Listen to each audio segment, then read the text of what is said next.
Hello! I think I'm live. How's it going, everyone? Welcome, Churn. Welcome, Alpha, Wispy, Groovy Bananas.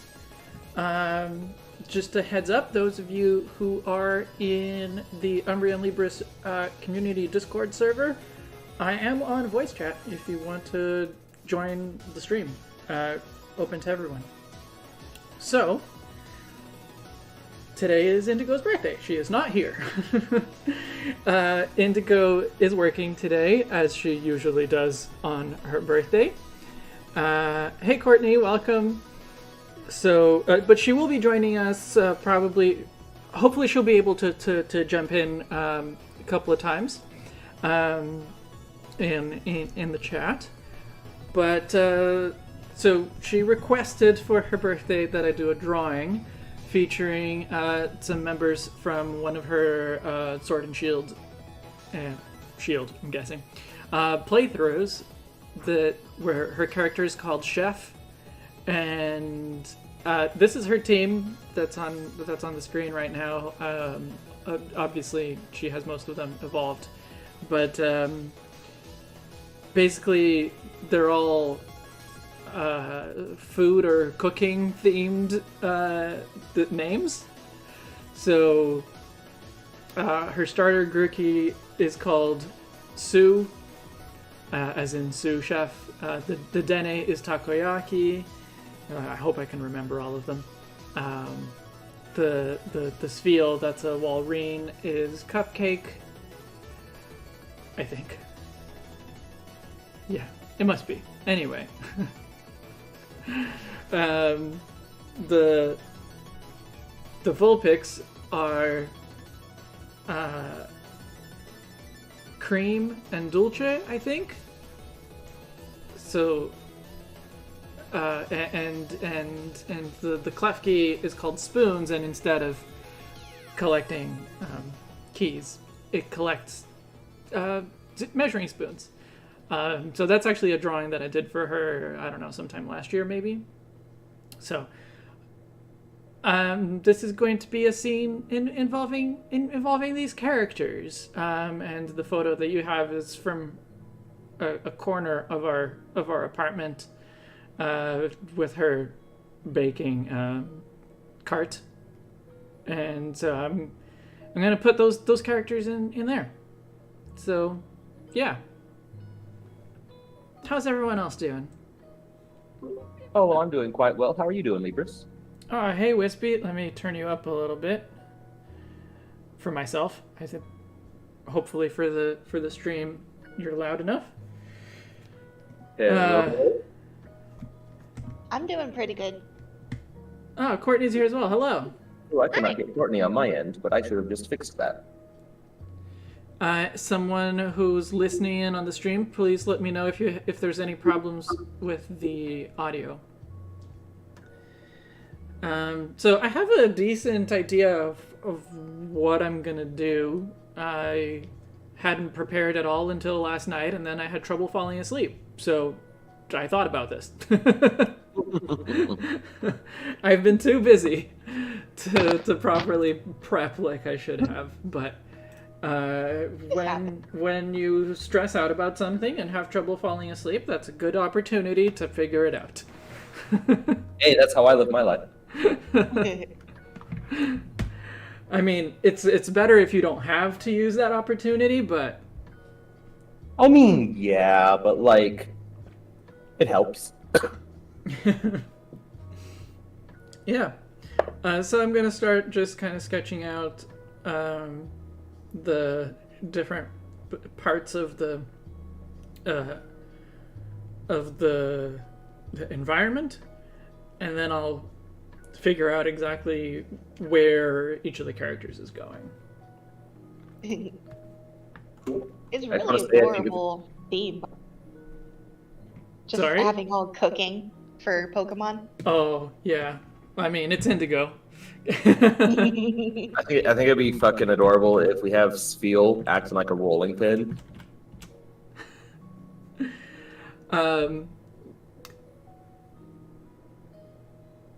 That would be adorable. I don't know if I can fit that in my idea. No. If it won't fit, no worries. But I was just So I'll give you a sense of what I have in mind.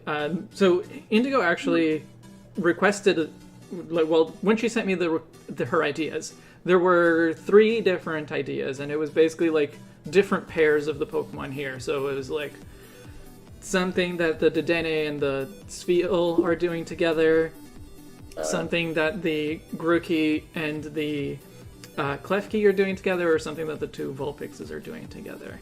okay. So I'm going to include all of them, but if this is going to be a scene of Grikki and Klefki doing something together in the foreground, and everyone else is going to be in the background. So got it. that's kind of why I took the photo like this. So obviously we have a cat tree, so that's probably where I'm going to put one of the Vulpixes. Our window there has a pretty wide the windowsill, so our cats like to sleep back there. Sadly, none of our cats were sleeping in the tree or in the window when I took the photo, but I'll probably put one of the Vulpixes there too. And then there's a kind of in the corner, there's a shorter cat tree that's to help that's to serve as like a step up to the window on the other side. So I'm thinking I'll put Spheal and Dedenne I like there. Groovy Bananas' suggestion of Grookey's stick as a tool. Absolutely. Well, I don't think we'll be using the stick. Well, maybe. I was thinking a wooden spoon in its hand, but I guess it could just be the stick. So the Spheal and the Dedenne will just kind of sitting there, maybe looking out the window on the corner. But so most of them are going to be in the background, but Grikki and Klefki will be doing something in the foreground. The one thing I'm not sure about is, so you can see, or well, maybe you can see. I'll make it very obvious. This Klefki, not only is it carrying measuring spoons, the measuring spoons are all the other team members. It's very cute. Oh, it's because I saw in the thumbnail all the different spoons. Yeah. That's cool. So for anyone who may not have seen the full art that I did of this Klefki, whenever that was, last year or something. So each of the spoons is one of the other team members. But the thing is that the spoons are all for their evolved forms. Yeah. And the Indigo's request was for unevolved forms. So this is kind of like, I don't know, a flashback. Nice.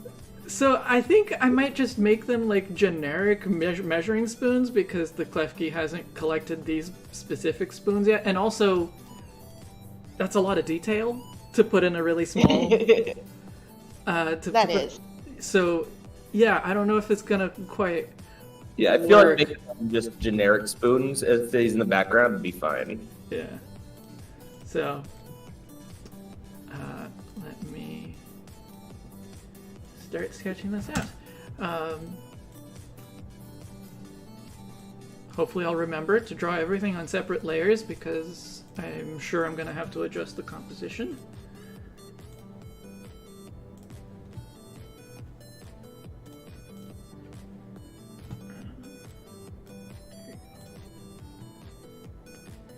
You guys up to anything special this weekend? Oh, Indigo's in here already. Hey, Indigo. Yo, happy birthday! Happy birthday! I asked her, because I knew that this week was going to be very busy for me. I asked her if it would be okay for me to like still do the drawing but not stream it, so that I could like arrange my schedule a little bit differently. And she said no, because she wanted people to wish her happy birthday. Best reason. It's fair. It's fair. Oh, it's very fair. I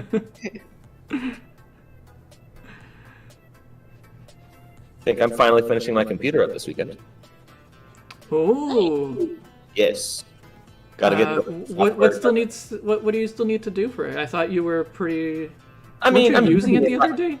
I'm using it right now. Like actually, I'm on it. But my case is still wide open. I still need to configure all the RP. I need to do wire management and all the software I actually need instead of just Discord and Fortnite. You need more than Discord and Fortnite? Well, to make it run well, yes. Because I need all the software for like overclocking my fans and all my display driver software, all that good stuff. Yep. I understand. Yeah.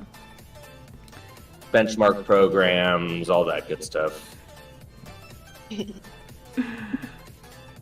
To answer Groovy Bananas, the Discord is for patrons and YouTube channel members. So if you become a patron or a YouTube channel member, you'll basically automatically get the Discord invite. So, of course, you're more than welcome to do that right now if you really want to join in on this voice chat. For me, one's gonna stop you. What I did was I visited my mom for and I need to make a new character because mine died in a horrific Oh no. gelatinous ooze. Like, not the gelatinous ooze. This is from the other campaign that you were in? yeah. I'm very surprised, but also glad that none of our characters have died yet. Honestly, same, especially mine. I don't know. Yours, you've had less time. I've had less time, but more catastrophic failure. That's true. That's true. But yeah, pretty much everybody was almost dead or already dead on that campaign. But we had to stop because everybody was like, no. No more, please. Yeah, not anymore today.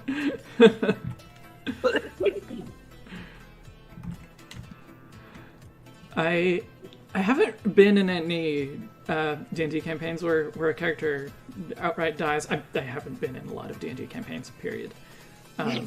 How is that handled?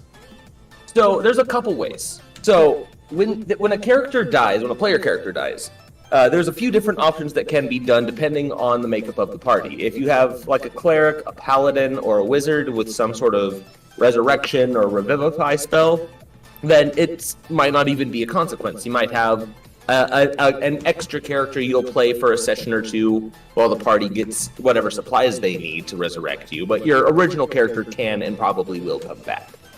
However, if it's a low-level team wipe, then sometimes the surviving members will find somebody else nearby, and that'll be one of your previous players, but in a new form. And that's what's going on with us, because I was the cleric. Oh. Oh. So you're the one who could have revived you. Yeah, basically. One fun thing I've seen, if it's a total party kill, like every player dies in the same fight, the DM can like make the adventure continue into the afterlife with the same party. Oh, that's, yeah. Yeah, I've seen that one that way done, though. So there's a lot of different ways death can be handled in D&D. Mm-hmm. Remember one campaign I was in, this was years ago, I was playing a human bard named Monica, and I realized I don't really want to play a bard, and I have a cooler idea for this other character, so me and my DM talked it out where Monica would essentially, like, accidentally do something traumatic and unalive herself. Oh. Like she would accidentally cause some massive tragedy and, like, think that, like she wasn't worth being with the party or what. We had this whole elaborate thing planned out, and in retrospect, it probably wasn't in the best taste, but that's not really the point. Yeah. Okay, fair. But the point was to do something to get rid of the character. Yeah, exactly. Yeah, and it was like the most dramatic thing we could think of because we were like 14, 15 and didn't know any better. Was it For in character? Yeah, it was in character. Yeah, but Oh, what I ended mean, up like, was it something that she would normally do? Oh yeah, no, yeah, like Okay. because she was already clumsy and already prone to accidents, like Oh. in character, Oh, and no. so we were gonna take that to its natural extreme, Okay. got it. and like something, For yeah, Oh, her go ahead. like her. Oh, what's up? I said, go ahead. Oh, I was gonna say like her actions were gonna like directly cause like the collapse of a city or something like that. I forget exactly what it was. Oh no. But eventually, what ended up happening is we got to the session where the plan was between me and the dungeon master for her to do the thing, like the end thing, and she goes to drink a bottle of poison that she had been holding on to for like a month at this point, Ah. and as she drinks it, the cleric comes in to save her because the cleric knew nothing. We had thought that they had been out of spell slots. Like, we had planned this for, like, a mid-dungeon thing. But somehow the cleric had a spell slot left and used Greater Restoration. And ruined your plans to die. Exactly. But we had already introduced the character I was going to play. Oh. So now I'm sitting here stuck playing two characters. Nice. Oh. For us, we had a wizard necromancer die, and he had a spell book, and we were at a dragon's lair with all the horde there. We were able to revive him. Oh, lucky. Yeah. And then he decided, you know what? Dying made me not want to adventure anymore. Sorry, dudes. Peace. So I'm dying anyway. Yeah. Oh. Like, I'm Nah, actually, he went and joined his acting crew, and then we got a new, Okay. Did you ever go to any of his shows? Yes, we did. Especially at the end of the campaign. Did They're the all player like, have to roleplay "Yeah." out those? Yes. That's wonderful. She did have to roleplay herself multiple times. So wait, if your character you're playing as is an actor, and you're role-playing them acting, is that roleplayception? Yes.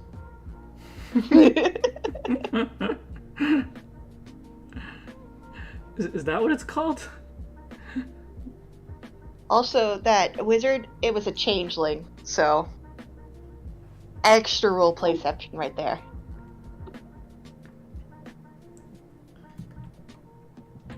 The wizard who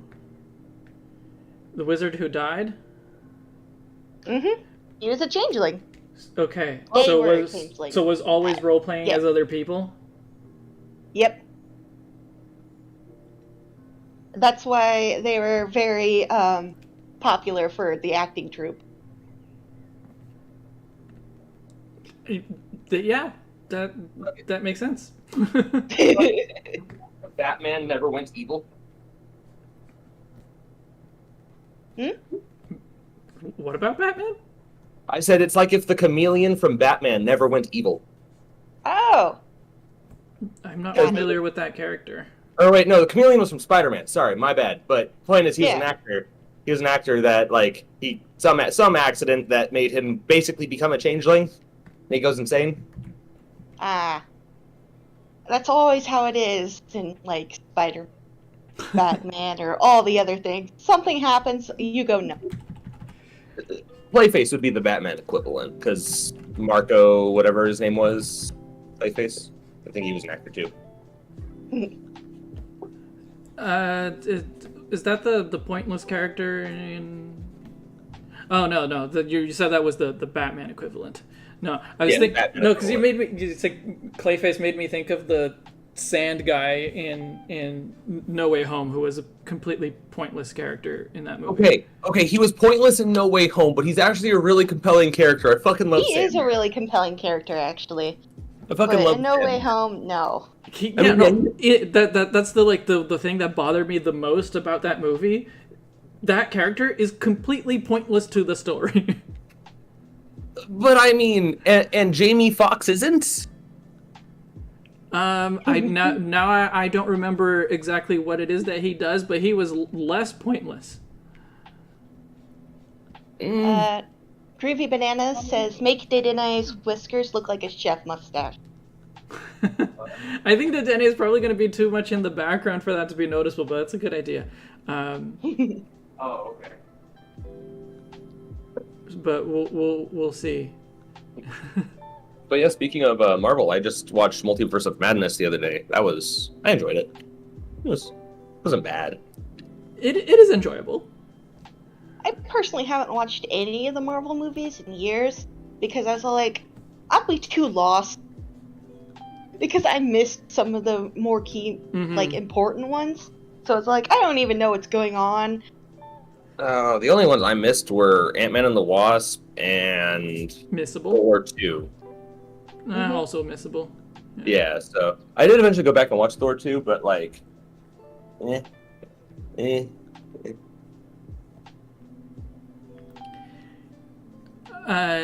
Indigo, you wanna you want me to spoil it for you? I already told everyone else, or well, everyone who was here when I started the stream.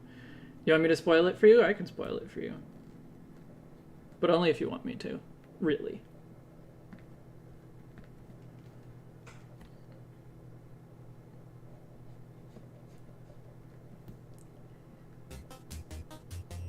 Everything Everywhere All at Once is an actual multiverse movie. Everyone should watch it if you haven't. That is Charon's opinion, but it is also mine. It is a much better multiverse movie than Multiverse of Madness. I'll watch it when it comes on HBO. It was... I think we watched Everything Everywhere All at Once on one weekend and then Multiverse of Madness on the following weekend. I think that was the order that we watched them in. I guess that was the right order to watch them in. We saw a good multiverse movie, and then we saw one that was just fun but not particularly good. So okay, I'm still trying to really understand, like, beyond Wanda, obviously, like, what is everyone's issue with the movie? It's... I cannot weigh into this because I haven't watched it. I think everyone has, or at least lots of people have different problems with it, but now it's been a while, and I'm gonna struggle a little bit to remember the things that I didn't really like about it, but it's like every other Marvel movie, it breaks its own rules. It like establishes something and then doesn't actually follow through with it. Yeah, you're Marvel kind of movies right. do that a lot. Yeah, you have a point. Marvel does that literally all the time. Yeah, but at this point that's just kind of a comic book thing that I've accepted. Like, comics always break their own rules.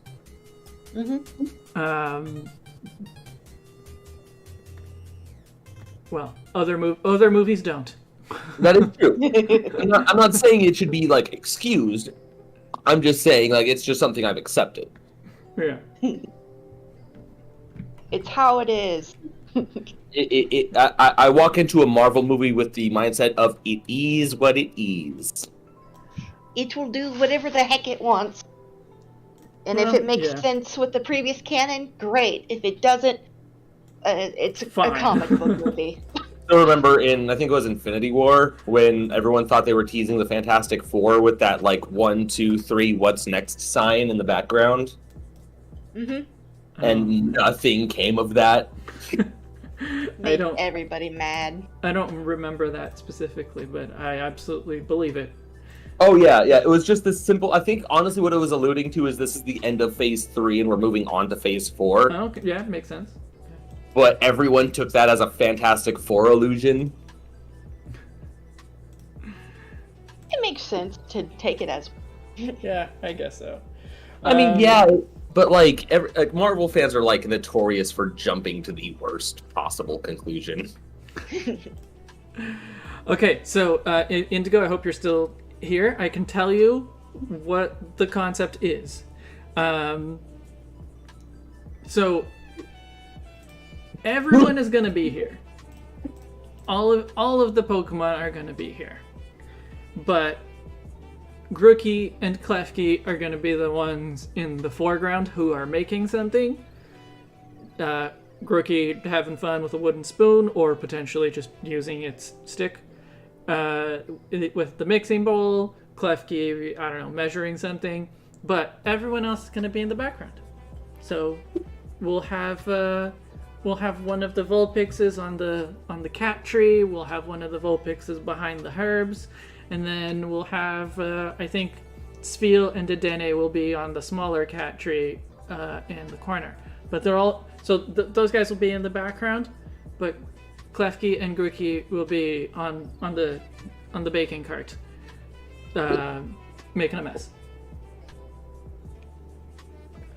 I'll be back in a bit. I Sounds need good. to go do...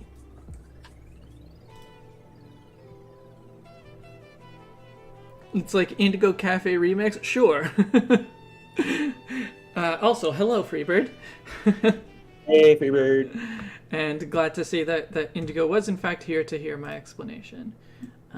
So I think the bowl is going to be over here. I drew everything on separate, all of the important pieces. I drew them on separate layers so that I could make adjustments to the composition. I'm actually going to convert everything to smart objects so I can readjust them.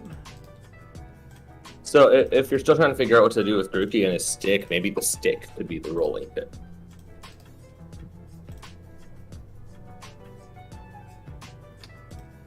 Yeah. I mean, I have a pretty set idea of how I want that. Like, I specifically got this pose of Grikki because it's gonna. Oh. I'm gonna have it like having a little too much fun. Okay. You know, probably splattering dough all over the place. Oh yeah. I try and fit that actual like. Or not dough, batter, I guess. Anyway, but yeah, so it's gonna be having a little too much fun. What is batter if not just liquid dough? You're asking the wrong person. Indigo. Also, the idea of a Pokemon Cooking Mama game sounds wonderful, and I do need that too. As someone who has never played a Cooking Mama game, but... I mean, you did the Poffin mini game in Gen 4, didn't you? Yes, I did. Then you've basically played a Cooking Mama game. Okay. I want to obscure a little bit more of the background, so I'm going to move some of this stuff up. You made curry and sword and shield. Oh yeah. That's true. I did That's do also that. a Cooking Mama game. Basically, yeah. Pretty much any cooking mini game in any game you've ever played is pretty analogous to Cooking Mama. Okay. Does Cooking Mama have any kind of, I don't know, signature style or anything like that those other mini games are sort of emulating, or? Sort of, like just with the means of like the emulating the movements of cooking, kinda. Yeah. Like Cooking Mama, it's like the cooking. yeah, like the reason I like the first thing that came to mind for me was Gen 4's Poffin minigame is because the DS Cooking Mama games had that same style of stir the dough in the fucking bowl or you know, Yeah. like flicking the touchscreen in different directions to mimic doing things. And I think the Wii had something very similar. I see. And also with like that art style too. Like some cooking minigames kind of take something similar, but that's a bit more rare. Yeah.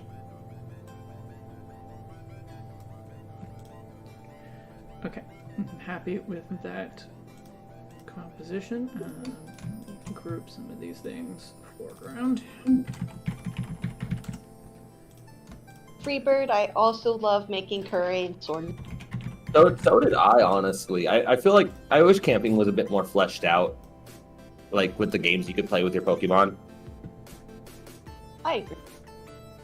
But, like, I completed my cooking decks, and every once in a while, I'll play Sword and Shield, just go open up a site so other people can come and get the ingredients other games so that they can complete their curry deck. That's awesome. I got all the Alcremies. Yeah, neither of those are things that I would ever bother doing. Like every significantly different Alcremie. I should specify.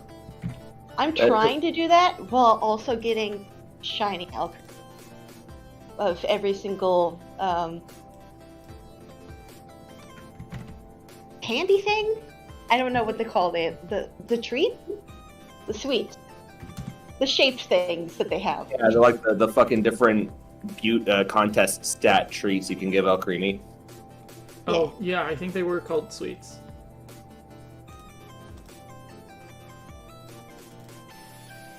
I love how contest stats are one of the most consistent things in Pokemon that's always there, but they almost always ignore for some reason.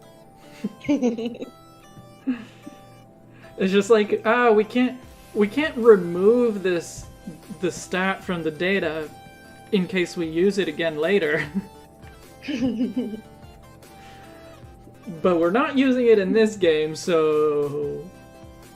I just think it would be cool if contest stats actually played some sort of significant role. Like, actually. Like, if they were... I don't know, like if your beauty level had some kind of tangible effect on the game? Yeah, exactly. In a battle or something? Like, maybe... Like say a clever Pokemon that had, like, really high clever is... Like, it generally lands more hits and higher special attack stat than another Pokemon of the same species. What I would think would be interesting is, like, if you take the time to try raising a stat point, it increases your friendship with them more. That too. That would also be very, very fun. Yeah, that makes sense. Or like maybe like a beauty Pokemon has like a higher base evasion because less Pokemon want to hit it or some shit, you know, just something to make the contest stats have a tangible effect on gameplay. Favorite flavor of Alcremie? I personally like the rainbow sherbet one. I like mine's the white one with like the black tips and like I forget what flavor it is. I bothered to go grab my Switch. I could show you, but wait, two Sarah. Yeah, I don't know them off the top of my head enough to be like, oh, I really like this one, but Cerebi has all the Alcremie ones, yeah, doesn't rainbow sherbet Alcremie with the purple can. I like the purple eyes with rainbow sherbet. Although, stars look nice on it, too.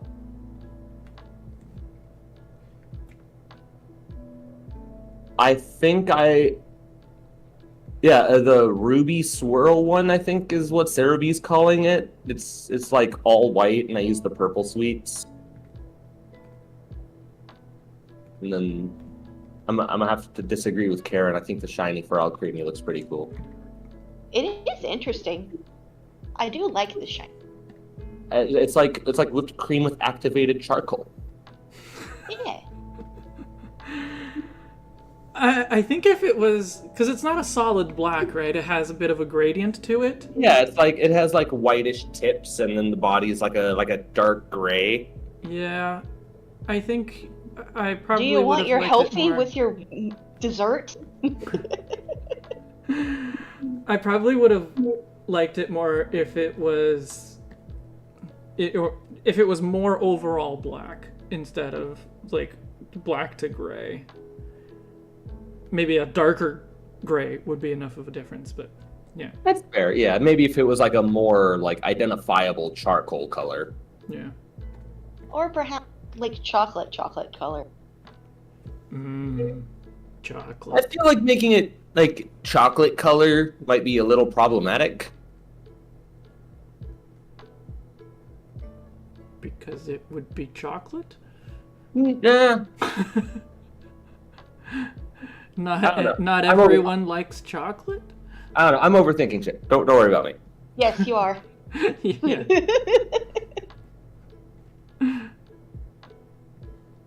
Indigo likes the light blue. Huh. The person who uses a shade of blue for her name likes the blue one? I figured she would like the indigo one instead. The mint cream with the ribbon is actually really nice too. Ooh, I think I missed that one.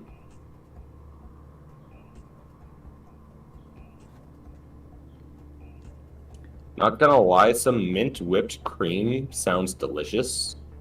It is. I've had some. Oh, it's like okay, that's the light blue one. Yeah. That's the one Indigo's talking about. Cool. That one is nice.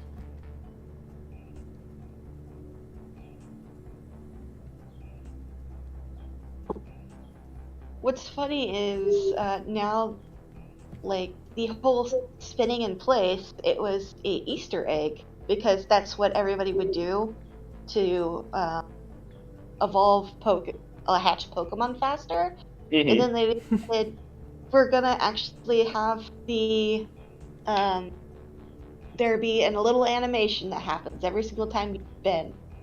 Now every single game that has Alcremie or whatever is going to have an animation that happens spin. That is wonderful. Well, wasn't that animation in Sun and Moon too? Yes. It's because in Olras and stuff like that, the breeding, spinning in place was the fastest way of doing stuff. Well, yeah, I remember doing that in Sun and Moon too on the Tauros at Yeah, that absolutely. Yeah, sitting there in that one little enclosed gate with the Tauros just going Spin, spin, spin, spin, spin. Yeah. gotta go fast. Hey, it worked. Hey, no, yeah, I hatched many a shiny in that spot. Yep. Watched plenty of streamers hatch shinies in that spot.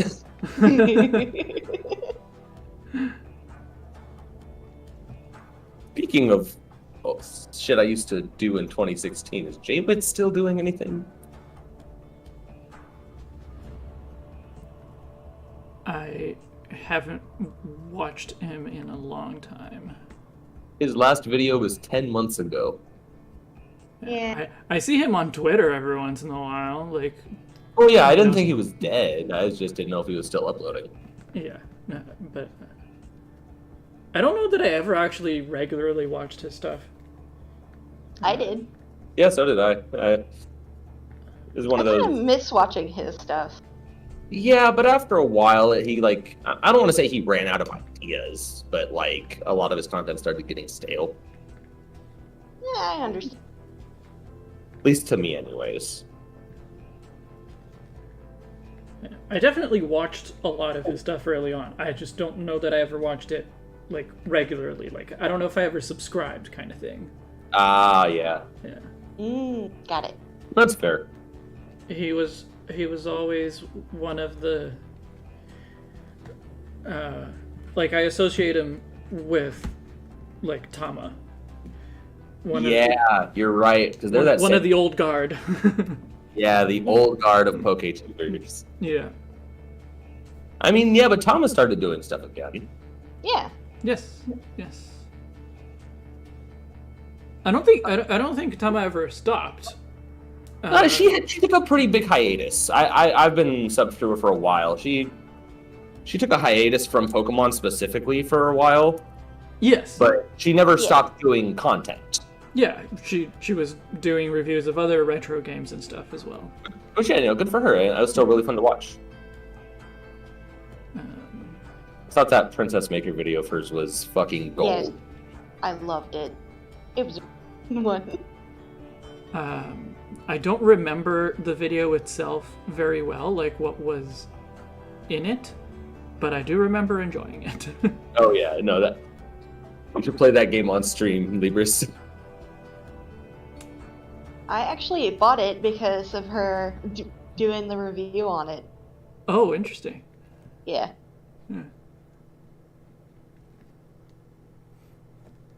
Did you enjoy it? Yes, I did. Me trying to make my daughter perfect. Beyond unacceptable beauty standards. Yeah. Especially for what I believe, wasn't the princess like 12? Yeah, she starts out that age. Like, she does age up. Like, I don't know, a year? To make her, like... No, you get years to try to be perfect. Oh, so by the end, she's like 18, 19, and it's only slightly less weird? Yeah. Only slightly less.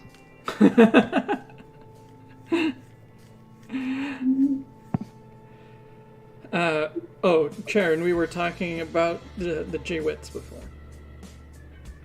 I see that Sharon was a little confused about who we're talking about. Hi, Cyan.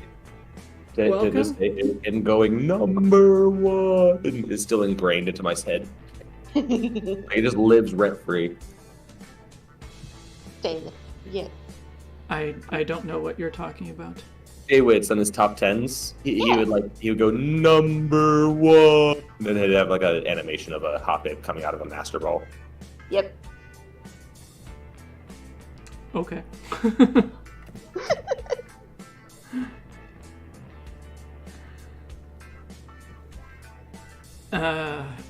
This pose of Grikki that I got is so close to what I was picturing. I'm very tempted to trace it.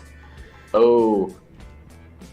But like that's just a time-saving thing, and like I have nothing against like tracing like a reference photo, especially if it's a photo that I took, which was the case with this one.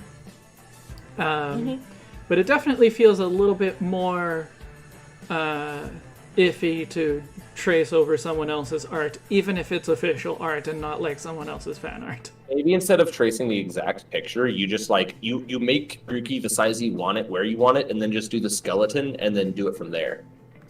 That's a good idea. I have done that before, so that's a good idea. I do want to make some. You could always like flip the image so to make it a little bit more. Sorry, you cut out a little bit. What was that? You could also flip the image to make it a little bit more.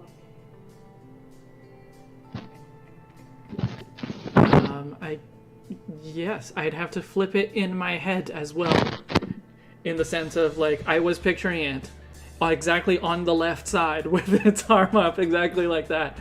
Yeah. But I could flip in my head. I can flip the composition to have Klefki on the left and Grikki on the right, which might actually work a little bit better if Grikki is in front of the stand mixer. Yeah. Yeah. Or on top of the stand mixer. Oh. Oh, wrinkle brain. That's so many wrinkles. Soren wants to know if you have any tips on how to get more accurate detail when... More accurate detail when drawing. I mean, I don't draw very detailed. Right? Like even this drawing, even the background here, I'm going to simplify a lot of it.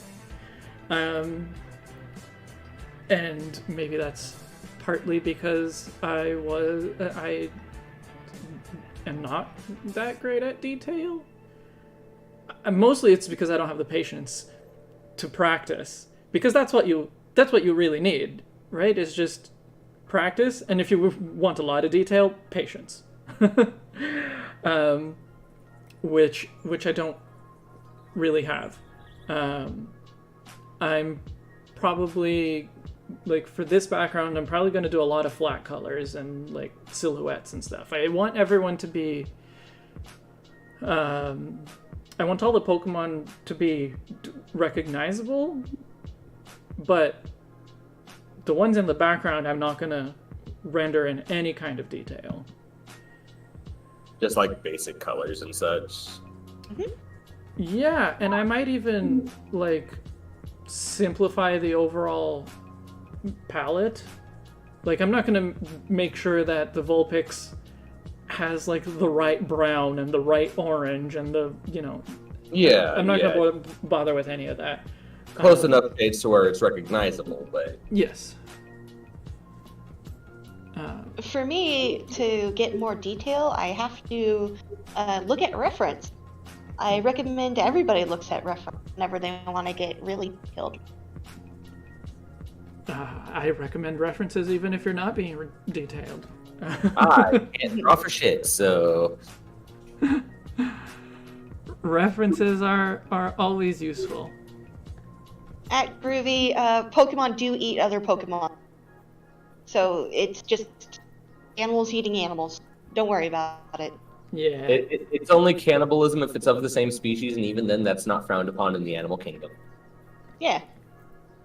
I mean, flipping lions, like, other lions, they, like, take over a pride. Wolves. Mm-hmm. It's just something they do. Let's not forget meerkats, the most murderous of animals.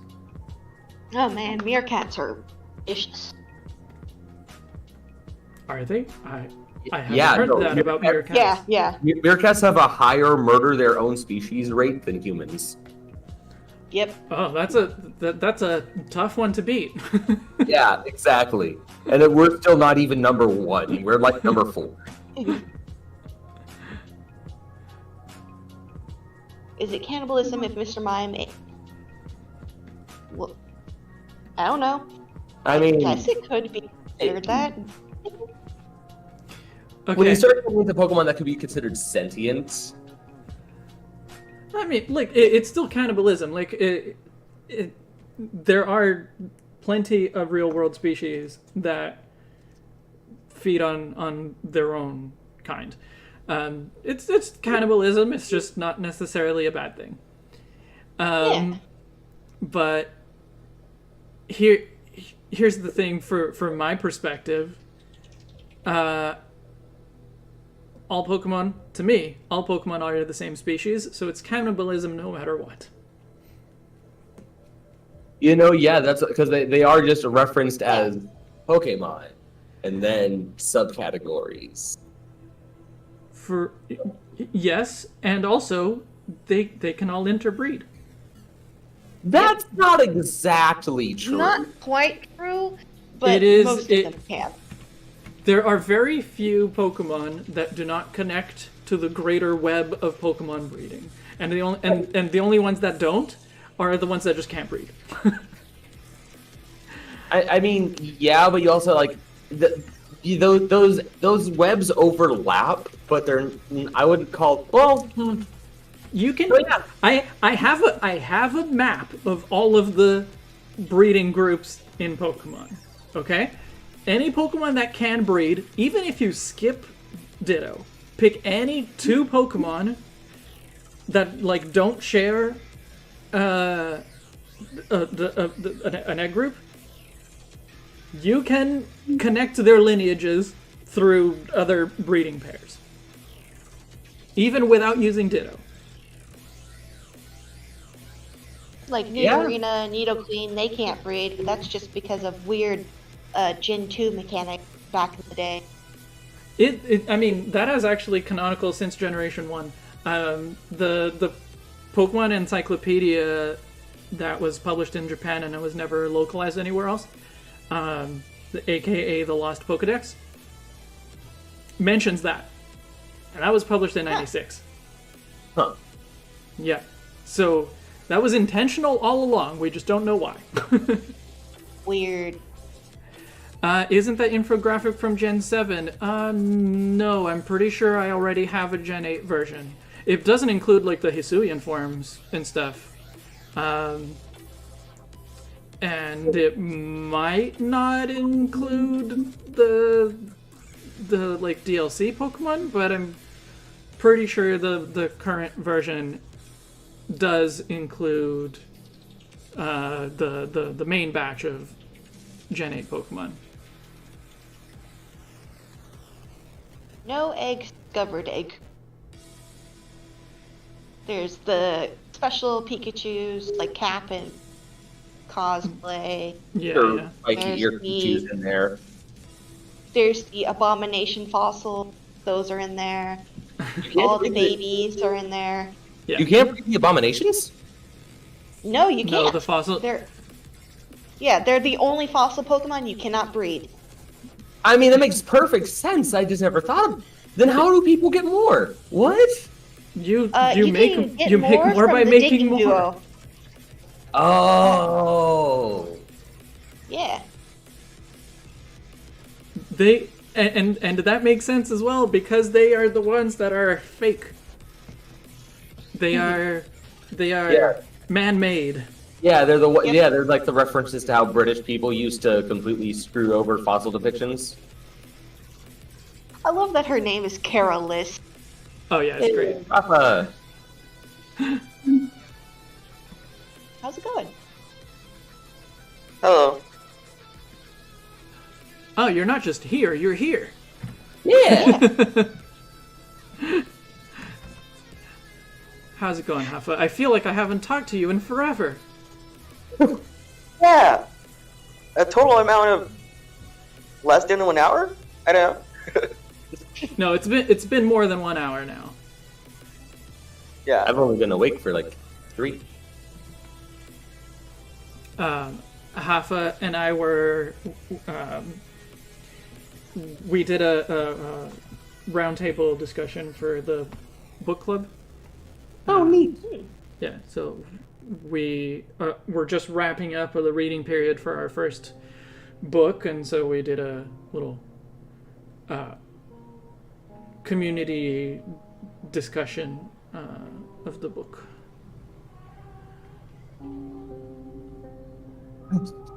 Pretty. Sure, that'll do.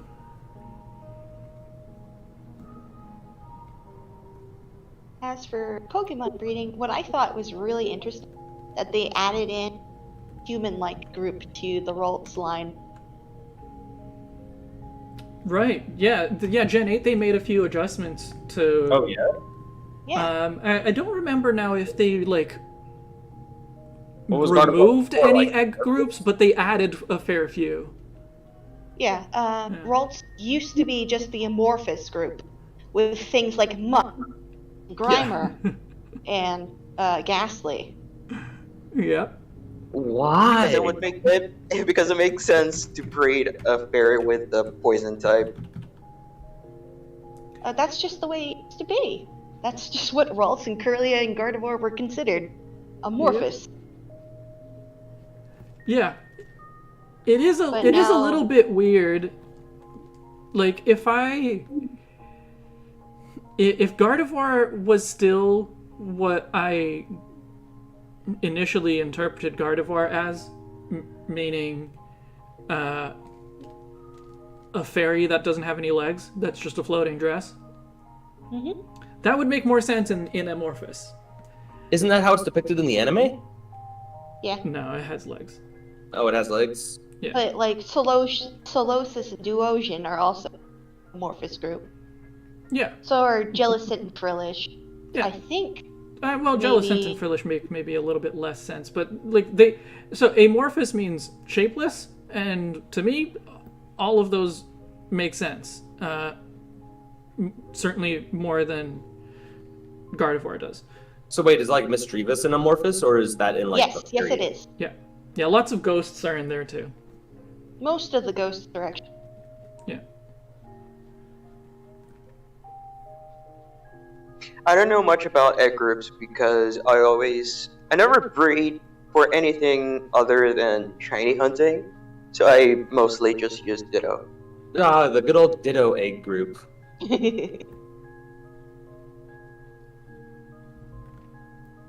What can I say? It's really versatile. My personal favorite egg group is the monster egg group. Because I'm all like, aren't like all Pokemon monsters? My favorite technicality. My favorite egg group is Water 3. Doesn't that one Water have Arcan and 3 Archeops in it? specifically. I don't actually know. I just think it's absurd that they had to split the water type egg group into like 4 different tables. And yes, I'm right. Arcan and Archeops is in Water 3. Why are they in Water 3? They're not. No one knows! Is that the one that all the other fossils are in? Tortuga and Caracosta is in Water 3. So So is Ammonite and Amistar. But also Anorith and Armaldo and Cradilly. Lily. So all of the fossils you would find under the water, and then Arcan and Archeops. Yes. Except for no wait, there it is. Kabuto and Kabutops is also. Yeah. So why wouldn't I figured it would be an Aerodactyl's egg group. Yes. Everybody's really confused about it. So wait, then what egg group is Aerodactyl in? I think it's in the Flying. Monster and Dragon. Let me check. Oh, I'm pretty sure it's in flying. Oh. It might be flying in dragon or flying in monster, but I'm pretty sure it's in flying. Pete, when you said Water 3, I thought you had said Otter 3. Like, what? Like, why they? Because Yes, there's an egg group that's exclusively for the otter Pokemon. So Yeah. what and Wait, whatever so- else is in Gen 9, 10, 9, 9.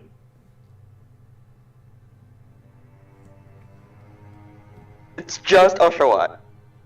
Yes, at the Oh, moment. you don't think we're getting an otter Pokemon in Scarlet and Violet?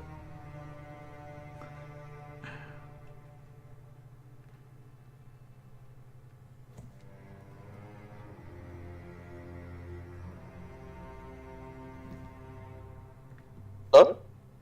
Did we lose No, you? it's just- Did we lose you again, Hafa? Yeah. That's what I was testing today.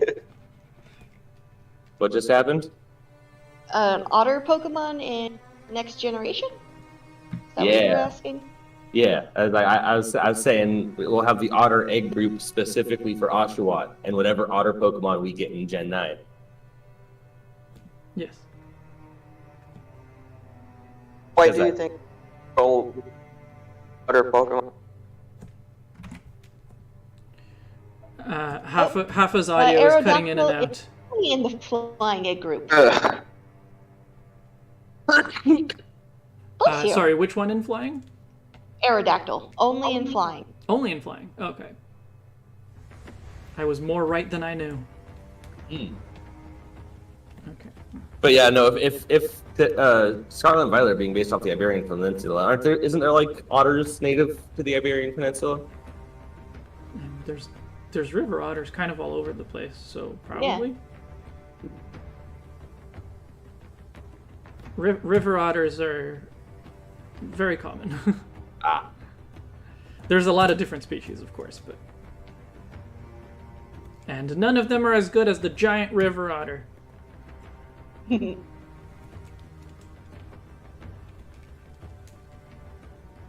There is Eurasian otter. And then there's North American otter, giant otter. Yeah. There's Yeah, a we lot have, of otter. We have river otters around here too, so So that's why Gen 5 got Oshawott. Yeah. sure. It's Ariranya, the otter. Giant river otter is Ariranya, yes. Okay. Yeah. So yeah, none of That's why I said none of them are as good as the giant river otter. Yeah. I would love a Pokemon. I think I made Crookie's tail too long there. The leg is bothering me a little. I'll have to refine that at some point, but I don't want to spend too much time on it. Maybe just like tilt him so he's sitting on the mixing machine instead of standing on it. Yeah, maybe. Like he's riding it. Ride that mixing machine.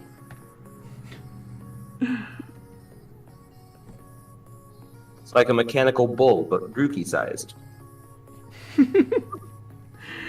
mean, it's not. The mixer isn't on at the moment, so Well, not right now. this is low difficulty. But yeah, maybe. Crank that shit up to max speed on the fucking with the dough hook.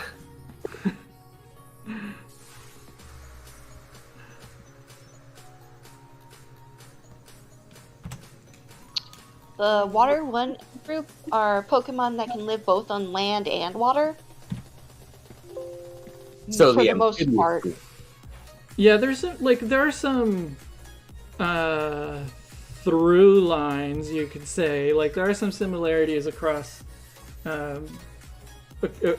across the members of the various water groups, but it would have been really helpful if instead of just naming it Water 1, Water 2, Water 3, they actually named it like, I don't know, Marine, River, and Amphibian or something like that. Mm-hmm. Water 2 is all fish. All of them fish. They're just fish. It's just fish.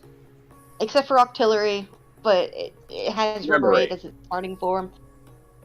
I mean, I would consider an octopus a fish. Like it's a type of fish.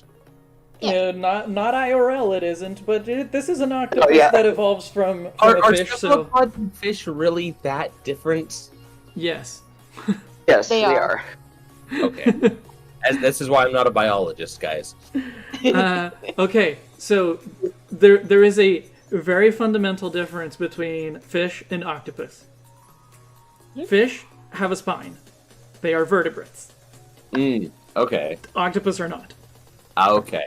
They are like the split between vertebrates and cephalopods, and even above that, I just don't remember what all the names are, is really old. Okay. It's not like, I don't know, a shark. Where it's like, a shark is a fish, it's just a very specific kind of fish. It's the distinction so far back in the genetic timeline that it just doesn't. They're two separate things. Like, all of the sharks, I mean, not sharks, all of the cephalopods are in the mollusk egg group. I mean, mollusk phylum. Yeah, they're all mollusks. So you're telling me an octopus is more closely related to a snail than a fish? 100%. Yes. What the fuck? An octopus is more closely related to an oyster. That makes sense. That can make sense. My brain can wrap my head around that. But when you say mollusk, my head goes to snail.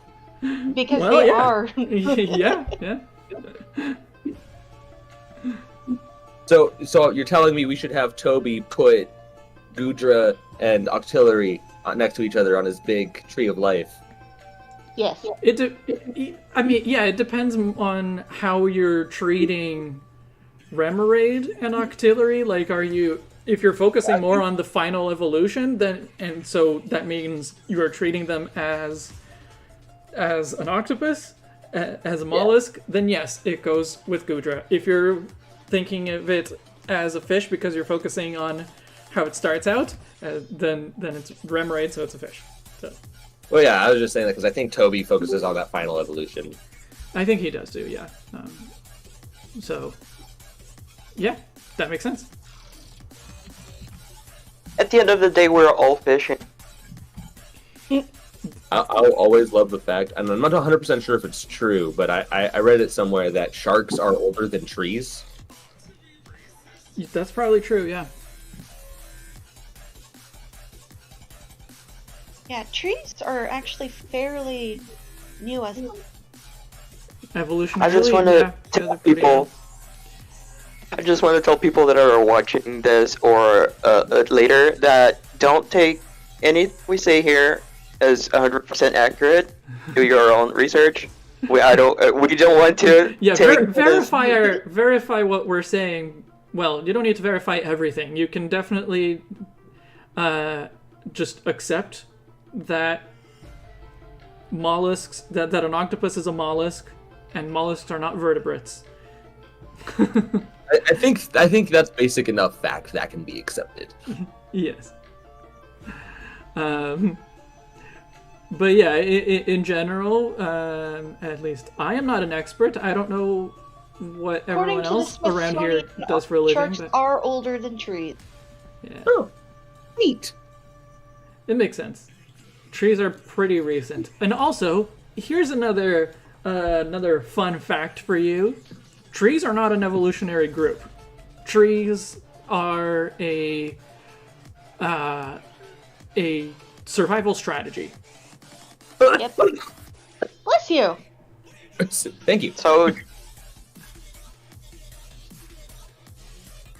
There are trees that are like less closely related to other trees than they are to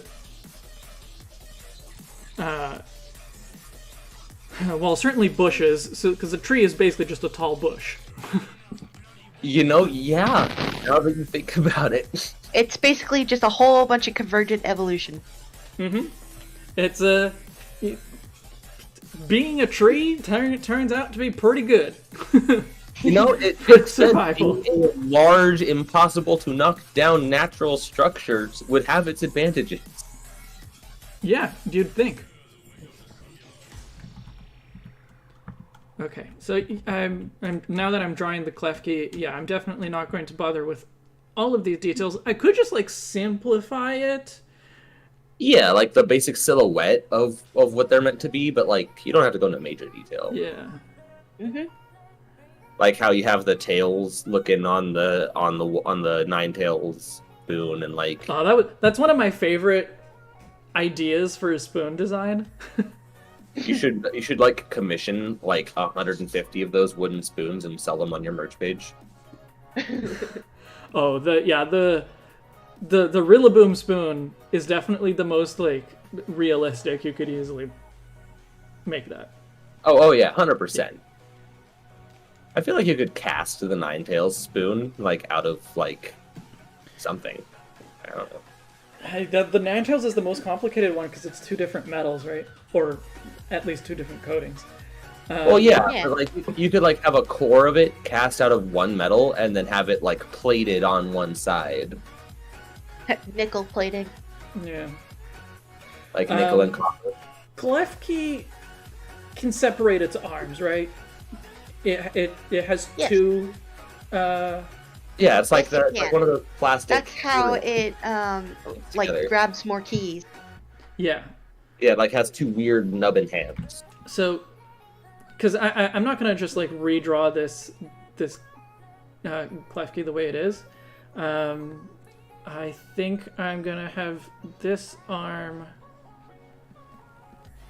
just kind of over here, and maybe have 3 spoons hanging off of it over here.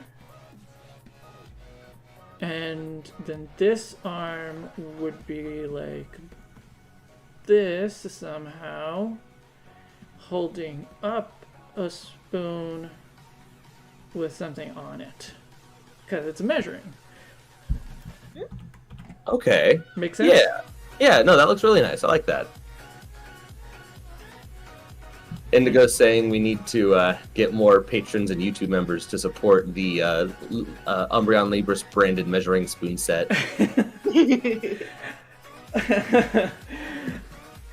If we're gonna do an Umbreon Libris branded measuring spoon set, we're gonna need we're gonna need different designs than these, because these are just Pokemon themed ones. That cease and desist is coming real quick. Hey, no, not if we sell them on like Etsy or Wish. They never get DMCA's on Etsy or Wish. There's too many things there. Also, have a good day, Lynn. Bye, Lynn. I think like Bye. Etsy and stuff. I think part of the reason that fan art there can survive, in part because it's like they don't care enough to take those down, which is good. But like a lot of it is fan art, right? And so I think it's hard to claim that a piece of fan art infringes on your ability to monetize or create merch Exactly. of the same thing, because the art is the art is going to be different, right? Yeah, and the only people who are looking for that kind of stuff anyways are people who are already interested and have probably purchased the thing it's based off of. Yes, but a measuring spoon set featuring Pokemon is something that they could just make. It is. It definitely is. In fact, the Dedenne spoon that I use here is directly referencing a Pikachu spoon that they actually have. I just replaced the Pikachu head with a Dedenne head. That is wonderful. Nice. That is absolutely brilliant. So I feel like it's more difficult to justify, like, we'll make some Dedenne spoons. Well, yeah, but you could say the same thing about those like acrylic Pokeball sculptures that have little figures inside. Or, you know, the fucking I'm like not sure what you're talking about, but yeah, I'm gonna find one. if they're handmade, that's already a step of being like kind of impossible to replicate. Which I don't know who's gonna be handcrafting metal spoons.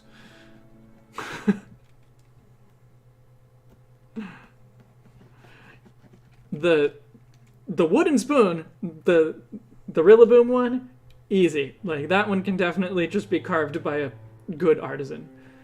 I could do that on my dad's CNC machine. Well, there you go. You can be our Rillaboom spoon manufacturer. Yeah, 'cause those things like those are actually relatively easy to mass produce. Those wooden ones, anyways. Yeah, the metal ones are the ones that I don't know. I have heard of Pokemon taking down a whole entire person that would make handmade Pokeballs out of metal. Well, yeah, but then they also like that's because they started actually doing that themselves. Yep. If that makes sense. Yeah. So it only like if we make it transformative enough, like to the point where it's noticeably distinct, then it even if they do eventually come out with an official Pokemon themed measuring spoon set, you know. Yes. Like if we use like Berseus and Oh yeah, so that's what I was Yeah. saying. Like it can't be like if we just made like literally these are canonical Pokemon. This is something that they're not going to allow. oh yeah, If we're using like my redesigns and things like that, then sure, then we only need to worry about the money to actually produce them. A really simple problem, really. oh, excuse me. Goodness. Or are you going to open up a spoons club? Hi, Freebird. Okay, okay, so you can hear me. Now, yeah. Yeah. Yeah. Okay, Yeah. I've literally spent like 15 minutes trying to configure this thing. I don't know why I always struggle. Maybe it's just Discord because earlier today I was literally other person on another You're cutting out a lot. server. I don't think it's my internet. I think it's Discord. I think it hates me. It might be. It probably is. Discord doesn't Truthfully. like a lot of people. Yeah. For legal reasons, that was a joke. For legal, you think Discord is gonna sue you for saying Discord doesn't like a lot of people? Not me. They're coming It's for your your whiskey. stream. If they're American, probably.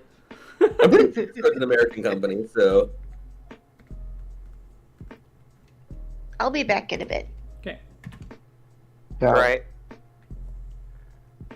Okay, hi everyone, by the way, and apologies for having not a real voice. Not a real voice? It's recovering. I lost my voice a few days ago. It's slowly coming back. Where did you lose it? Oh. Did you retrace your steps? I It's know always in the where I last lost it. look. I lost it at the concert, and I think it may have been when I was screaming that I wanted Flea's kids. But sometime around then. Screaming that you wanted what? And the server owner. I Flea from the Chili Peppers. I think I shouted that I wanted his kids. May have been when I lost it. Well, you lost something. It was a very good concert. Dignity. I lost that years ago. Dude. Never had it. I never had it.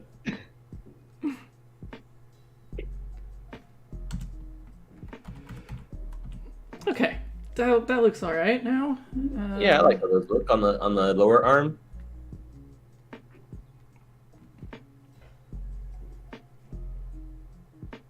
So, I probably need like, I don't know, a bag of flour or something that Klefki is measuring out of.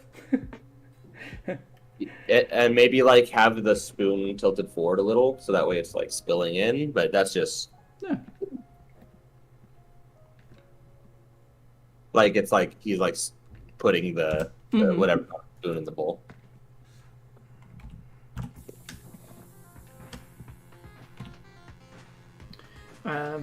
We actually have a little container of flour. I don't know if I'm gonna.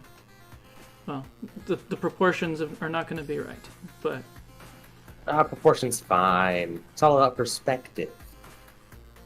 yeah, no, I it's just just gonna like say- I don't know how big the container of flour is compared to the mixing bowl, but who cares? Besides Yeah, me a little bit.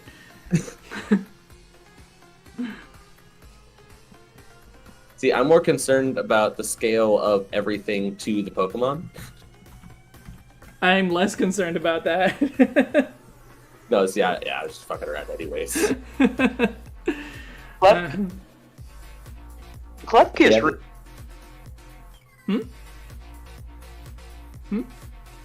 I think we lost half again. Oh. No, you didn't. Well, he's still here, but barely. Yeah. Okay, well,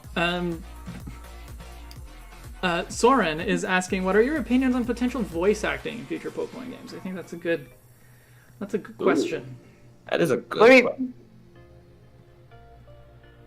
I think it would feel very different because it would be the first time, and you would kind of compare it to other games. But I think it could be done really well.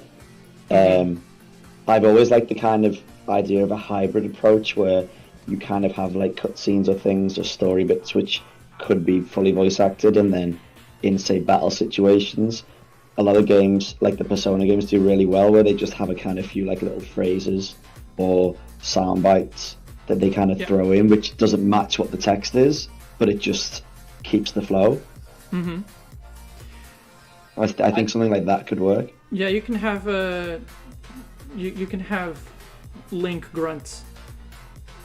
See, Yes. I feel like they should keep the protag character silent. I feel like that's part of the charm of Pokemon. Is like it's one of the few RPGs nowadays that still like embraces the wholly silent protagonist. For the protagonist, sure. Yeah. But But see, that's what's interesting with Persona 5, because they kind of have a few lines that the protagonist says, whereas they never had that before. And especially in Persona 4, it was very much even your responses that were never voice acted. And that is, I do like that approach. That's cool.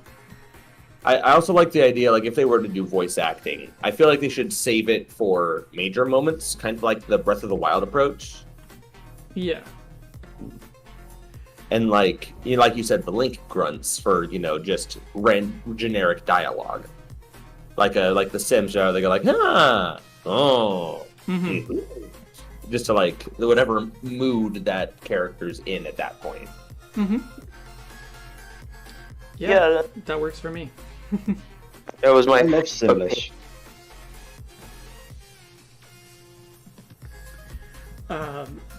But it's been, like, especially Sword and Shield, I thought it was really off-putting that you had these cutscenes with characters, like, their mouths move as if they are talking.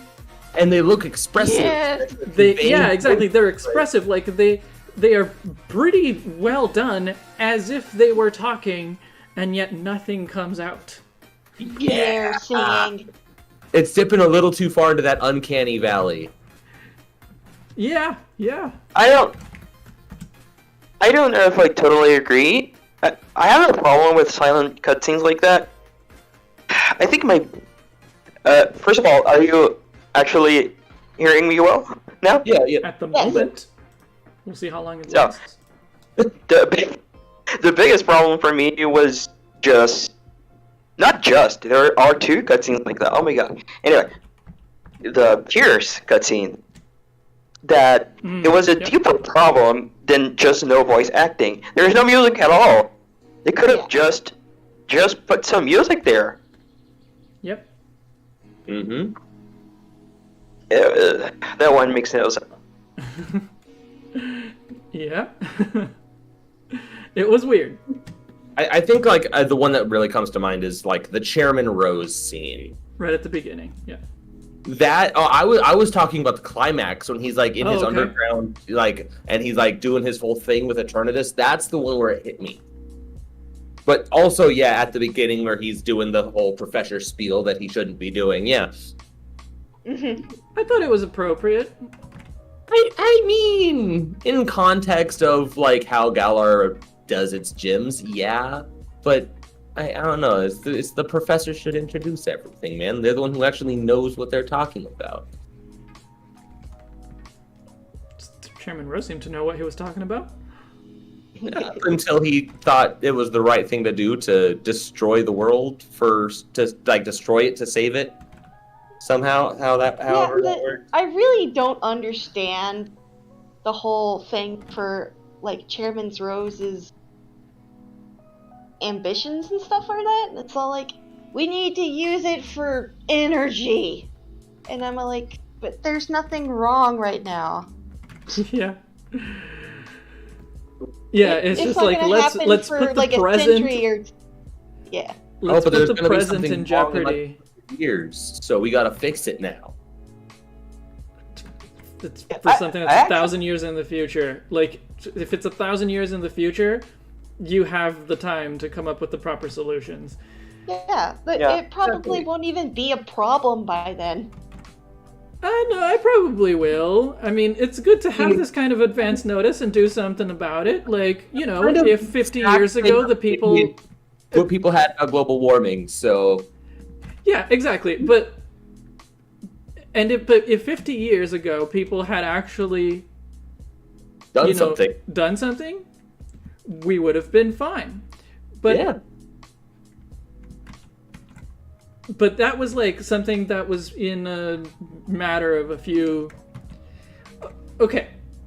It's not necessarily they should have done something then, as much as it is they should have made sure to not make the problem worse. Yeah. Right? So, like, No, in the Chairman Rose situation, like, we realize there is a problem. Okay. We don't need to put literally, like, people's immediate lives in danger to solve a problem that is 1,000 years in the future.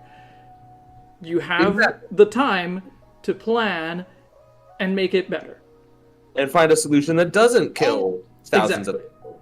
Exactly. Yeah, and also, like, he has a lot of political influence. Yes. He's like, fine. As long as he keeps doing stuff and making people aware, it would have been just fine. Yes, it could have been fine. No, Sword I and just Shield. want- just Sword release and Shield the are not the. Sword and Shield are not the. Huh? You cut off. Sword and Shield are not the best. best plot? written games. Okay. Yes. Yeah. Correct. I don't think they're the worst. The worst looking? Oh, sorry, I thought you said written. Yeah, I thought we were talking about the writing. Oh, I don't think. Talking about the writing. yeah. I just couldn't. I couldn't hear. My audio was funny. I did say right. I say are not very well written. Yeah, no, they are not very well written at all. Yeah. Characters are pretty well written. Dialogue is overall pretty well written. Story is story, where it no. falls apart. Yeah. I also feel like some of the gym leaders were underutilized. Like I would have liked. Agree. I would have liked to have seen like the alternate gym leaders for either version play some sort of role in the game where they weren't gym leaders instead of just not existing. Yeah, Right, I mean, like, they don't... They turn up to watch you or something, be like, oh, Yeah, I'm in the they- minor league. And like they just show up as like with a word of advice, or even they just have some separate role in the same city that could be interchangeable between the two of them. Yeah. Yeah. They don't totally not exist, right? Because, like... Oh yeah, like you have like Melanie and whatever her son's Gordy? name is. Gordy, yeah, right. Yeah, Melanie, like they're like mother and son, but like Yeah, and they appear in each other's league cards, which is pretty cool. that is cool. That is neat. But like, what about Alistair and B? B Yeah. gets, B is like canonically friends with Nessa, isn't she? Like something Yeah. like that. But like, what does Alistair get? Nothing. Nothing. Like, Which makes me sad because I picked the one with B. yeah, same. And I like Alistair a lot more, though. Same. And I didn't really know too much until I watched Libris's playthrough because I played Sword. And then, so I hadn't like seen Alice's like battle or anything. And I thought that was really cool. And his like hidden card that you get, where like he's just taking the mask off. I think Oh, that's yeah. like really So cool cute. artwork. Yeah. Wait, I what? literally got shield. You literally he's got a- shield. just a shield. As I opposed think to it's not the figurative internet. vision. I think it's because of the mic. Probably the mic. But yeah, you literally got shield and then it cut off. Because I repeat it because of Alice. Okay. Oh. Ah. Yeah, I think he's again. I think a lot of the characters in Sword and Shield, well, as you say, were well written. Mm-hmm. I think what I do like with the story, that I mean, I agree it's not the best written in that, but I think when you compare, say, Gen 3 story to Gen 8 story, what I like is they kind of thought, okay, we're going to go from like the way James Bond movies used to be about, we're going to take over the moon, and it kind of became a bit more real in the recent movies where they tried to make it a bit more realistic, a bit more like modern day kind of politics spy and how it actually is. And it felt like they went from that extreme to, well, we're going to actually root it in a real world current issue that is a bit more relatable and realistic, but then just went back to old habits toward the end. Oh yeah, no, like they Yeah, wanted to have very this much big so. message about global warming, like some sort of allegory for that, and then Yeah, but they did it so backwards. It's just... they really did. They really fucking did. It's like, yes, a global warming story would be great if you do it well. and Right. like yes, the corporate guy is the bad guy. Like, yes, that's great. Yeah, that was great. Like now, but like, Make him interesting. what's with this about it being 1,000 years in the future? Yeah. And what's this with putting like the thing is, like he's the bad guy, but he's kind of the one who's in the right because he's the one who's trying to solve a problem. Yeah. Right? So it's he's so the villain who backwards. starts in the right place but goes about it by the wrong way. And it's still not done well. Yeah. Like, there's so many other ways his character could have been compelling. Like, if he had the whole Eternatus button in his back pocket as a last resort, or like, Sure. or like he had tried, like he has like some sort of backstory about having tried all these legit ways to get people to do something about it, instead of just saying, "Oh, well, the world's gonna end in 1,000 years, so time for everyone to die." Like, Let's speed it up. yeah, Let's speed it up. Yeah. he just kind of hit fast forward on that instead of, like, how Yeah, hard? it's- Okay. It's very much like if this final match takes place, it'll be too late. But I've got time to battle you if you want to try and stop me. Yeah. Pretty much.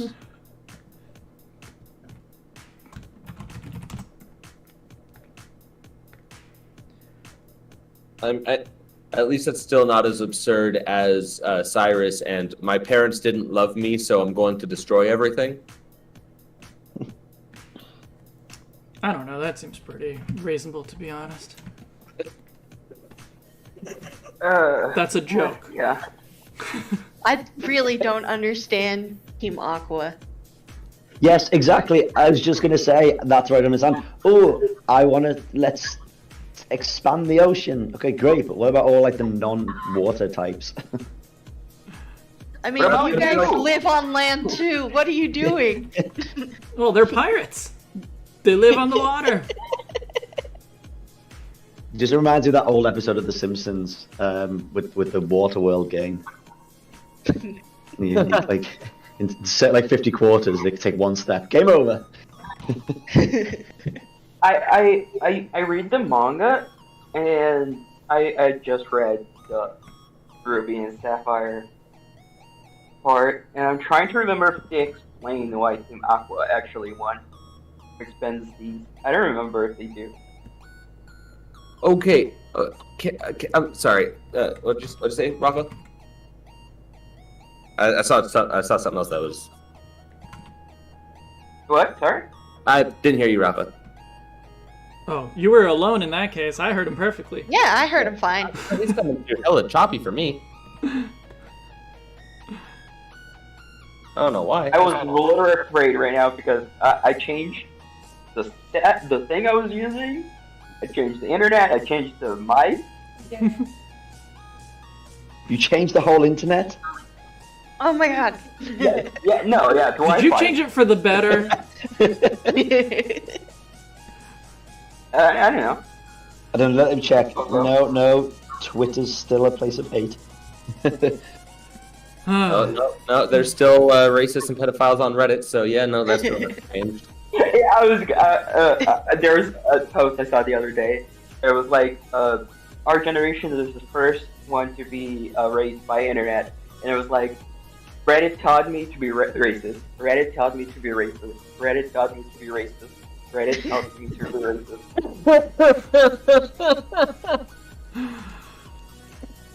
Well, that's not good. Karen Maybe being or raised by the internet is Sharon, not a good thing. I'm not sure which way you pronounce it. Says, here's another take. Rose deliberately wanted to do it this way so that his actions will be remembered well in history. Bad take. Who would remember him if everyone's dead?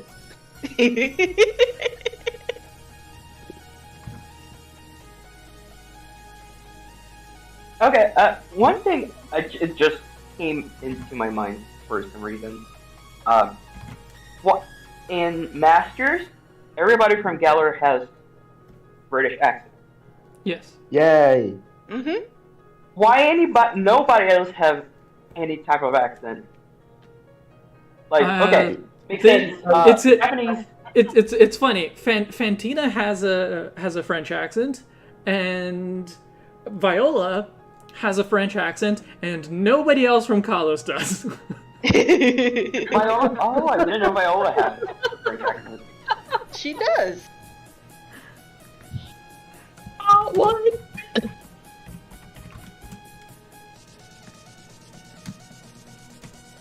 Because we got the best accents.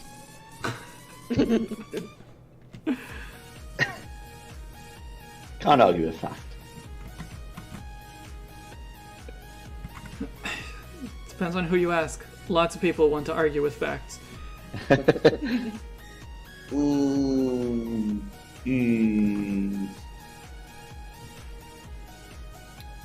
You okay there? Oh, I was like, everyone wants to argue with facts. I was like, yeah.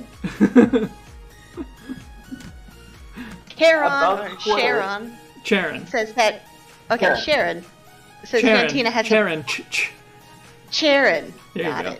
it. It's pronounced Percucho. It's just that in Greek it is pronounced Charon. It is, yes, but that's not how he pronounces it.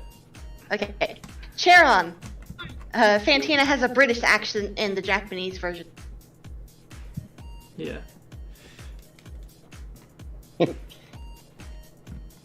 Hakucho.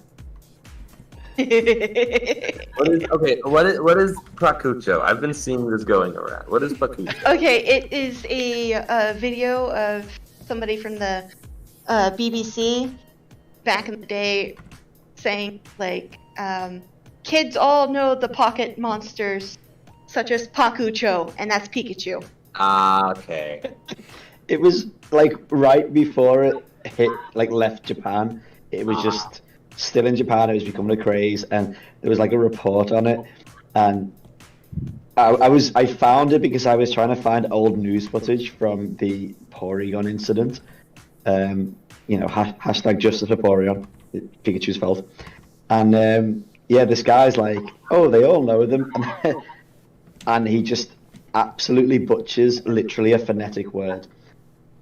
And just throws just vowels just all over the place. To be fair, a lot of people who speak English actually butcher the hell out of phonetic pronunciations. Yes. Yes, we do. Yeah, and I don't fault you. I don't get why. It's okay. English is dumb. English is like one of the dumbest languages of all time. But like, it has rules that aren't difficult to follow in 99% of cases. It's just that 10% others. But Pacucho, And to be fair, it's usually Americans who butcher the English language, not the British. Exactly. How dare Look, to give the reporter a little bit of credit, at least the consonant sounds are in the right place.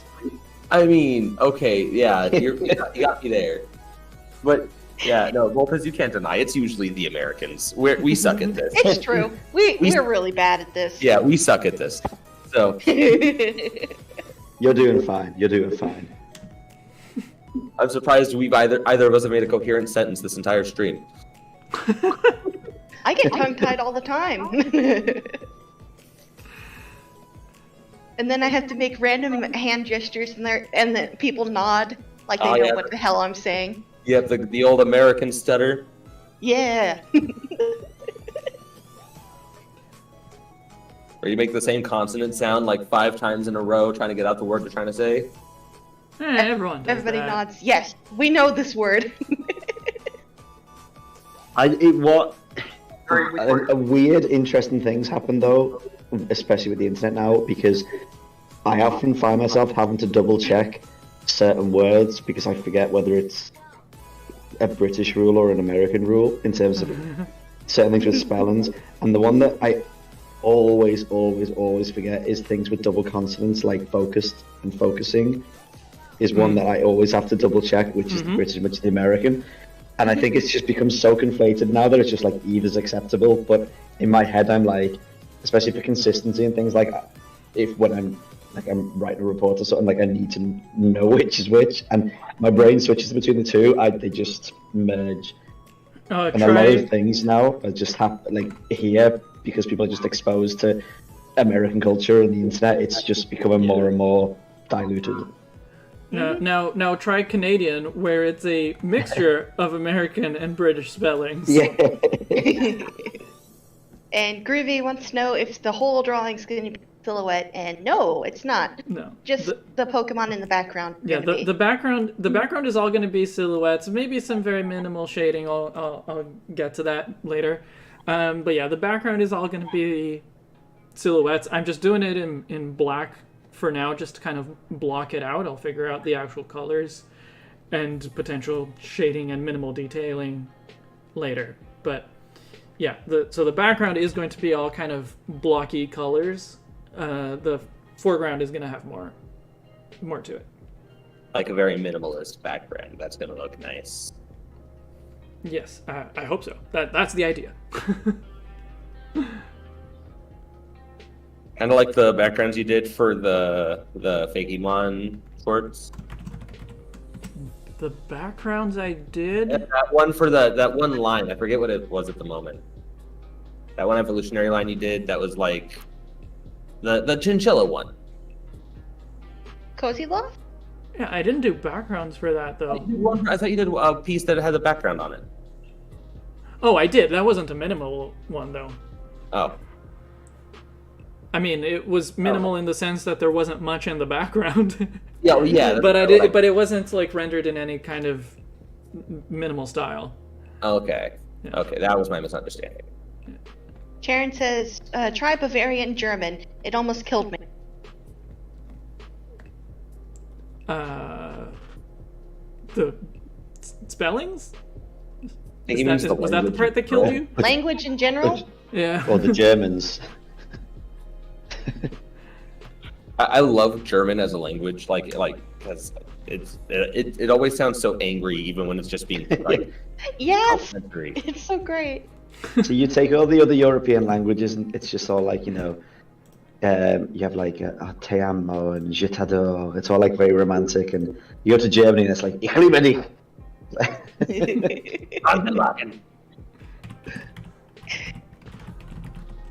I love that video that went around a few years back, German compared to other languages. Yes. That one girl who's like saying all the German words at the end and they're all cracking up. Mm-hmm.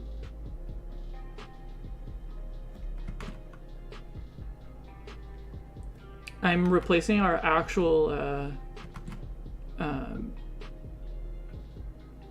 so what do you call it? The thing for watering plants. I'm replacing it with a squirt bottle. Oh, yeah. Nice. You were close. The watering can. Watering can, yeah, that's the word. Even though it's probably going to be very, like, impossible to tell that that's what it is. That's what I'm gonna pretend to be drawing here. All right. Now here's the real discussion. Do you all prefer the squirt bottle or the Whalmer pail? I love the Whalmer pail person. Squirtle. I mean, like they're both fine. Whalmer pail, but I think it's impractical in a backpack. Mm. I mean, is the squirt bottle any better? But that's like a lidded. Wait, Yes. they're like actually, no, it has a hole on the size, top. Like is it to scale on how big these watering cans are? Isn't the Gen 4 one a cider? Oh yeah, isn't it like Yes, I was think it? there's that too. Was it a Psyduck? I was gonna say this one. I think it's really cute. But no, that's the wrong decision. The cute one is It's the wrong decision. it is the wrong one to defend. The right one to defend is the one that looks like a Squirtle. Word bottle. The spray duck. The spray duck. Yeah, I'm gonna look them up here. Squirt And then there's bottle. also the sprinkle lotad. I'm sorry, the what? Sprinkle lotad. The sprinkle. Oh. What Yeah. game was that in? It is in Gen 6, apparently. What? X, What it- Y, or S. I don't know. How did I never know this? I'm gonna guess you Apparently, did, and it's you just also forgot. in Sun Wait, and Moon. what's it called? The sprinkle lotad. Oh yes. It's a great I remember. name, undeniably, and it's pretty cute too. This, It is a the really squirt cute. bottle. The squirt bottle is very cursed in the anime. I hate this. Wait, I gotta see this now. Squirt bottle. Okay. Oh my god. This is disgusting. Which the sprinkler tad? No, the fucking squirt bottle in the anime. Is it a significantly different design than? Oh yeah, I'm gonna send. Yeah. I'm gonna send a picture to the chat. Yeah, it is. I hate it. Thank you. I'm gonna have nightmares about that. You're welcome. Oh, that's wonderful. Oh, I'm glad I could Wilmer. Well, pale. Oh, this deserves to go in Pokemon art, guys.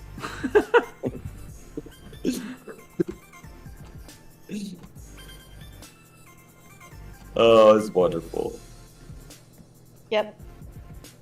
And I do believe that that is James holding it. Of course, it's James holding it. All right, I'll have a look later. I'm not gonna look now, but It's just a hand. It's just a gloved hand off to the side of the frame. Of course, it's James. This was basically the anime anticipating deviant art. oh, Oh. Oh. Oh my. What's the name of the Gen 6 one? Is it Spring? Oh, The Sprinkle lotad. Sprinkle Lotad. Who reacted Sprinkle to Lotad.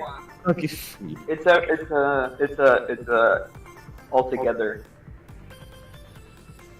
Yeah, it's all together as one big O word. Sprinkle Yeah. lotad. It's not loading the image. It doesn't want. Wikipedia, help me. It doesn't want to be seen. It's too ugly. hey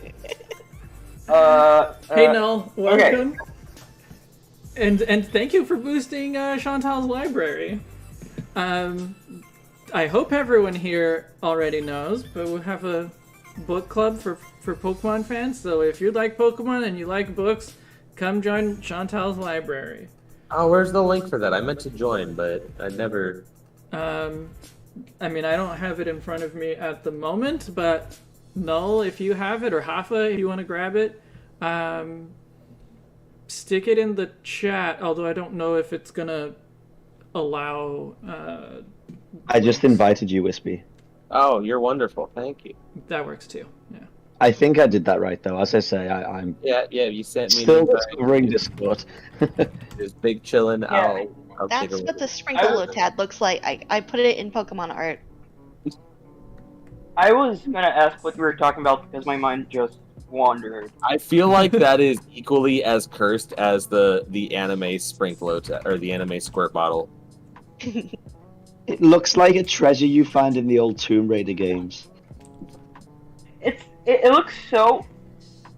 I know X and Y are like very early Game Freak 3D, and also the 3DS is not that like powerful, but Mhm. this looks especially low poly. Well, this is also the overworld model, so it's Yeah. like it's meant to be very small in the character's hand. It is. So, Yeah, but there's- that also doesn't change the fact that it looks like you asked someone who hasn't played Pokemon since Ruby, Sapphire, and Emerald came out to draw a Lotad from memory. Yeah, that seems pretty cool. Also, someone That said looks that not well. available in Gen 7. It's actually not. It's just because it's on the files of the game in Gen 7 games, but it doesn't mean it's used in those games. Yep, like how all the Gen 3 items are technically in the data for Gen 4. Mm-hmm.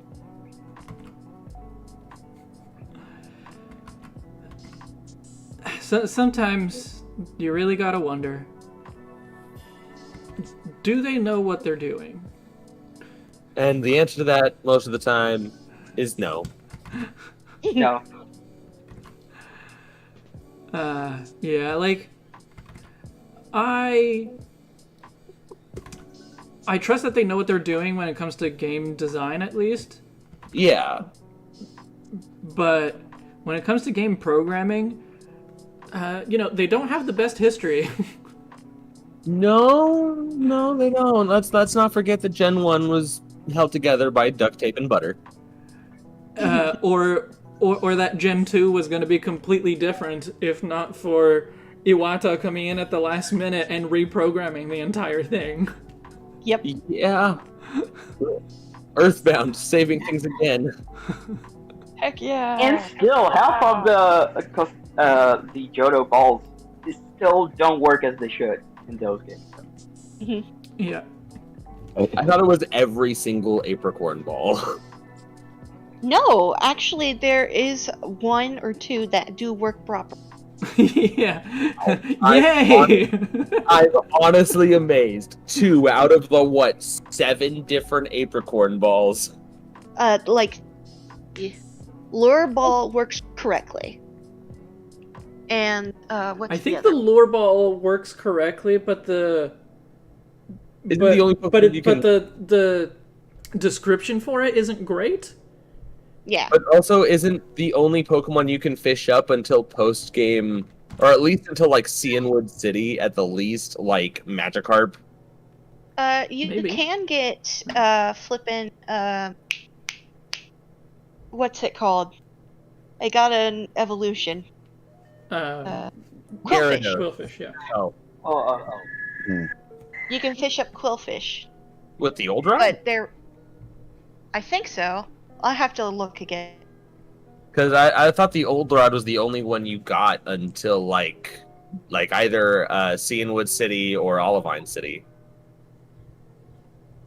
Yeah, Or because I think, you got it quite late because then the last rod you got, I think, is in Kanto, isn't it? Yeah, the last rod is where you get the last rod in Gen 1 over there on Route 12. Yeah, I'm pretty sure you can fish quillfish on the good rod. I don't know about the old rod, though. Yeah, but you still don't get the good rod till 4 badges in, and you get access to lure balls in Azalea Town. So it's the lure ball is just basically useless for half of the initial part of the game. Correct. So what's everybody's favorite Pokeball? I like moon balls. Moonballs are really funny because you want to know the error for moonballs? It only increases the catch rate for Pokemon that evolve via burn heal. That is Correct. hilarious. But the reason I love moon balls is because I got a shiny Ralts that said it came from Ruby, Sapphire, and Emerald off Wonder Trade back in Omega Ruby and Alpha Sapphire, and I had no clue if it was legal, but it turns out that it technically could be. Ooh. See, I always forget that thing can evolve by burn heal. I just buy full heals and I always forget to stock up on them. Sharon's gonna hate me for this, but I really like Beast Ball. Beast Ball? The Beast Ball. Yeah, I don't know what my favorite ball is. I think I use quick balls and dusk balls the most. Oh yeah, But of course. I Yeah. like. But I really I like the love. quick ball design. I really love the luxury ball. Yeah. I think want the my luxury ball's Pokemon the- to be comfy.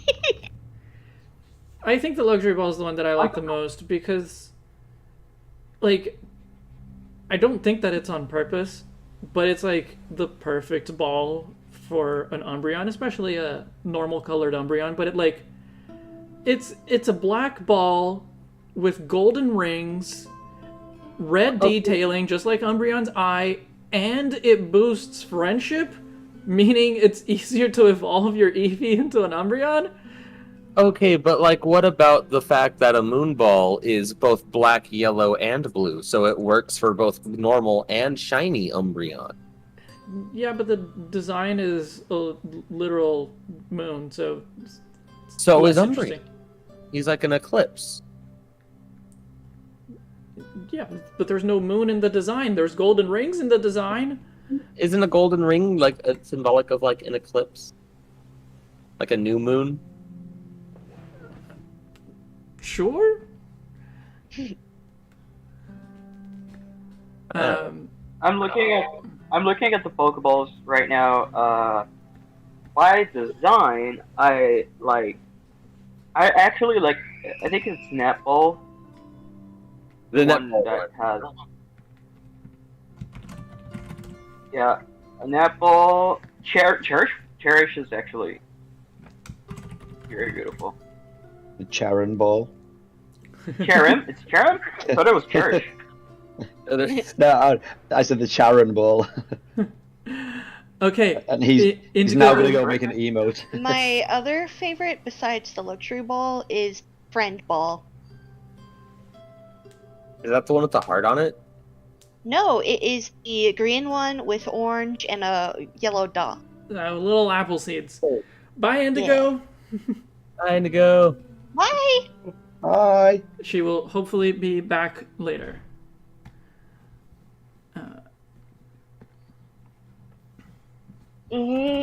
Actually, I like the special ball. I think it's special ball, the new one. Oh, the new One one that- is what's it called? The Strange Ball? What's it called? Oh, yeah. It's probably Let me see. It's a feather wing. Yeah, jet, it's the origin. strange ball. Strange ball. Yeah. I like it because it's green, and green is my favorite color. Wait, And the that's it. strange ball? What? It's an Arceus. Well, sort of. So it's a placeholder ball for when the ball of the Pokemon that you transfer in, and I think it's supposed to be in every game. So not just Arceus, but in BDSP BSB. and Sword and Shield as well.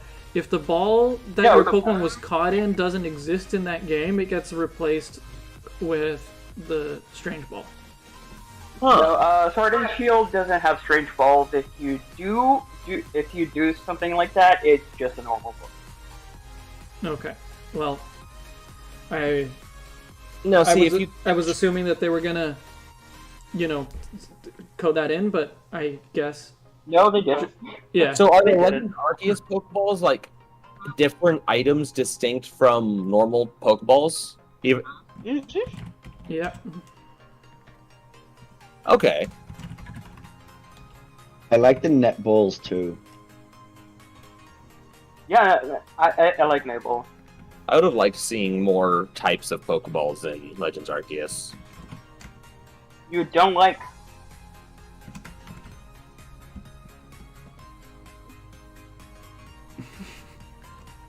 It's funny when Hafa cuts out mid-sentence. It would have been nice to see, because there are so many different Apricorn barrels, Yeah. It like would've- someone would it have would have been to nice to have more of them in Legends. Yeah, like someone would have had to have come up with them, however long ago. Yeah, and presumably they will at some point. But I guess in the timeline of Arceus, it hasn't happened yet. Or it just hasn't happened in Hisui. True. Yeah, it's hard to say where Pokeballs originated from the information that we have.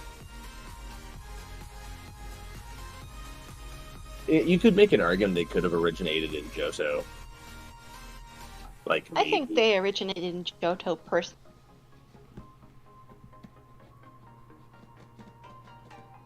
And like the Kalos Pokeball factory is just outsourced by Silph Co. Well, I mean, it's just a factory. Yeah, Well, it's yeah, just that's a what I'm fact. saying. Like the factory that's like owned by Sylph, because Sylph makes Pokeballs, don't they? Yes. So What's the lake ball from? the Lake Ball. I have an image up with everything, and I was looking at it, but I found the same image with them labeled, and it's like it's giving me kind of almost sort of like, I don't know, Samurott vibes. It's kind of like blue with like a green triangle on the top and like a yellow arrow Oh, pointing down. But then okay. I think this was an anime-specific Pokeball. Okay. Mm. Oh, by the way, besides the lure ball that worked correctly, friend ball also did work correctly in Gen 2. Yay. Oh, go Game Freak. Good job. Yeah. Okay, so it's from the Sea King catching competition, and it is an anime-exclusive fishing competition held annually at a lake in the Johto region, featured in the episode Hook, Line, and Stinker. See, Johto's awesome. Which ball is that? The Lake Ball. I'm guessing it was kind of like a safari ball sort of thing, but specifically for catching Sea King. Yeah, pretty much. Yeah. That's exactly it. Yeah, the friend ball will save you a lot of money on haircuts for your Eevee. A lot of cycling up and down Goldenrod to hatch those eggs. More like the sport ball from the bug catching contest, but for fish. Yeah. Well, same. Yeah. It's not exactly the safari ball, but Is there a difference between the sport ball and the safari ball besides design? That's a good ass question. See, another thing I forgot, but you just reminded me why I love Johto. The bug catching contest. Yeah, Yeah, it was pretty every cool. Tuesday, I think. Tuesday and Thursday. Tuesdays, Thursdays, and Saturdays. 3 times a week. And Saturdays. Mm-hmm. Okay, so Safari Ball just has a 1 times catch rate. It is just a differently colored Pokeball. Like, it has no other special effect. Which one? The Safari Safari. Ball. Oh, I thought it was Actually, a great It's ball. the Great Ball. It says on Bulbapedia, catch rate modifier ×1. Prior to Gen 8, it could not be obtained in normal gameplay and was only usable within Safari zones. But Safari Balls are basically Ultra Balls, eh? Yeah, I thought they had a boosted catch rate. They do. They're Ultra Balls. But in the Safari. Gen 1, Ultra Balls were actually worse to catch rare Pokemon like that. Great Balls were better.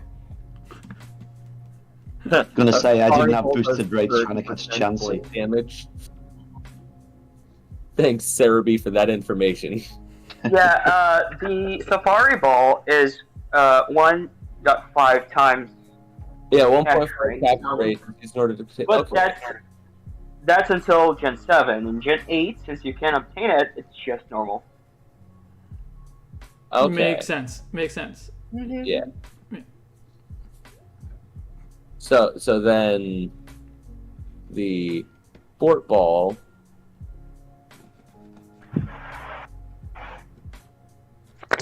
The sports ball is ugly as hell.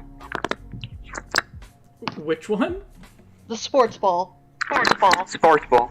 I don't remember it off the top of my head. Like It exactly. is the Pokeball with the S on it. That you use in the bug catching contest, and it is literally a great ball. So yeah, it is the same as the Gen 1 Safari Ball, but not as the current Safari Ball. Okay, that makes sense.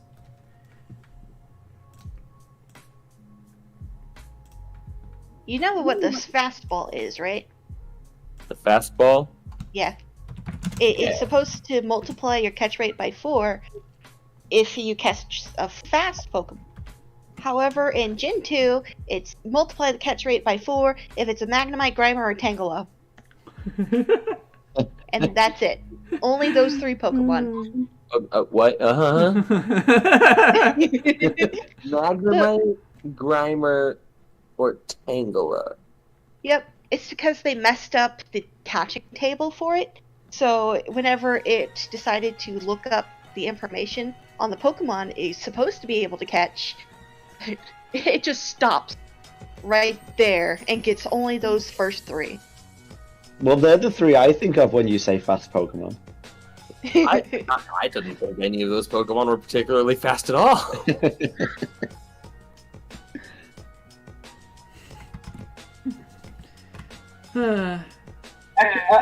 Bulbapedia says that in Generation 2 it was supposed to catch the Pokemon that can flee from you. Mhm. Yeah, it is for fleeing Let's tell you Pokemon, technically. Yeah. I think that the idea was you'd use them for the beasts. Mm-hmm. Yeah. Yeah, one I'm thing I fairly love- certain that was the idea. That's another thing I loved about Gen 2 that I haven't seen ever happen again. The fact that you could encounter wild Pokemon at night that were asleep. That Yes, was... headbutting the trees as well. If you headbutt like the trees during the day, Yep. you could get like a spinner rack or whatever, or like things that would like fall out.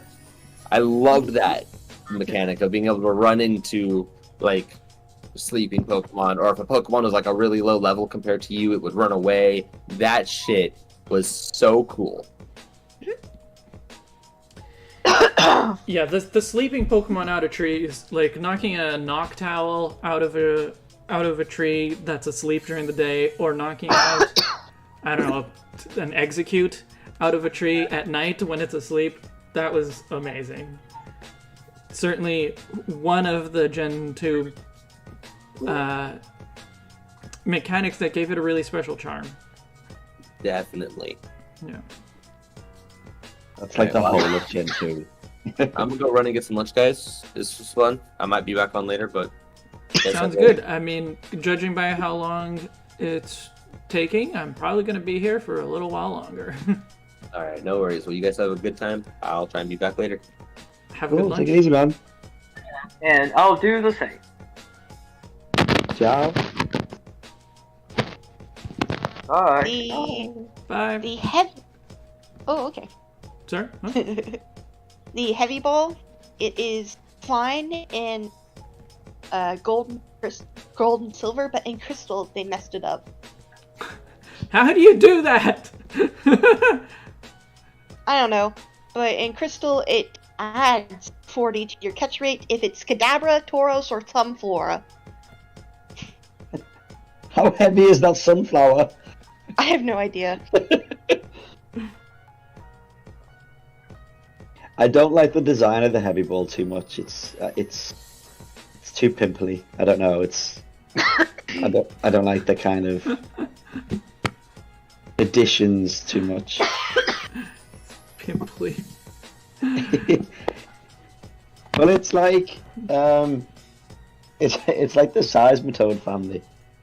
I don't want to cuddle up and pet them.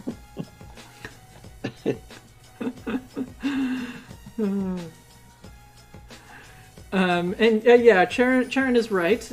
Legends did sort of bring back catching sleeping Pokemon in a different way, but similar spirit.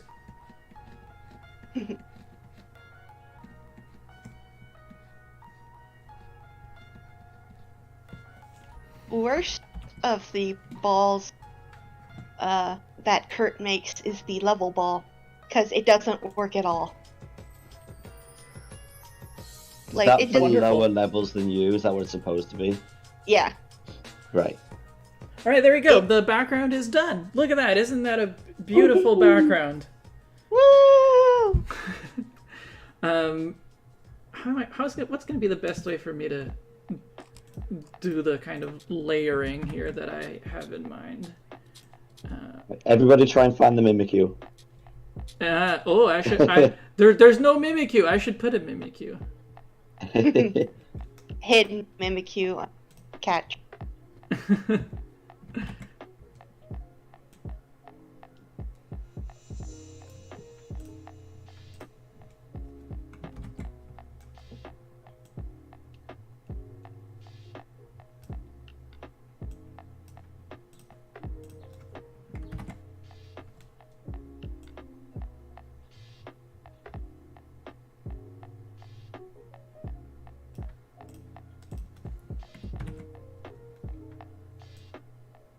everybody pretty much had the love ball messed up, right?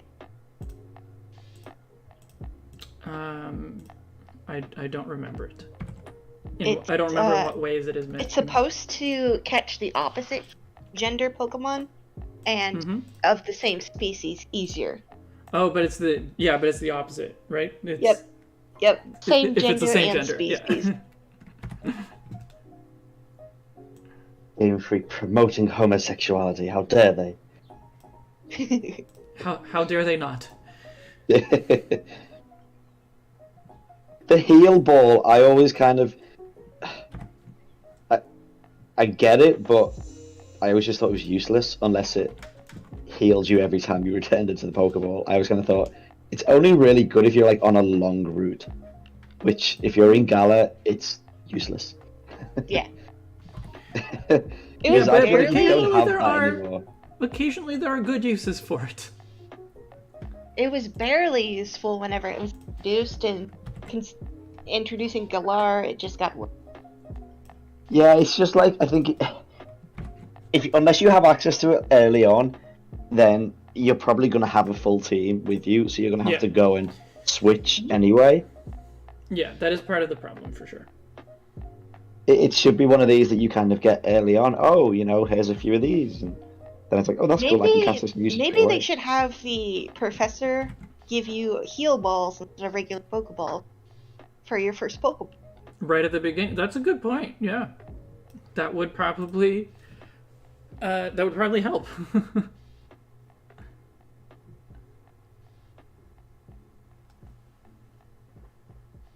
Okay.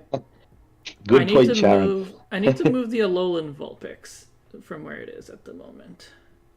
Sharon is surprised that we use Pokeballs for their effectiveness. Yeah, of course he is. And not just for aesthetics and colour matching. I do that, especially for shiny Pokemon. If I run into a shiny, I'm all like, which Pokeball matches most? Yeah, Rodriguez is going I do not do proper that. hardcore. Rodriguez is going proper hardcore by only using the standard ones. I mean, I liked when catching legendaries. I can vividly remember playing Silver and like saving my game going up to face Lugia and like going through about 40 turns of battle, throwing like 30 Ultra Balls. The battle, like, I don't know, I knocked out with struggle and like had to restart the game. Like, I always kind of loved that challenge of it. Not just, oh hey, throw a Pokeball in your first turn because you need this legendary to continue. All right, how's that looking? I still need to Looking move the pretty great Vulpix. to me. But, yeah. The Alolan Vulpix is getting a little bit too lost back there. Yeah, you can't really her, them. Not sure what the gender of it is. Well, I don't either. Yeah, like it's not going to be super great anyway. Maybe I could get it. Maybe I could try it sitting back there instead of lying down on the windowsill. That might be better. Because I think the Vulpix that's lying down up top is pretty clearly a Vulpix. Like the tail shape is... Yeah, that just gives it away. That's yeah, the whole thing. exactly. So, yeah, let's try something else.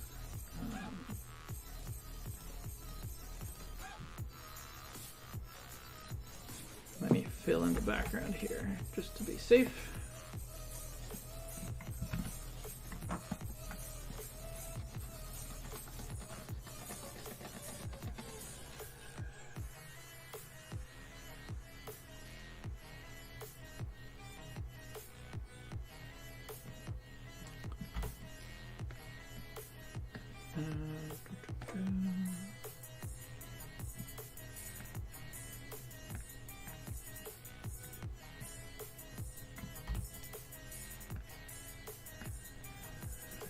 Null thinks that the Gen 6 legendaries were the worst in story.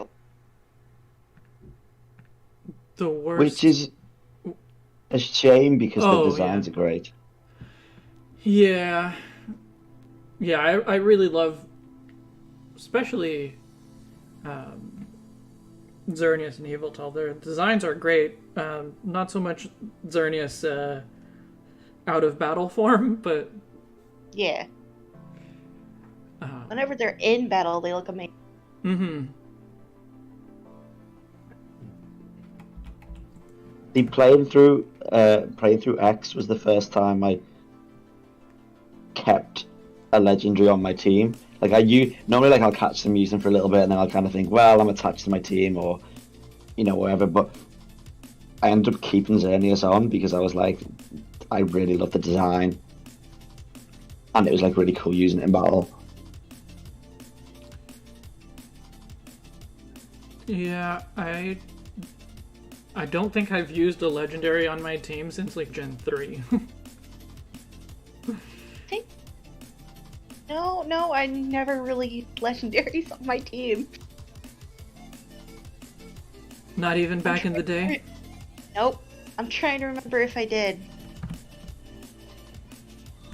No, even when I was younger, I didn't. I like the idea where, like, when you go and catch them, and like even like catching the birds in Kanto, and it was like, oh, I've got it now, and I'll kind of use it for a couple of battles, but then I just feel bad for whoever I've swapped out, and I'm like, I'm gonna swap them back now. I couldn't like carry on with them. I think I kept Articuno once during one place. Good choice. It's hard not to keep Zapdos when you're a kid playing Gen 1, because Zapdos is so useful against the Elite Four. Zapdos is amazing against the Kanto Elite Four.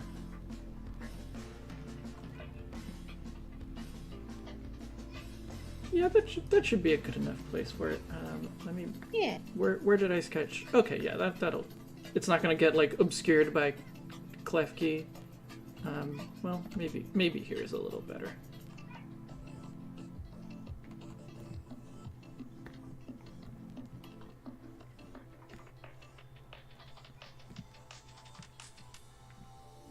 No, I can understand using Johto. I liked using it in Heart Gold Soul Silver just because I remember when it was saying about following Pokemon, and it was like some might be too big though for indoor, and literally I was thinking all big Pokemon, so I was like, okay, I'm going to try an Onix. That still follows me, and I didn't know what it meant, and then I got the legendary as well, like, oh, they're huge. So I just like walking around with them going, yep, I just caught this thing. It was always a little bit weird that like any Pokemon could be following you and like go indoors places. It was great, but it was a little weird. Just on a world building level. Raphael says that battling a hop, they use their Zamazenta because theatrical or thematic. Fair. That's fair. Yeah. I can get behind that.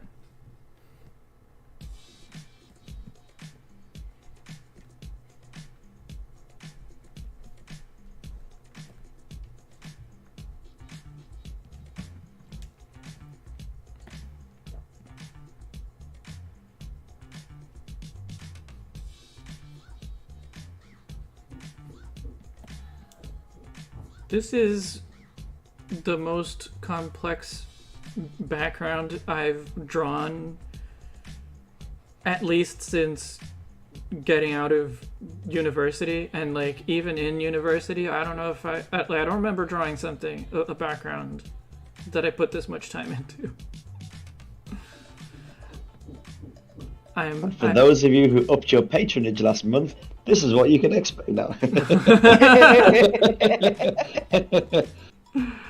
Hey, you still have time. If you become a patron still by July 1st, Like you have Yes, to be a this week. patron on July 1st, which means you have to actually sign up by June 30th. But yeah, if you do, you can get a 30-minute sketch. This is a bit too much for 30 minutes, considering it's already been 2 hours and 20 minutes. Yeah, it's been a while. But yeah, I you can can get a free 30-minute sketch. I can understand the Zamazenta dying to the Zacian. Raphael. Zacian is just so good. All right, that's recognizable enough as a Vulpix, right? Yeah.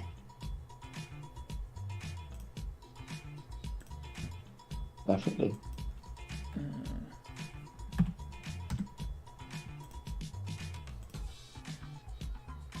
Might as well just hide the foreground, the background entirely now.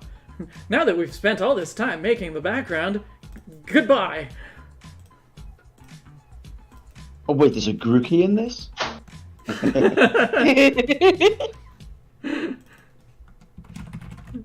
Wait, where are the Gurky's ears? To come?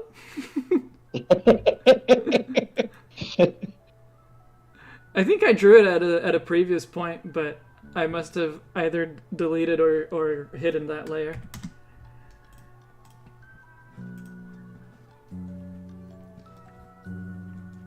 Okay, so this is the foreground is gonna be a little bit more detailed, but not much more. Like the Pokemon will have enough detail, and the stuff that's like on the cart should be good, but the card itself, I don't think I'm gonna put too much effort into. This grikki is here no evil.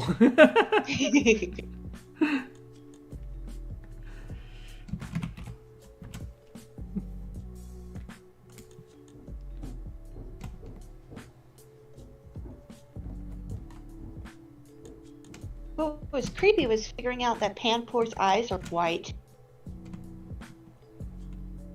You know, Charon brought that up the other day. That is not how I interpreted it at all. I see its eyes as closed.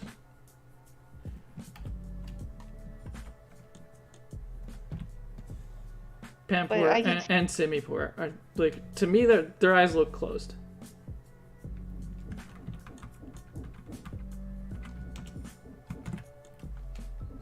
To be fair, They I look think white. yeah, I think they have good design elements behind them. I don't particularly dislike the Simmies. I mean, they're not great. I think the base forms are cute.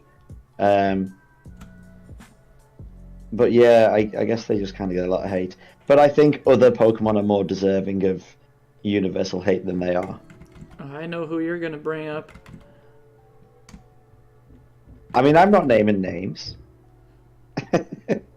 Maybe not at the moment. You have many times before.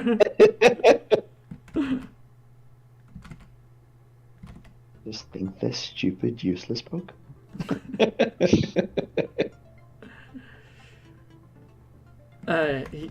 He's thinking of Sock and Throw, for anyone who's curious. I also think that they are stupid, useless Pokemon. Yay! Which is why I You are redesigned correct. them to be much better. Sock and throw? Yeah. I think they're the only Pokemon that actually physically offend me. I genuinely take offense to their existence.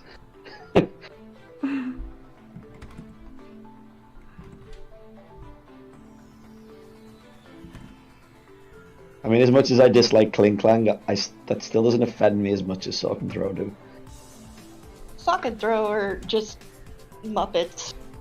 Exactly, they're Bert and Ernie. They're just no. I Just no. No. I'm not even worth my words. The worst thing you can say about them is no. Just no. Oh, I promised Sharon I was going to be good today, and I've just upset him. By having a correct opinion of Pokemon? Well, he can suck that up. Because I mentioned disliking Kling Clang. Yeah, I don't like Clink Clank. Bye, Groovy Bananas. Hi, Groovy. Bye.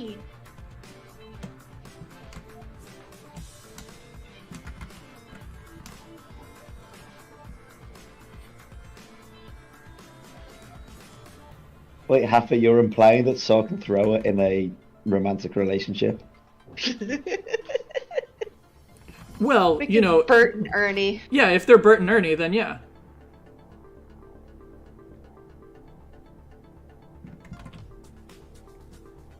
Yeah, it doesn't make me like Freebird them. had to process that. I was thinking, I don't know if that's another reason to not like them, but then that kind of sounds like I'm being weirdly homophobic, which I'm not. So I'm like, but it doesn't endear me towards them anymore. It doesn't fix it for you, is what you're saying. Picturing them as a gay couple is not enough to fix it for you.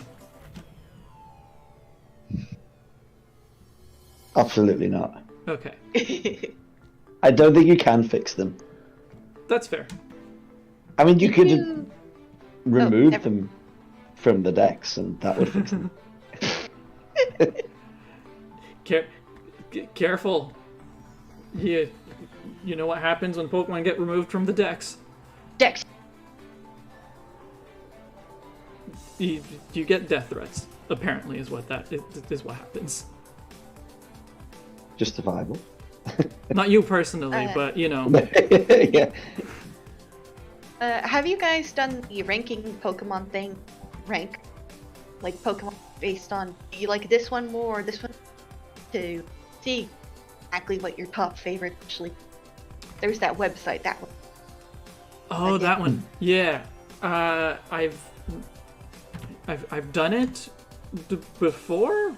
Not recently, though. Yeah, I've done really it, and need to do that again. Yeah, I tried doing it overall, but I felt like I was being biased. But I did it with types because I thought that would be quite interesting.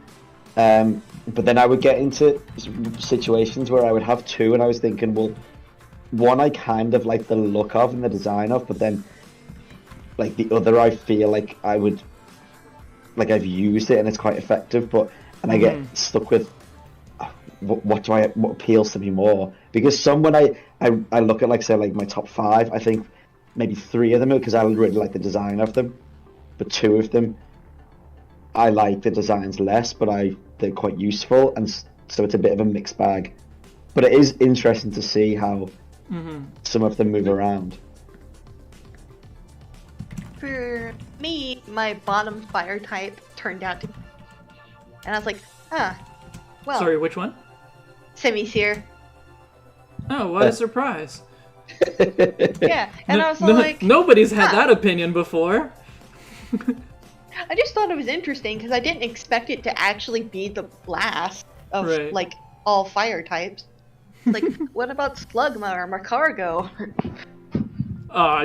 They have a lot more to their name than Simisear. Yes. Okay, but interestingly though, who was your top water type? I think it was Spider. Dupiter? Yeah. Because if you'd have said Greninja, then I'd have thought something suspicious was going on. What? What's I wrong don't with really Greninja? like Greninja. Are you an anti-Greninja? Are you a Greninja hater? Me? Yeah, you said it was gonna be you're gonna be suspicious if Oh no, because I was thinking of the poll in Japan. Like I thought like Oh, okay. like it was gonna match up to that. Like no, to be fair, when I first played through Gen 6, I chose Fennekin because it was a fox. That was cool. And then it stood up, and I was like, that's a bit disappointing, but okay. And then it became Delphox, and I was like, well, I'm a little bit disappointed with it, but I like the typing. I like psychic typing, that was kind of cool. And I kept using it. Different story when I played through Gen 7. Again, didn't know what the evolutions were like. Picked Litten. Torracat was amazing. Then it became the first starter that I ever boxed. Sorry, Sharon. I like this story. But when I played through X the second time, I picked. I went with Greninja because I hadn't used it before, and yeah, it was cool to use. I do like its design. Yeah, I really like Greninja. I think it's a little in the kind of Charizard camp for me, where I really like Charizard, but I kind of see why people get frustrated with it. And I really like Greninja, but I kind of also can like. I wouldn't. Greninja, like Charizard, has had 25 years in the spotlight. Greninja had the spotlight for a generation and a half. Oh, yeah, but I mean, like, it's not even in Sword and Shield. No, but I mean, in terms like I don't see it like it's. I really like it, but I don't kind of. I think I think it's great, but I don't think it's like, oh my god, it's one of the best. But I do see why people do like it. My Gen 1 starter is Bulbasaur. My Gen 1 starter is literally any of them. Like, I don't even remember which one was the first one that I started with the first time I played Blue. I have played Blue too many times to know which one was the first. I remember my first starter in 3. It was Trico. I remember. Yeah. Nah. They're all mixed together in my brain. Gen 3 is... Gen 3 is the one where I never know which one I'm going to start with. Because they're all really good. But I do remember which one I started with the first time, and that was Blaziken. And part of the reason I remember that is because I never restarted my Ruby game. So, like, I just continuously played on the same... in the same file. So I ended up getting, like, 500 hours on it, and that's without doing any, like, really competitive stuff, like some preparing for, like, Mount Battle in Coliseum. But, like, I never did, like, Battle Tower or anything like that in Gen 3, so... I would restart it, like, every the, like, region. I would bug my sister to borrow her version to trade my favorites over. And then I just kept going again and again and again.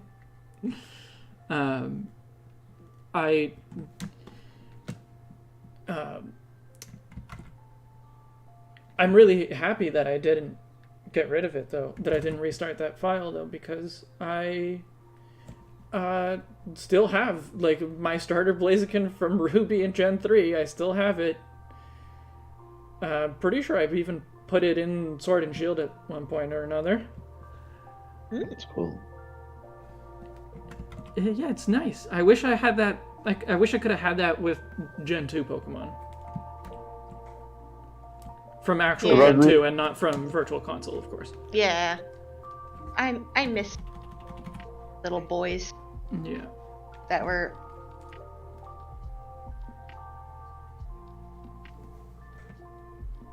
I don't know whether you cut out a little bit then. I literally heard you say, I miss little boys. I said I missed my little boys that were on the Game Boy. Okay. Yeah, I didn't hear my, okay.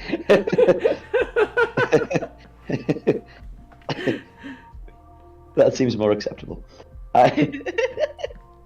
Rodriguez, look, if you know little boys, it is okay to miss them. I guess if you have specific ones, yeah. If you just generically, it's a bit. Yes. Rodriguez, I had a lot of those same ones. So Rodriguez first starters for every game. Squirtle, I had Squirtles too. Cyndaquil, I think I was one of very few who my very first run, I picked Chikorita. I also picked Chikorita. Yay! Oh, I genuinely thought I might have been the only person in the world who did. I thought that Chikorita was the cutest at the time. Well, Chikorita is the cutest. Yeah. And I always kind of liked the grass type, and I loved my Bulbasaur from. I ended up getting a Bulbasaur and training up to Venusaur like really high level in blue. So I was like, I'm gonna stick with grass. But then Gen 3, I Torchic. Rodriguez had Torchic. I hated Blaziken for the longest time. How dare Don't you? mind it now. But at the time, I really disliked it. You really are just a hater, aren't you? Yeah. I tend to always gravitate towards water starters, I think, especially in the early games, because HMs always played a factor, and with like 3 like water HMs, it was always like, well, if you have a physical water type that's maybe a dual type and a special water type that's a dual type, you can kind of split the HMs and like. I mean, there For was alligators, no, always there was kinda no cool. physical special split back then, so... Well, no, Right. but yeah, but I guess just it always kind of made more sense. Otherwise, you would just try and like you'd waste a spot with someone who's just water HMs, and I kind of never liked switching for a certain area. I'd like to just have my team with me. Mm-hmm. That's why I love to lie noon. Yeah. Yeah. Yeah, Well, that's- Lanoon was the first HM mule I ever used. Well, that's why Go-Goat is great. Go-Goat learns surf. Go-Goat Does? learns surf? Mm-hmm. Damn. I had no idea. Yeah. Well, it's only in X and Y. That's why I know. Yeah. I normally pick grass starter. Charon hacked in Gen 5. Yay, justice for Go-Goat. Oh, I love Piplup, Puffer. That's the wrong grikki. That's the grikki I want. Okay. I think overall I had a preference for fire starters. So maybe Charizard was my first one. In Gen 2 it was definitely Cyndaquil. But I think Oh, the one, like, whenever I go back to Gen 2, I'm always alternating between Cyndaquil and Totodile, because even though Cyndaquil is the most, like, nostalgic to me, Totodile is objectively better. yeah, I think you can get more of a I diverse still move keep pool. using Chikorita.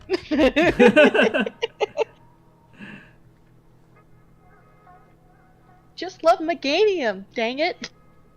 You do? Yeah. That's the first time I hear that opinion. I know it's not a good Pokemon, but I love it. I do like that line. I think they're. I kind of have more of a soft spot as well because they're so neglected. I think it, like, if only it kept the leaf blade on the head. I can understand that. That's it for me, really. If it did that, I'm happy.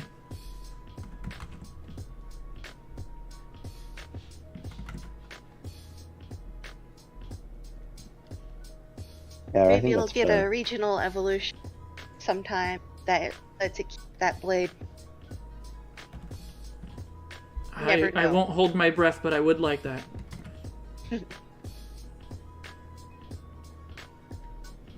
Vamosian, Meganium. I both really hope that it's that is the region name, and really hope that it's not.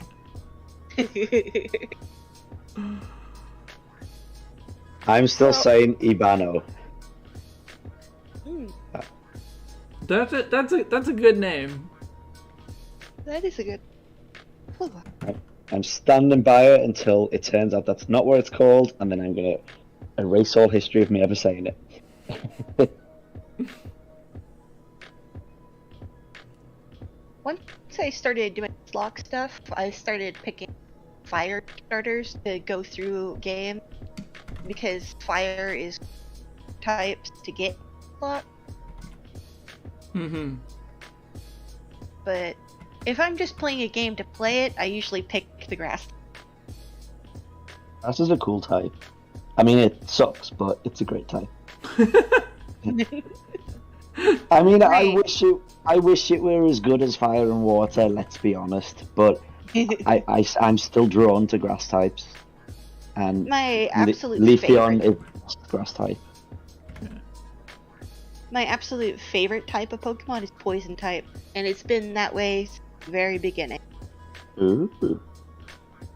Well, Were you my a Team Rocket favorite type fan? has not been the same since the beginning, because my favorite type did not exist in the beginning. Fairy! Or was it dark? Dark. And it's not even like, oh, dark is the edgy type and therefore I just like it. I just like almost every dark type. Maybe like Hey. nowadays, because there's more variety in every type in terms of like in various styles of Pokemon. Maybe nowadays I wouldn't be like, oh, I love every dark type. But back in the day, like definitely Gen 2, where there were only 6 dark types, but still, I loved all of them. I really hated that Houndoom, like, over in You hated Houndoom what? it was over in Kanto and not in Johto. Yeah, and I think A lot of people the complain most- about that. I don't share that opinion. Because I also thought. Oh, go ahead. Libris is a Johto apologist. sure, no, it's just I don't see Kanto in Gen 2 as post game, because when you call it a post game, it implies that like this is what you access after you finish the game, but you haven't finished the game when you get to Kanto. You are maybe a little bit more than halfway through the game. You've Would you compare it to like Unova?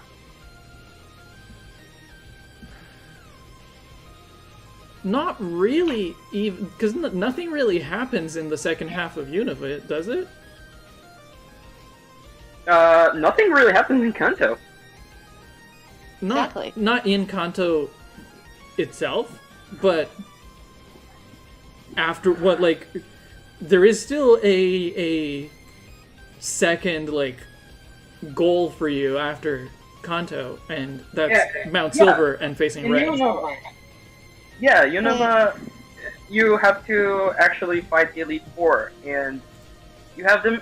Is the mission to find the Team Plasma monks or whatever? Is it after?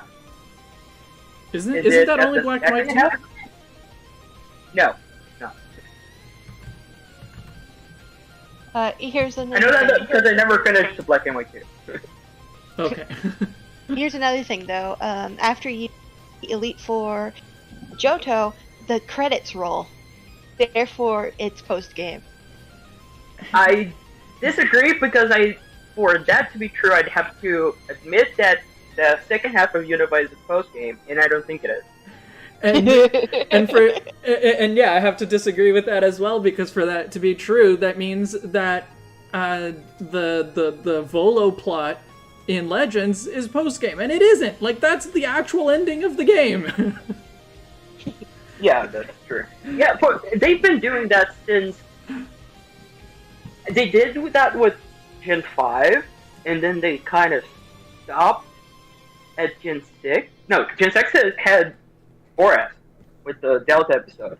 That I wouldn't call that a post game because it's one of the most interesting parts of the game. I agree that it's the most interesting part of the game, but it's not totally related to the main plot anyway. And it's a fairly self-contained thing. I'm more willing to call post game, even though yes, it is definitely the most interesting story. I never finished Gen 7 because I don't have a 3DS. Is Rainbow Rocket after the credits or before? After. After. Yeah. So yeah, they did that with Gen 7, Gen 8. They keep doing this. Oras is the post game to X and Y. Kinda. Pretty much. Yeah, I'm not against having things that happen after you finish the game. Like, there can be little plot things here and there, to keep you interested or whatever. But, like, that's not the role of Kanto in Gen 2. It's just another area for you to explore, and there's another goal for you to work towards that you maybe don't know about right away because you're only going to find out that there's another big challenge once you reach Mount Silver. But I mean, you know about Mount Silver from the time that you beat the Elite, or that you even reach the Elite Four, because you have those 2 gates, right? Or well, it's 3 gates, but there's the one you can go to. There's the one that goes towards Kanto as a whole, and then there's the mysterious other one. So like the role of Kanto is more for you to do, but it's also the continuation of your trainer saga. There are more challenges yet. I would say that. Sorry?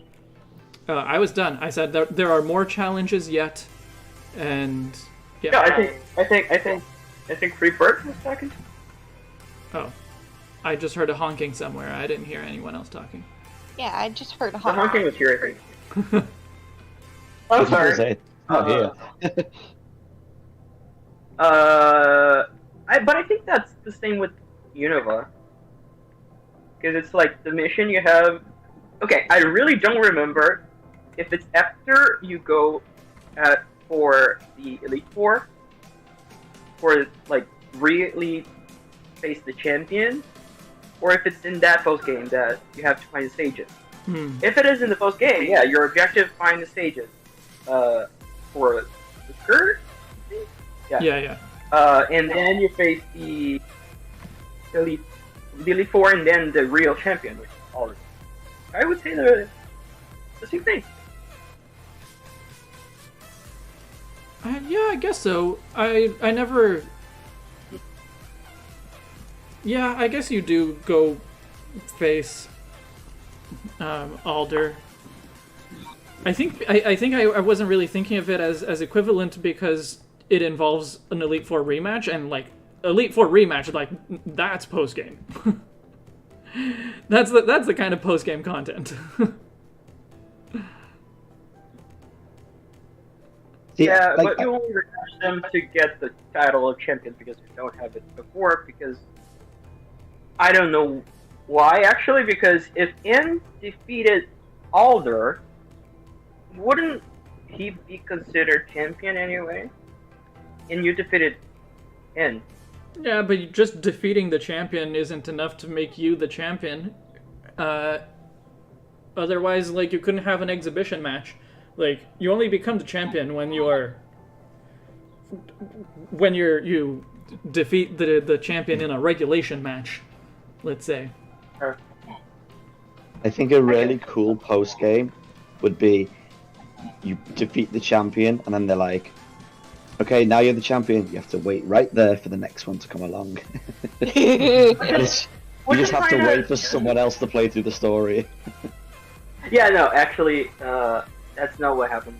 But I like that idea of you defending the post, even though it's actually not consequential, because if you lose, you don't lose your title. But yeah. But I was thinking, because Sword and Shield, like, almost could have done that, because they were really driving towards that kind of you being the champion. It's all about the kind of this challenge and that. But I always feel like you just become the champion, and then you're just like, well, I've done it once. Even though this person was undefeated for years, I'm just going to go off and catch some legendaries. Bye. See ya, bye. So I'm just going to go do my world tour now. It's like, oh, he won one match. Like, that guy was champion for 20 years. Who is this big shot? I'm gonna head out now. It's been nice talking with bye. everybody. Yeah, thanks Right. for hanging out. Yep. Yeah. Bye. Take care, Good talking bye. to you. Bye. Yeah, I know that. Plus, I doubt that N beat Elite Four and got all the badges. Yeah, that's probably true. Probably didn't get any badge. Yeah, I'm least knowledgeable on Gen 5 because I only played through the base games, or the first games, a few years ago. So I've only played through Black and White once, and I haven't played the sequels. Yeah, I've played it, and I even played it relatively recently in like 2019 or something. Both of them. But for some reason, Yeah, it never sticks in my head. Like, I don't remember those games. I That's remember opposite. it, I remember them very, very, very well, even though I only played them once. Fair, I watched some playthroughs. But I watched while I was playing. I would play and then watch the equivalent parts of it. But I remember them pretty well. I think the game I keep forgetting is X and Y. I played it 3 times and I don't remember a lot of that game. I remember getting to the second gym and being like, this is only the second gym? I've been playing this for like 3 weeks. Yeah, it takes forever. Yeah. So much has happened. It's not even that so much has happened, it's just like you have to traverse so much to get to Grant. Yeah. Like, plot-wise, nothing really happens, but there's a lot of towns. Yeah. Well, you have the whole, like, the first chateau as well. I always forget about that. And then on, obviously, like, the Snorlax. That's... Because I just remember you got the route and the cave, and then you come out and you kind of go around the cliffs and then come up the beach. And I always remember that being long. But on my second playthrough, I forgot that you had the chateau and everything. First, I was like, wow, this is even longer than that. Like, I remember it being long, but this is even longer. That you kind of forget, and then when you get there, you're like, oh, it's the second gym, and my Pokemon are level 60. Like, how did that happen? Oh, I didn't have that experience of like, my I didn't Pokemon get them that levels high, are too but like, high. But... but I think, yeah, I didn't mind that kind of change of pace in the game where you would kind of doing other stuff, and not just, oh, okay, walk through it. Because again, I think partly from being younger and playing the games, and because of the kind of slower pace of the games, going from Pewter City to Cerulean through Mount Moon was always like, this is a big chunk of the game now. Like, you had to, it was like a bit your first kind of stamina test, and stocking up on items and coming back, and you know, it was the first kind of big maze. Viridian Forest was the kind of easy maze, and then you kind of had Mount Moon, and so I always like that with. So I don't mind when there's a bit of a detour along the way. Oh yeah, I certainly don't mind having a detour here and there. But yeah, it was just in X and Y. It was just too. It was too long. It was very.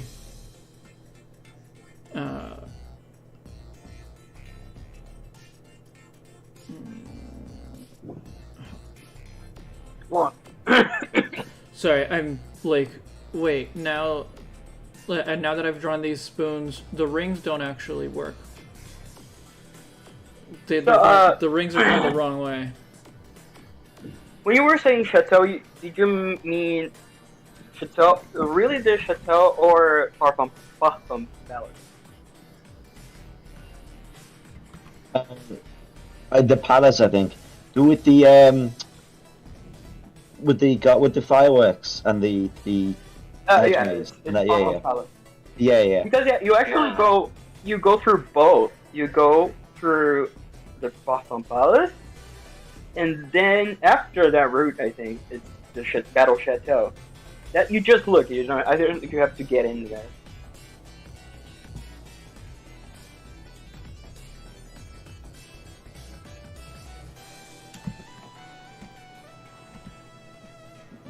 Wait, what were you saying about the rings on the spoons, Libris?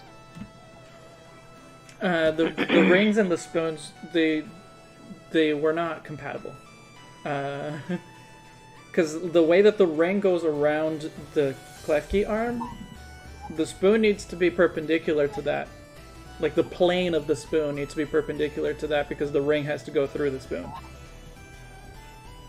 And the way that I drew them, they would have had to be parallel. So that's okay. I'm just redrawing it.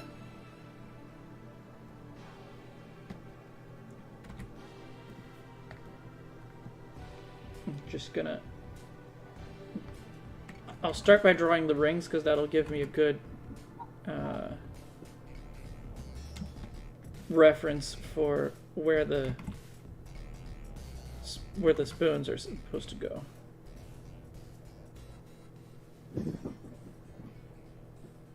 Noel, you are a person of culture. Currently replaying XY and using a skidoo on my team for the first time. Yay!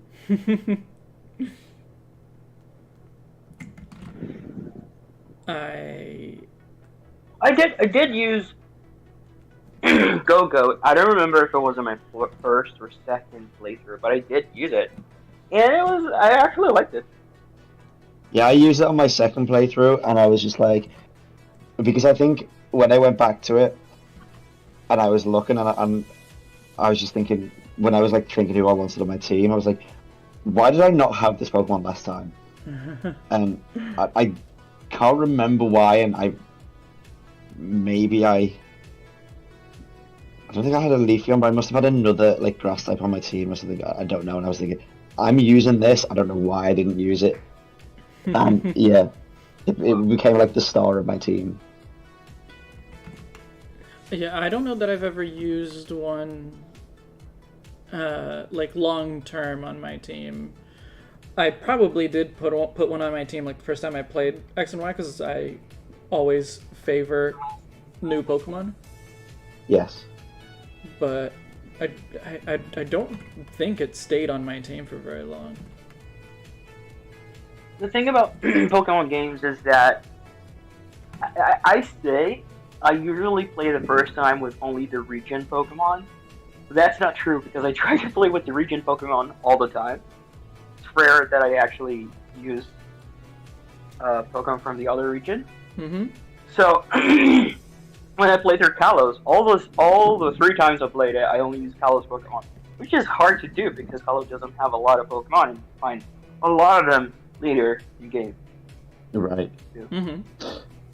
Yeah, like it's not like I refuse to catch other Pokemon. It's that given the choice between, like if I'm choosing between a Kalos fire type and a foreign fire type, I'm gonna choose the Kalos one. I'm gonna favor the Kalos one at least. Those bloody foreign fire types.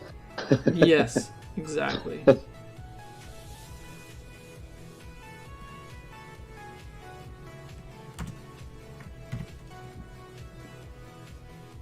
Well, I like Pancham. I like that Pancham's cry kind of sounds like it's saying Pancham. I don't remember its cry off the top of my head. Oh, that's the same with Bidoof. It sounds like it's saying Bidoof. Yeah, it's like, it wasn't just Pikachu they did this with. Like,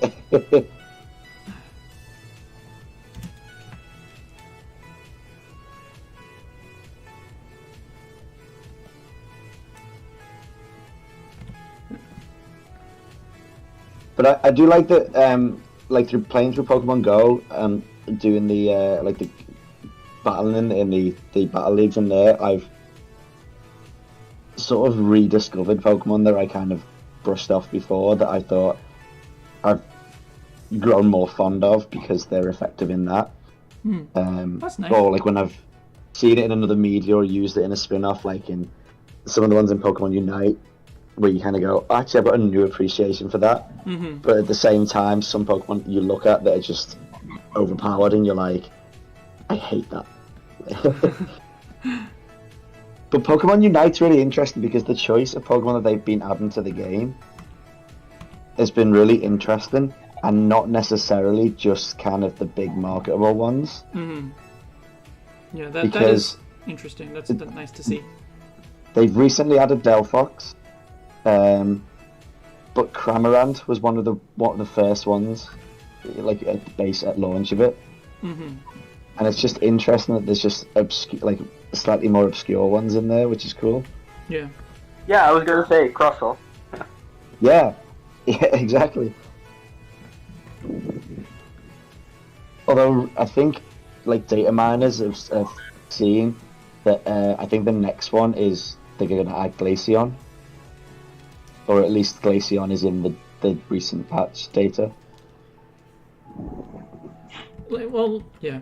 I mean, Glaceon is not unpopular for sure, but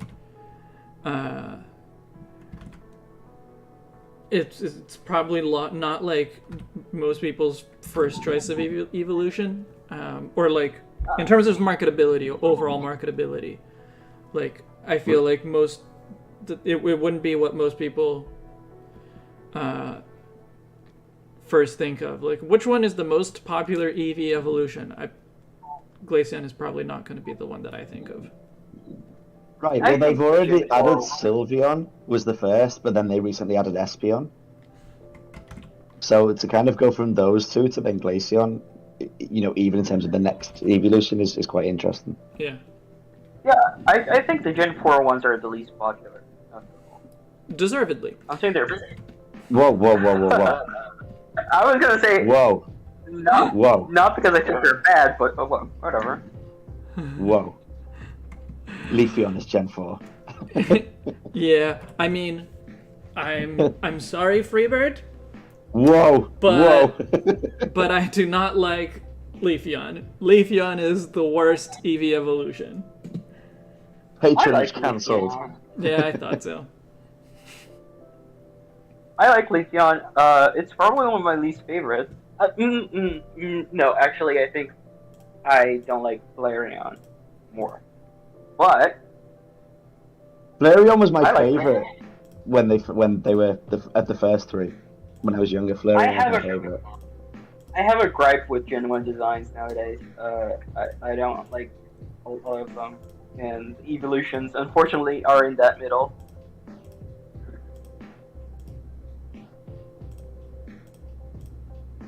It's not because like, oh, I hate Kanto. No, I actually don't like Kanto. Like, not because people don't like Kanto. It's because I think it's a boring game. But the Pokemon have nothing to do with that. I do think that Kanto Pokemon nowadays are more boring. And I think like part of that is probably like repeat exposure.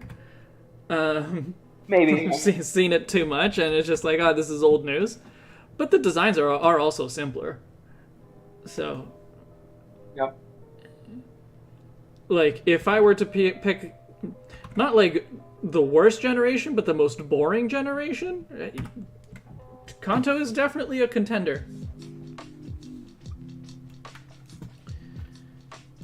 Okay. Design-wise? Yeah. Yeah, not the games, but the designs of the Pokemon.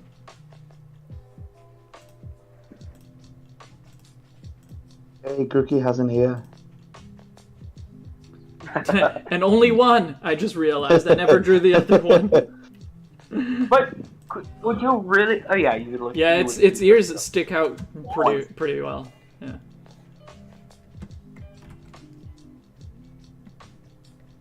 Evolutions are boring, says Charon, and classic Charon opinion. Yeah.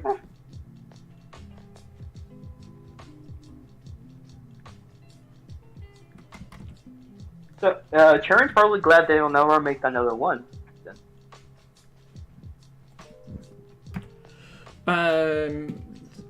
Yeah, probably. He is probably glad about that.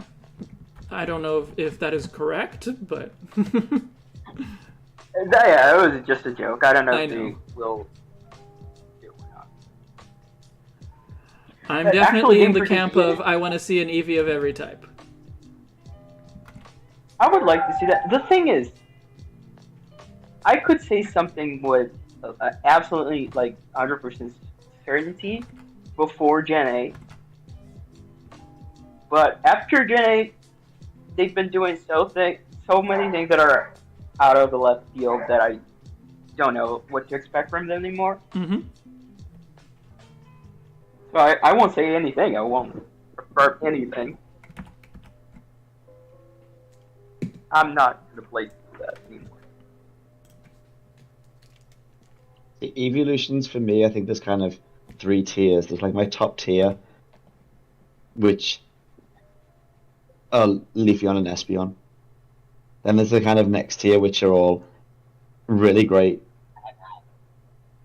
And then there's the kind of lower tier, which I'm more indifferent towards. And so the only ones I'm fairly indifferent towards are Flareon and Jolteon.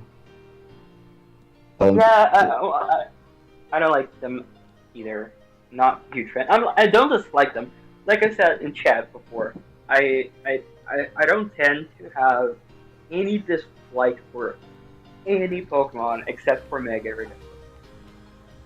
Except for? Mega Redecto. Wow. Okay. So specific. I don't know why, I just hate it.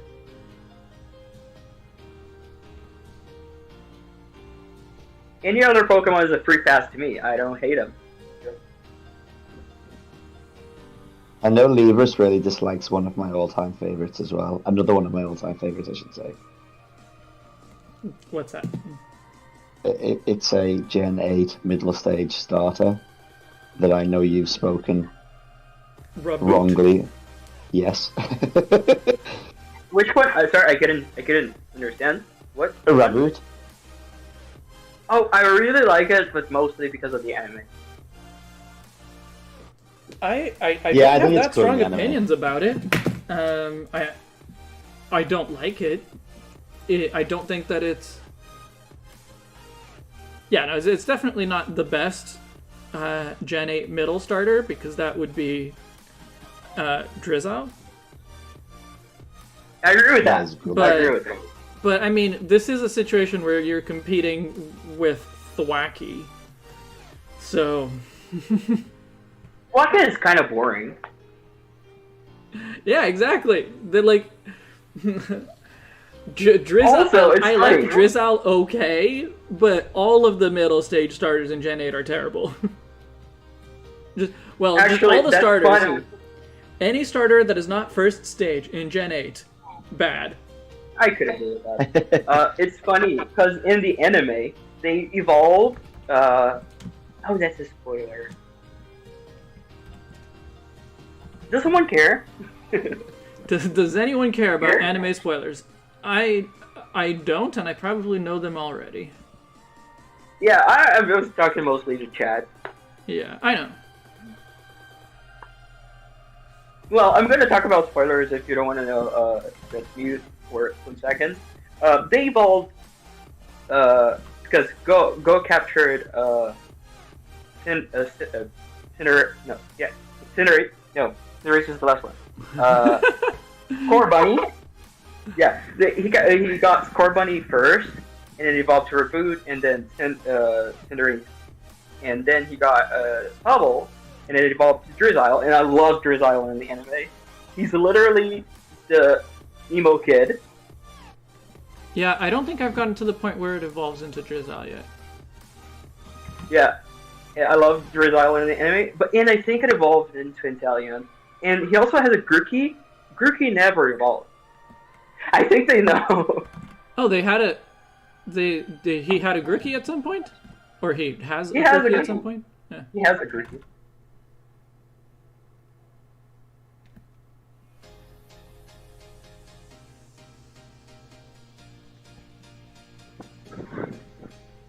It's weird to see Go instead of Ash being the one who gets every starter. Just I like think on they a did that because just on a okay, go on. tradition thing. Yeah, I think it's because they wanted to market starters anyway in the anime, but they wanted also to do the thing with Ash's theme to make it like kind of a servicey, the team of the dreams. So like, how could I do that? And they gave it to Go. Yeah. Yeah, no, it just seems really unusual. I don't I know watch why. much of the anime, but I've seen some of Journeys, and I do think that Go is a great character. I like him a lot. Yeah, I mean, A he's lot a of bit people annoying, hate but he's a him. good character. A lot of people hate him. Like I said, he's a bit annoying, but he's a great character. No, not because he's annoying. It's because people say that he's stealing the show from Ash. Well, maybe that's for the best. People were pissed.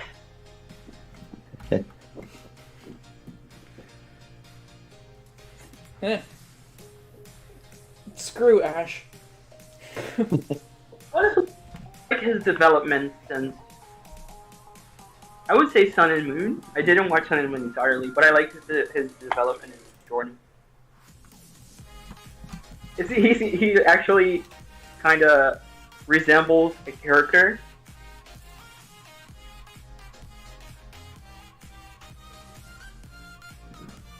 Is that where that thought ends?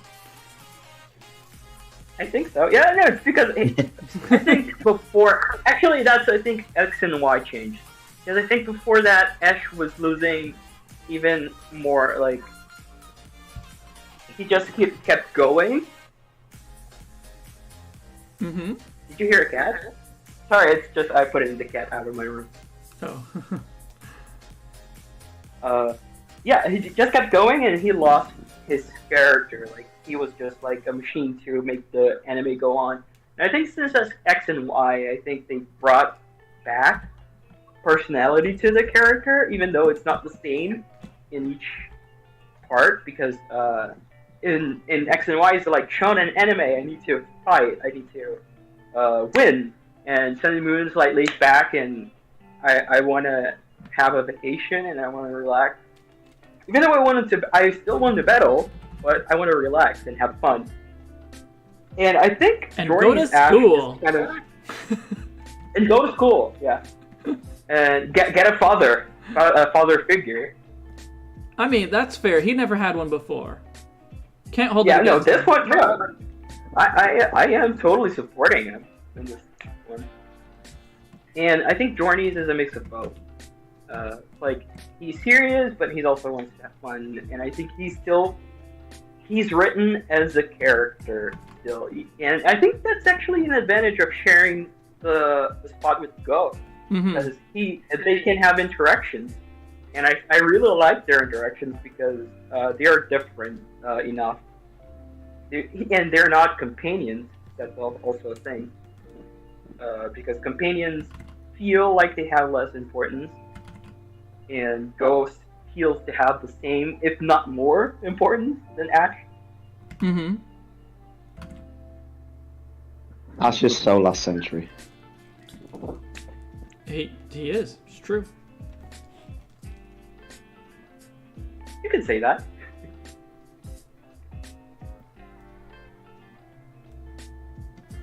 We are over Ash Ketchum.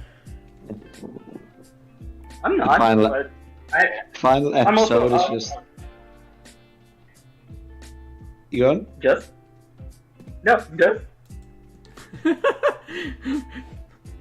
Someone say something? Hello? I'm waiting for him to go on. Last episode is just. Oh, sorry. Oh, no. Sorry. My sound was playing up with it. Oh no, the last episode, no, it'll just be like Ash just suddenly gets like really old, and he finally ages 50 years, and his Pikachu is dead, and it's sad. It's And not like Neighbors is yay. yeah, it's not skip time. He just gets old instantly. Like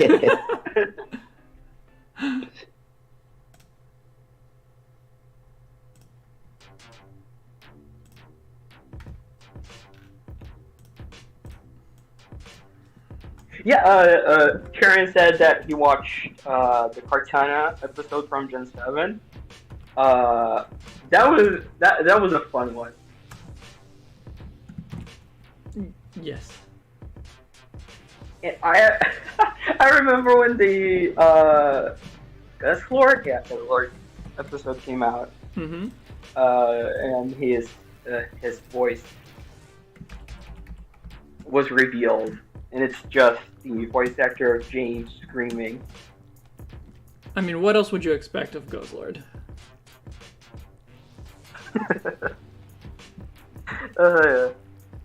Weren't people also surprised or whatever, or put off when they heard Livani's voice? I don't think I've ever seen any.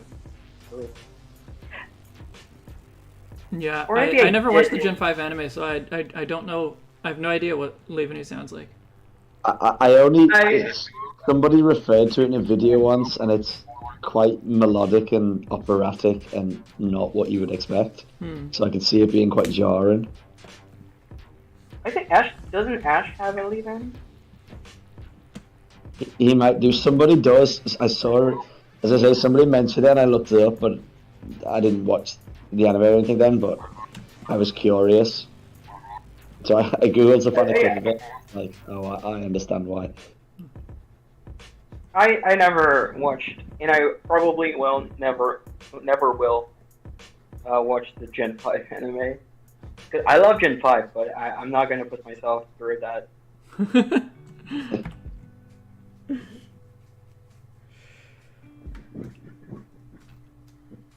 In anime, yeah, Ash has a leave-in.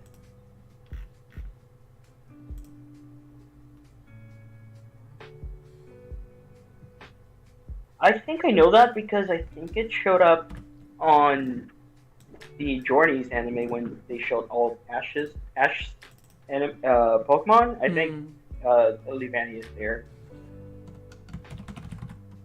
Sometimes I forget which one Pokemon Ash has. This picture's so wholesome. Looks pretty good, right? Yeah. I'm gonna have to figure out something to do with like the edges because I didn't really draw edges. I just kind of let it go. So I'm gonna have to find some way to frame it a little bit more. But so I need to do a little bit of coloring both on the foreground and on the background, and then I guess I need to do a bit and maybe a little bit of shading on the background as well.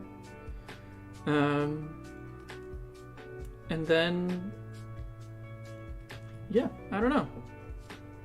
Some color grading, maybe.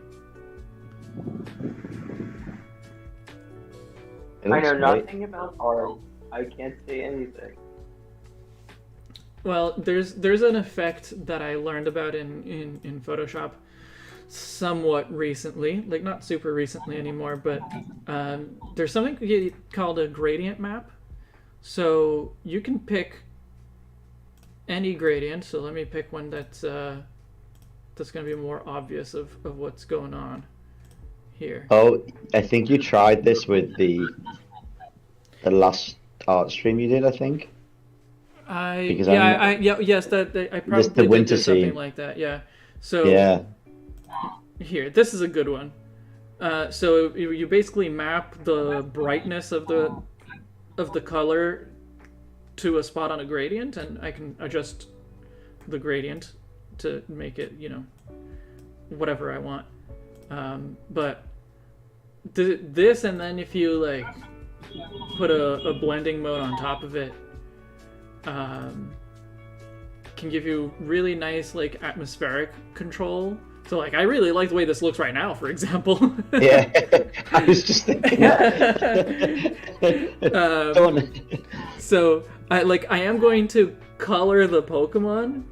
I'm going to give them probably just their flat colors. But then I'll stick a gradient map on top and maybe not make it like 100%, like maybe make it like 50% so that some of the color still comes through, but I think I'm gonna do something like that. So anyway, I'll delete that. Yeah, that'll look cool.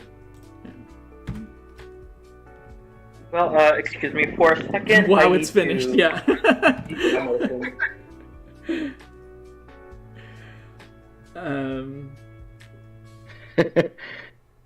Yeah, I probably need to reduce the strength of the background a little bit anyway,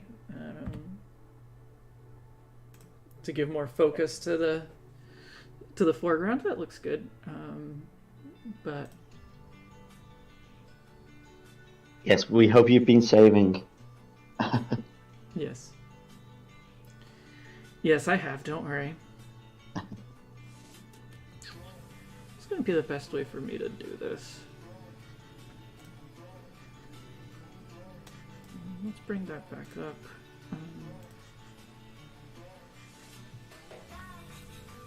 Oh, I didn't reply to your post yet, but I'm going to try to make the tournament next week. Yeah, be there or be square. I know I'm on a very early shift on the Saturday again, so I will be starting work at like 5 in the morning. So if I'm still awake later on, then I will absolutely do my best to join. Yeah, so for anyone who's watching and who hasn't seen the announcement yet, my birthday and Indigo's birthday are exactly 1 week apart. So 1 week from today, it'll be my birthday, and I'm going to do the same thing that I did last year, which is a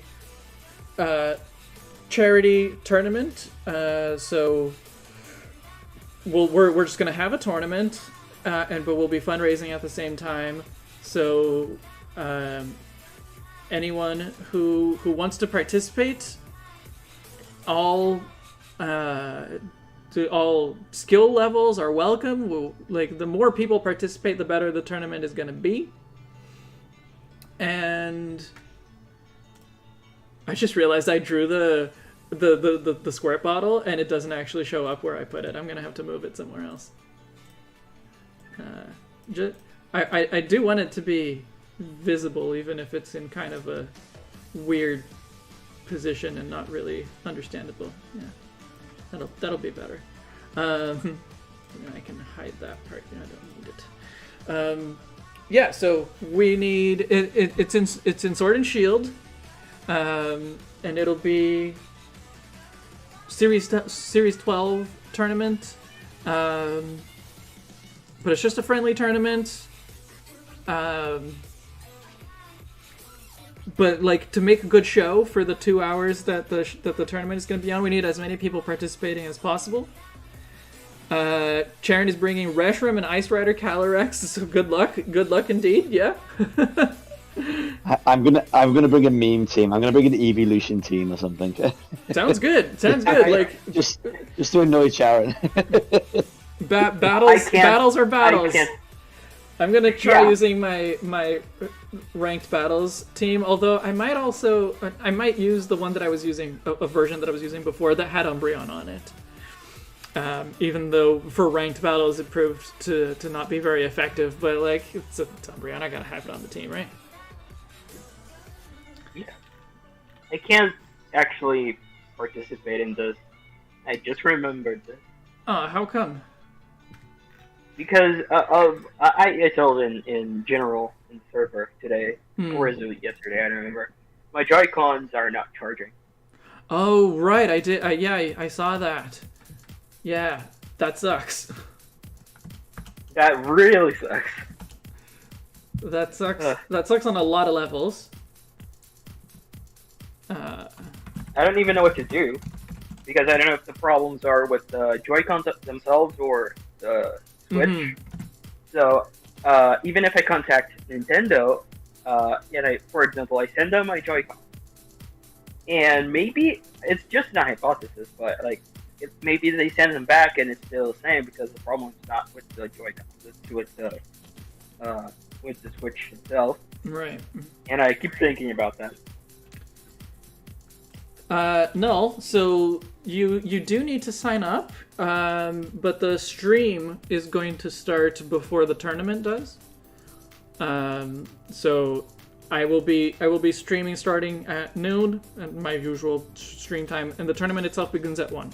So you should join before it starts, and if you look in my community tab, all the information that you need is over there. But if you, for whatever reason, don't sign up before then, you do have that first hour of the stream to get all the information that you need. I'm going to use that first hour, same as I did last year, for a bit of a pre-show and talk about the cause, and also I'll talk about, I'll give some updates on last year's fundraiser. But for, yeah, so anyway, you have that first hour to sign up if you don't do it ahead of time.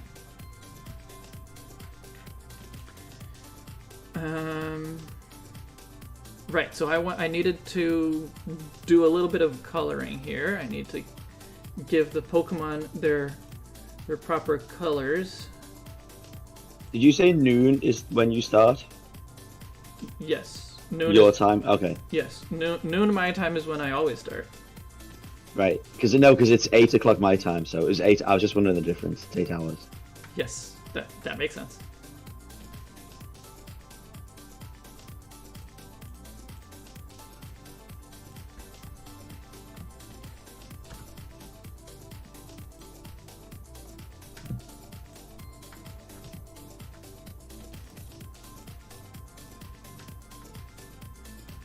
Your birthday is later, but who's older?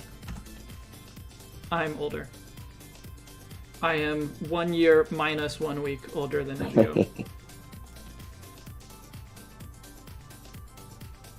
How old are you? 47. I will be 33. 33. And then 2 weeks That's right, later, that's I'll right. be 34. You will be 34, sorry, before or after? About 2 weeks after you. Okay.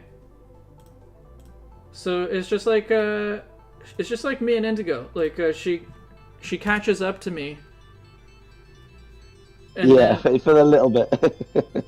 yeah, exactly. Like, we're the same age for a few days. Yeah, pretty much.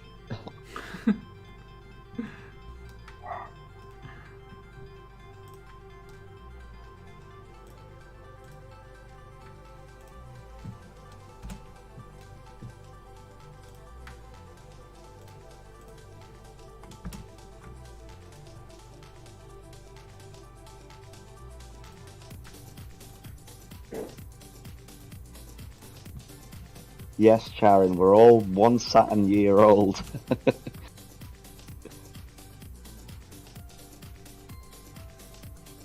It's a good job you don't live on Venus. It's good to not live on Venus. I mean, aside from the impracticalities of the atmosphere and everything, but a day on Venus is longer than a year.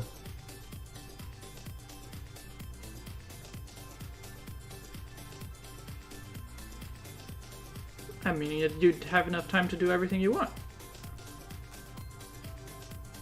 I guess, but if you're having a bad day, that's a long time to be having a bad. That's a really long bad day. Okay, I'll give you that.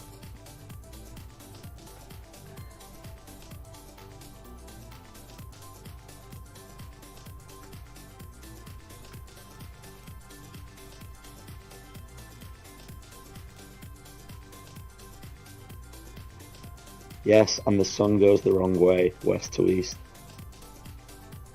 because Not wrong. it rotates. Well, it doesn't go the Earth way.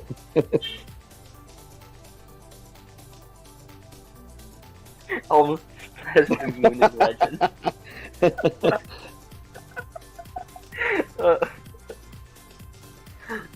Okay. Oh, don't. When that midnight theme tune starts playing in Legends, I have to stop what I'm doing just so I can listen to it. I haven't played Legends in like months. And now that I actually wanted to pick up the Switch to play something, I can't. So sad. Yeah, that absolutely sucks. I also have not played Legends in months, but I'm very comfortable with that.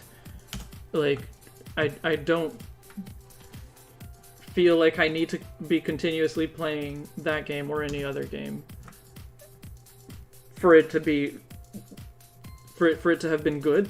Like, a lot of people are like, yeah, I played Legends and I guess I liked it, but then, you know, it only lasted for a month and then that was it. And I'm like, cause you finished the game.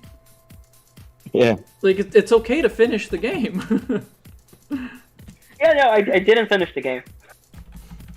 You haven't finished the game? Yeah, no. Oh. I didn't finish it because I kept going out of my way to do other stuff. So when I stopped playing, I had done everything other than the like main thing. So that's why.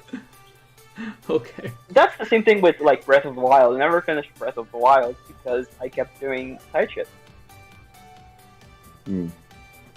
I mean, if like I did a bunch of side stuff as well, but I finished it. I have problems finishing games. To be honest, I'm the same, so I get that. And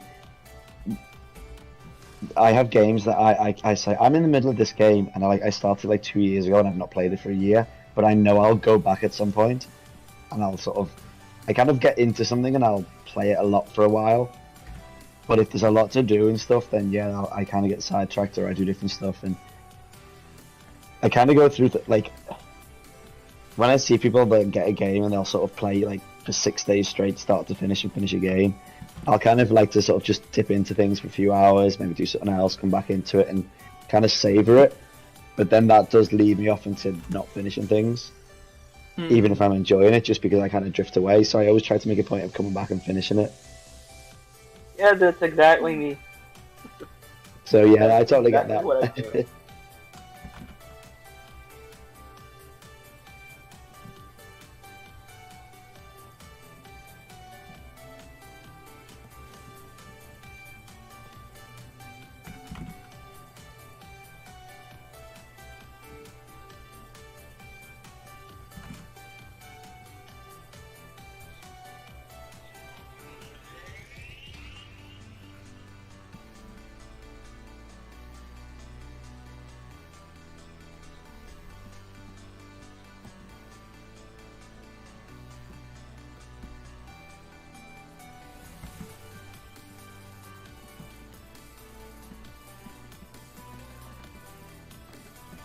Pretty tales.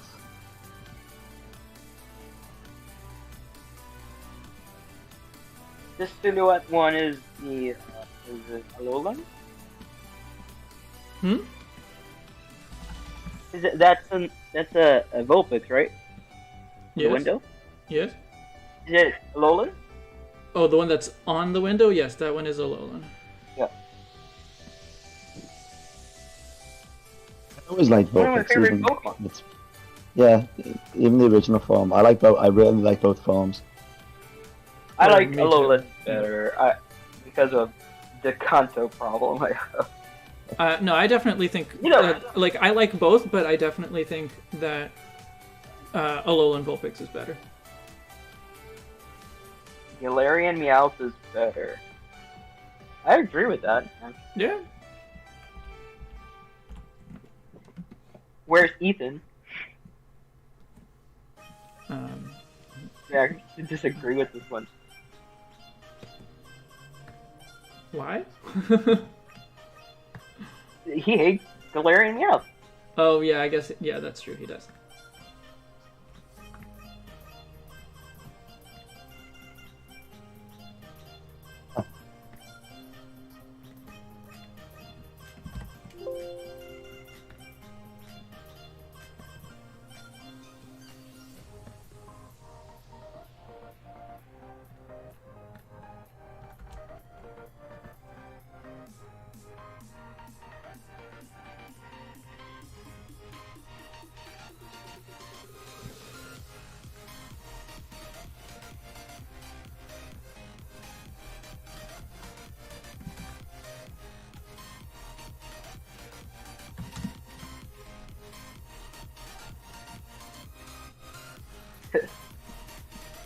I The can see that. chance.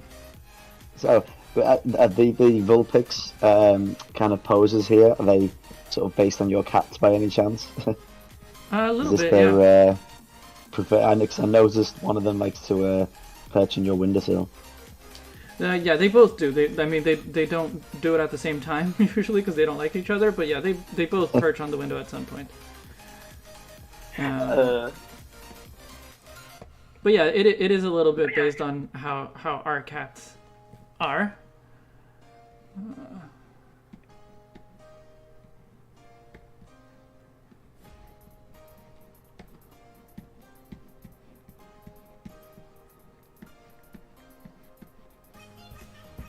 Okay.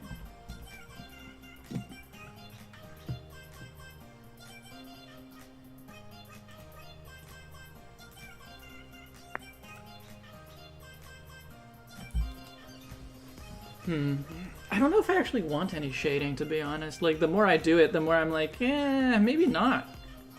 Maybe just colors. Yeah, I think just the colours looks good. Although on the brown Vulpix, I do like the bit of shadow on the bottom of its body because you kind of get that definition in where the head is. That does look really cool, and I do like the outline of the tails. I agree with him. Yeah, maybe what I'll do instead is, like, I'll make it a solid color, but I'll just draw a few lines here and there. Like some detail, yeah. Yeah.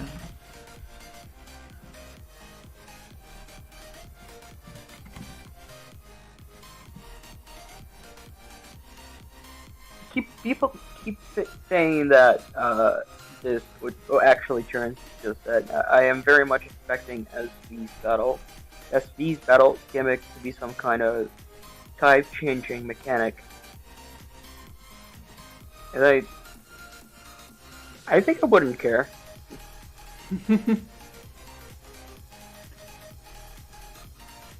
Is there a reason that people are saying that? Like, I've heard a few people say that as well, but I don't know what the reason for it might be.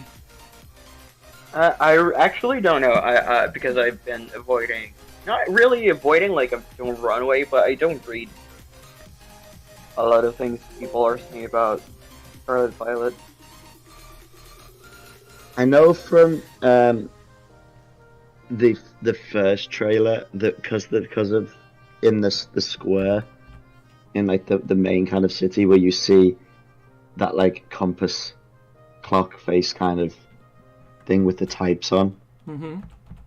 I think there's a lot from that of speculation that the type was going to be important. Was there going to be a new type or something? I know that's kind of what got a lot of the talk started on it.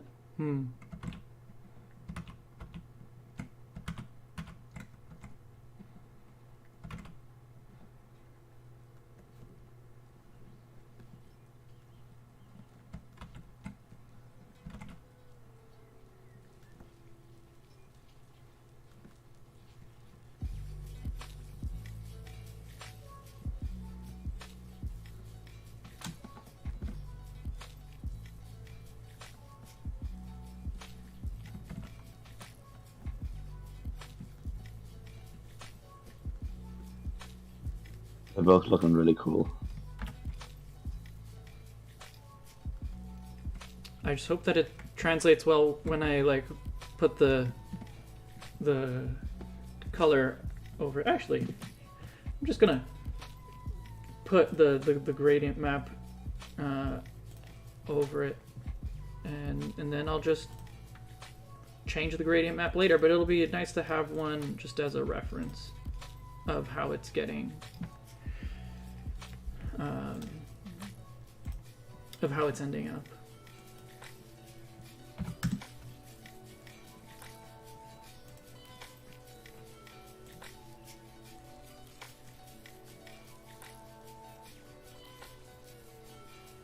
I see.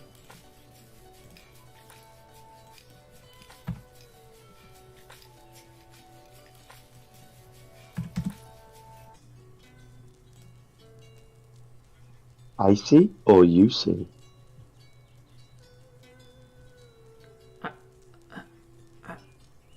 I don't know.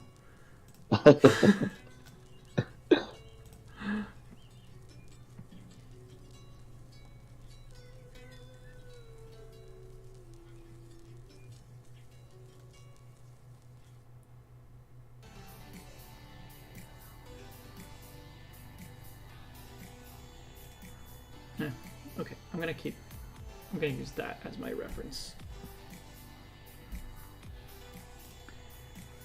I'll just flip back and forth with it every once in a while. Cool.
What do you reckon Wispy had for lunch? I don't know. I don't know why I'm thinking about food right now, but I was just thinking of food, and then I thought, I wonder what Wispy decided to have for lunch. It's pretty late for you, isn't it? Yeah, nearly midnight, nearly bedtime.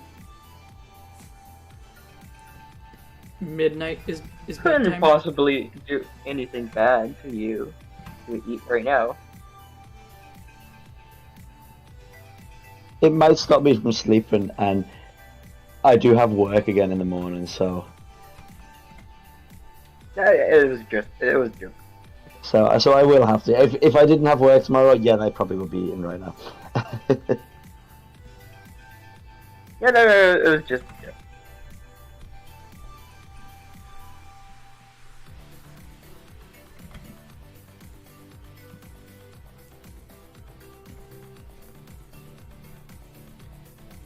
Now, Nola's predicting a sandwich of some variety, but does a burger constitute a sandwich? Of course. I always Because I'm find guessing it he had a really, burger. really weird when people answer like, "Oh, lunch," and they say something that it's not what we eat in Brazil, which is a full meal like rice and. Yeah. Yeah, in Brazil, lunch is often the biggest meal of the day as opposed to being dinner.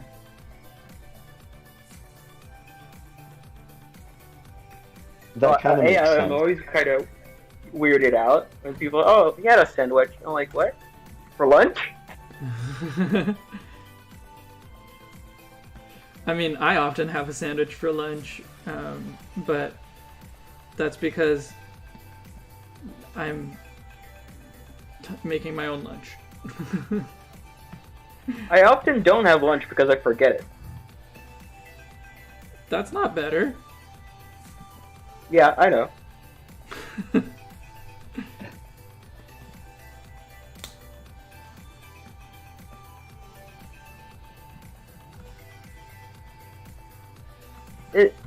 Noel said, I would think a burger constitutes a sandwich.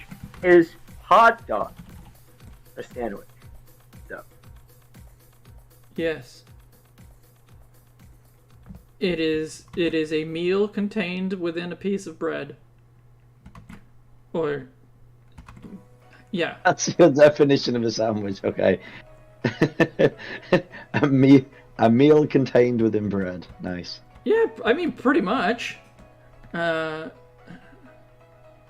Like I've seen a lot of Americans like say hot dog is not a sandwich because like it's not two separate pieces of bread. But like it's still like between bread, and it's like it's not like it sees as being a sandwich just because you accidentally cut through the bun. Or it doesn't see as being a hot dog just because you cut through the bun accidentally.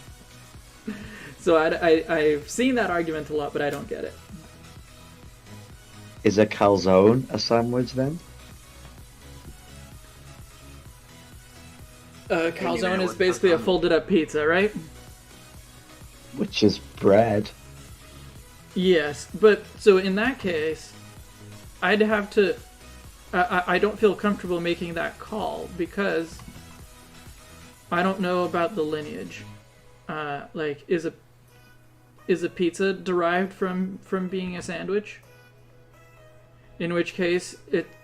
Like, if an open-faced sandwich is a sandwich... then a pizza can also be a sandwich. Doesn't have to be, though.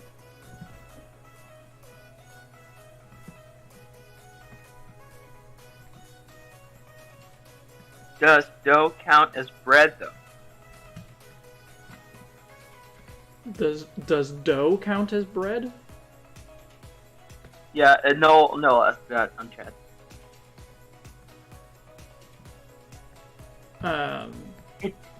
Okay, before you enter, I think I don't know. It's nuts that Americans eat raw dough. Cookie dough, but raw dough. Like it's nothing. I really, it's so weird to me. Okay.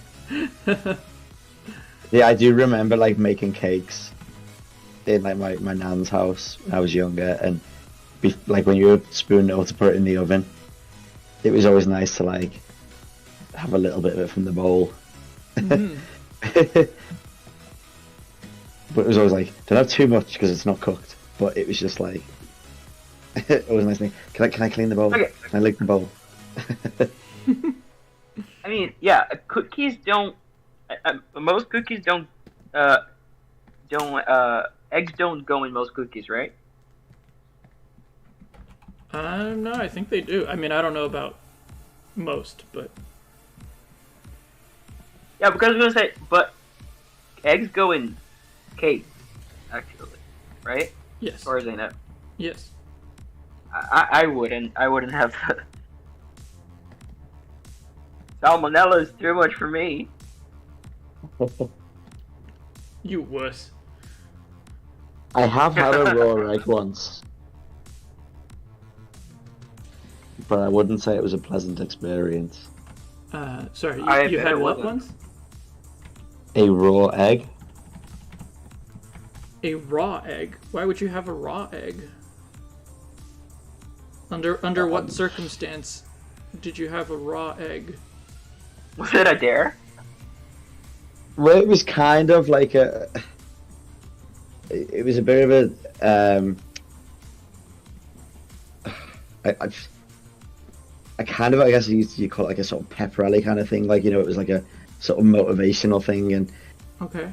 yeah, we were kind of showing like, I don't know, stupidity, I guess. We were like, yeah, well, we're going to drink these eggs raw. And yeah, I mean, it didn't have a taste or anything, but it was just like having a lot of phlegm. It was just, yeah, not very It nice. smells awful. But it just went straight down. But then I think kind of had this weird sensation, like as the day went on, that it was just like scrambling within my stomach. Like I think this egg's just like It's cooked still or something. there. Slowly cooking inside of me. I remember I was watching a streamer recently, and he said that when he was a kid, he used to eat. I think it was raw. The corn thing, like when it's still on the Corn like, on the cob? corn when it's uncooked. I forget the name. I mean, corn on the cob is usually cooked. But... Yeah. No, he had raw because he wanted to pop in his stomach. He thought his body could pop and make it popcorn. Why do you want popcorn in your stomach? It's not like you're gonna taste it I don't then. know. Does the Dene have marks on its back? I could search it for you. Back. Oh, today backpack. I don't know. Yeah, because I think the only reference that I have is Dene. is from the front. It's actually hard to find it from the back. Actually, It does? Does it have two like Yeah, it stripes? does. Basically, It's like a yeah, line. it's a black oval shape, but it's actually long. like a Raichu stripe. It's kind of like its spine. It's like a spine line. Oh, okay. Yeah, I'm gonna have to look at it. vertical. I'm gonna have to look at Vertical it myself. and it's oval. It looks like a American football ball, but without air. I'm good at describing. Okay, I see it now. All right, I looked it up. I didn't trust you. Tell me I'm wrong. I was not wrong. No, you were not wrong.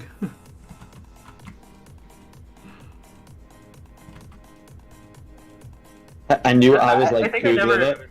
I knew Chara would just know. Oh, of course, yeah. The Dene is one of my least favorite Pika clones. Pikachu clones? Oh, how come? Yeah. It's so cute. I don't know. No, I think it's just very basic. It's the same. You say it's so cute. It's the same thing with Piplup. I look at it and I can't tell. My mind doesn't compute as cute. It's just whatever.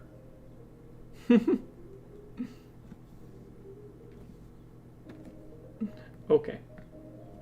I actually don't like Togedemaru that much either. Oh well, Togedemaru is whatever. Yeah, Dedenne My is least- cute, but Emolga's my favorite. Emolga's probably. I actually. I think. I'm still waiting to see this new one because I think it's very different. I want to see if it has something more because when I first saw it, it didn't even compute as a Pikachu clone. Yeah, I had to. The new one that Damn it. go on. I think I'm gonna have to jump out of Photoshop. I forget its name. Pommy. Pommy, yeah. Hello, Null. Welcome back. Yeah, I'm gonna have to jump out of Photoshop. I have to close this, reopen it, which sucks, but. So yeah, when I first saw it, I was like, oh, it didn't even look like a Pikachu clone. And just after like paying really close attention to it, that I really saw it's a Pikachu clone. It's kind of cute, but I'm still waiting for the game. Mm-hmm.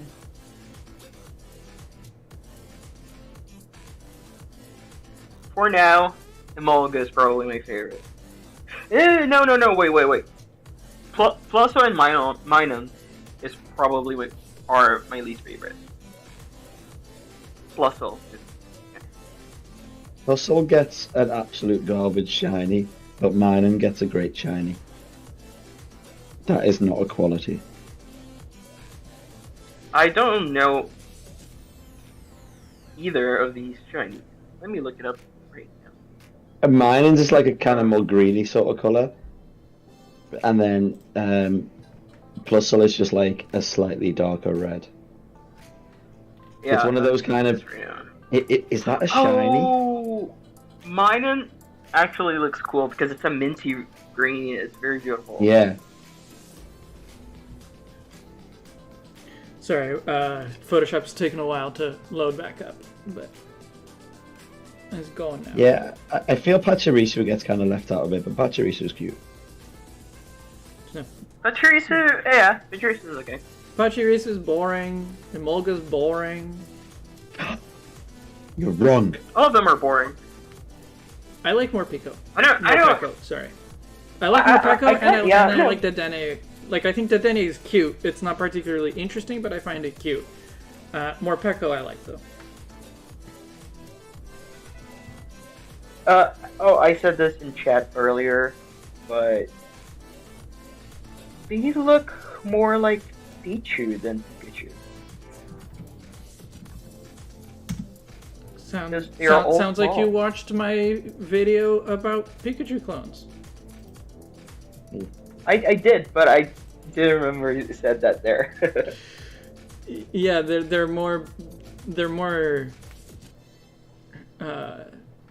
in terms of the like aesthetics of the body shapes and things like that.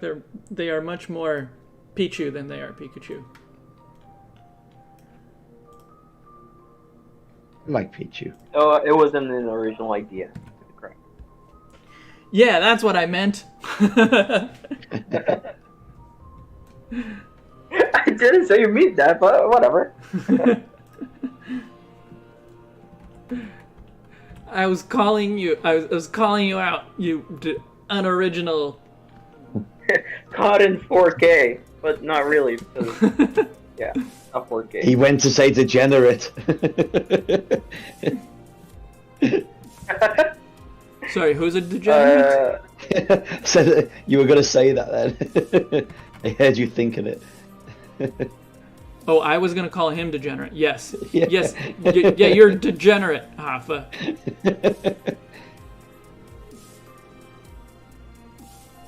I was gonna say I don't see what's wrong there, but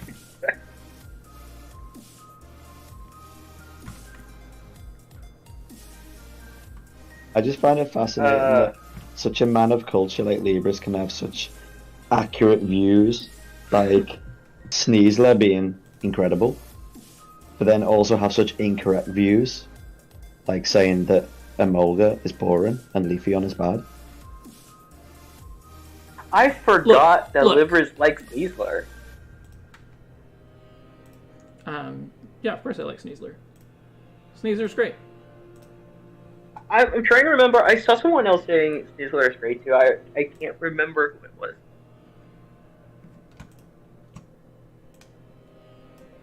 Sneasler's awesome. I don't hate it.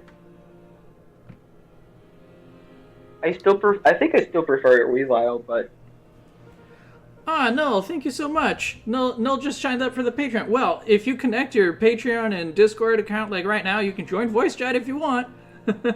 Yay! Looks like I'm still gonna be here for a little longer, so you've got that time. Welcome to the welcome to the group, the family, no? I'm not a Patreon supporter. I just I'm a YouTube member. That works too. Yeah. Oh my god, my phone is dying. Battery's dying. Not my phone, my earbud. Well, yeah, you should take care of that before we lose you again or something. I'm gonna try the because I was using uh like cord with cord. I don't know, not wireless, not Bluetooth. Okay. Oh. Yeah. And I thought it was working fine, but I think maybe the reason why it was not sounding that great was because of it, but I'm not sure. Hmm.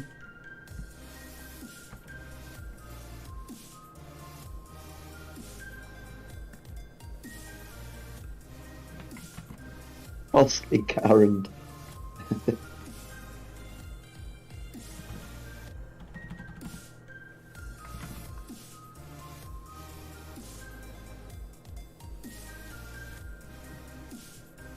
Also, Sharon, we have to arrange watching the Dark Knight trilogy at some point.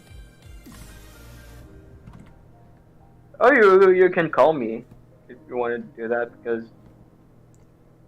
I have never watched Dark Knight or Dark Knight Rises.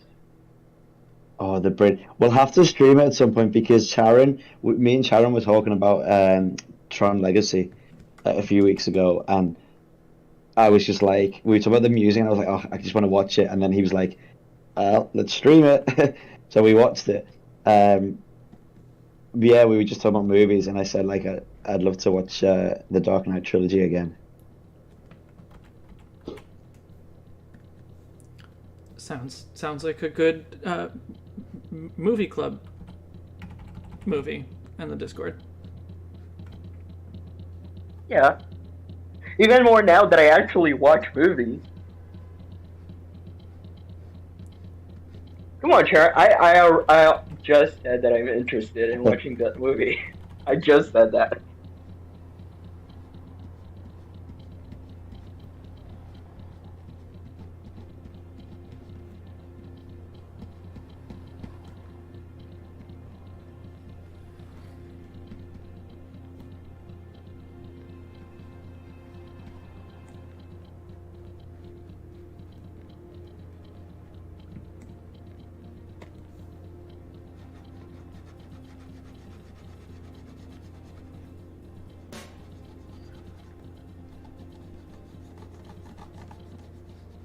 When was it that you asked people to watch it? Oh, it's probably a Because while ago. actually, yeah, it's because I don't like notifications. Make me check them all the time. So I when it's like chats and stuff, I turn them off unless people mention me. Mm-hmm. So I don't know if it showed up to me. If I was already in my watching movies phase, because it started pretty recently.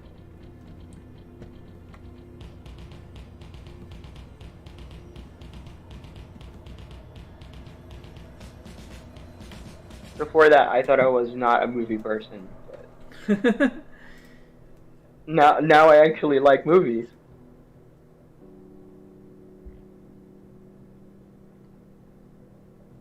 All right, let's see how the gradient looks on that. Not bad.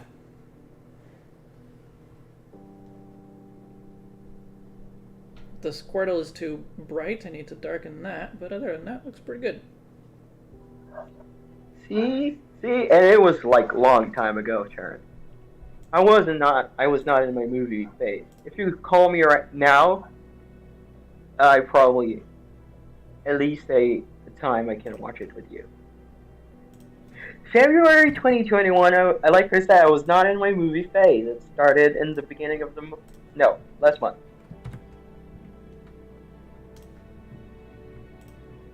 February 2021, I was watching no movies whatsoever. Not long ago for people like us, Sharon, because it's such a small portion of our long, long lives.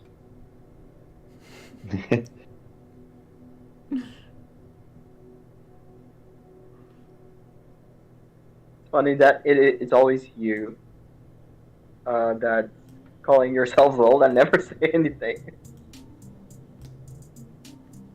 That's because we're old. Old people like to complain that they're old. I don't know if you've noticed this, but... And then when you're really, really old, you like to tell everyone how old you are. Yeah, pretty much. I'm 87, don't you know? I'm not 87. I know I should be answering, responding to Sharon on chat, but I am a little lazy right now, so I'm gonna answer here. If it's not all episodes in one sitting, I would watch it. I got called old by a friend recently because I said I listened to the radio. I just guessed. Like the actual radio? Yeah, I meant to listen to the radio, and she was like, because she's about 10 years younger than me, and she was like, did you say you listened to the radio? I was like, yeah. She went, that's such an old person thing to do. I don't do it nowadays because I don't think there's anything that's worth it tuning in. But I did when I was younger.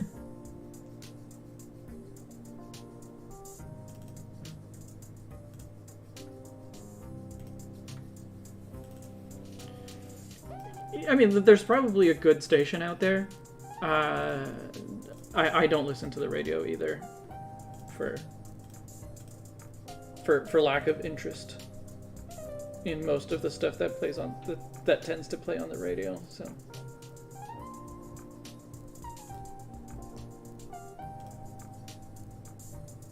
I kind of like to listen to it. I won't lie. Yeah, no. I don't. I probably wouldn't like music that plays in. It's like I like pop. I just like pop, but it's not pop. It's more like you know something that you know. So.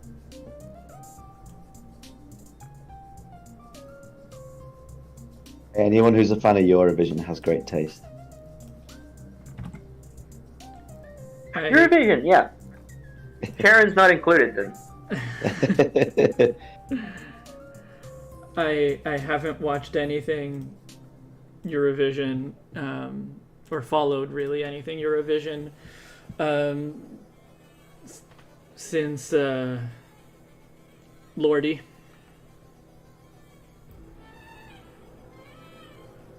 Hard rock, hallelujah. Yeah, I mean that was a great song, and Well, Finland like to kind of throw curveballs. The Rasmus played for them this year. I don't think that's something I'm familiar with. They had a chart, like a big worldwide single about 20 years ago that you'd probably recognize, and then I mean, I guess they kept going, but they didn't have like them like kind of major fame after that. I see. But they were like a proper rock band.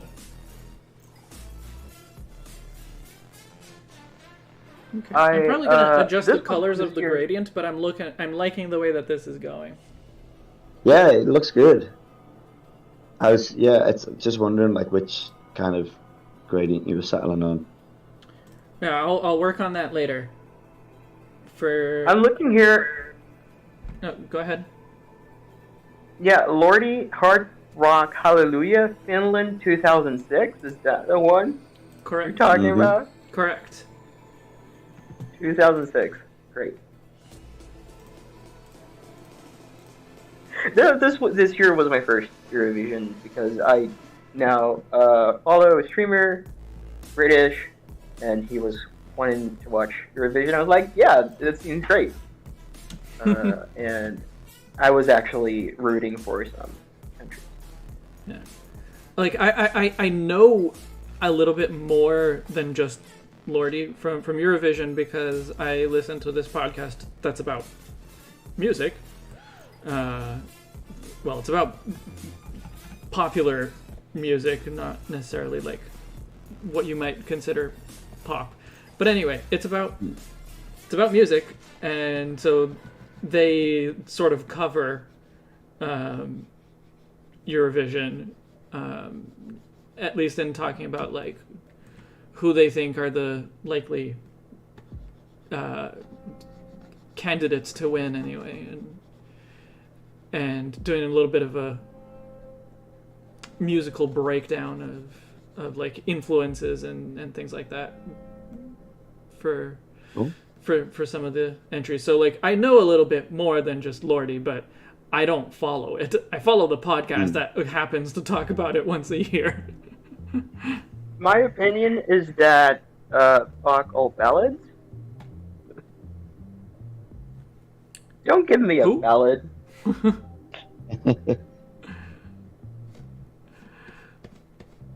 Who? One thing I was kind of shocked is that Okay. nobody voted for Friends, and I actually like their song a lot this year. I mean, but nobody cared about Friends.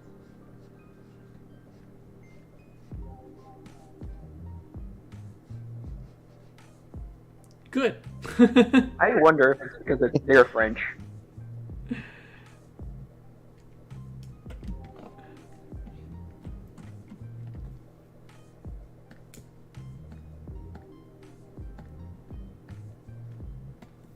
And you were talking about revolutions yesterday, and you mentioned about the Spanish. I was trying to find like a clip to put in, but obviously there kind of wasn't anything sort of comedic I could find. But I just kept thinking of the Spanish Inquisition Monty Python sketch, which I know was like hundreds of years earlier. I don't think I'm familiar with Monty Python. Oh, you don't know? Really? Even I know that one. If you Nobody expects the Spanish. if you get Monty Python humor, it's worth looking up. Nobody or no one. I don't remember. I don't know if I would say that I get Monty Python humor, to be honest. I remember enjoying the only Monty Python anything really that I've seen and enjoyed is Holy Grail. I don't know if I'd say that I get it. A lot of people like Holy Grail. Life of Brian, I think is the best film. I know a lot of people like Holy Grail. Life of Brian. I wonder great. if they're still available on Netflix here. They were all available on Netflix. And I was like, I'm gonna watch this, but that was before my face. And way before. So I never watched them.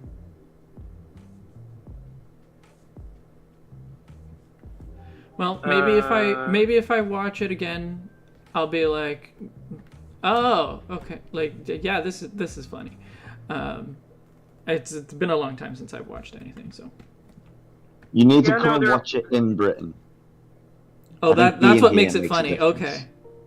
Yeah. It's about the locations. Is there a third Monty Python movie? I think they did 4, but I was gonna say I'm pretty sure there were several. I thought it was 3. The big ones are Life of Brian, the Holy Grail. Holy Grail. The Meaning of Life, but that's like sketches. It is kind of like a feature length, but it is just a series of sketches.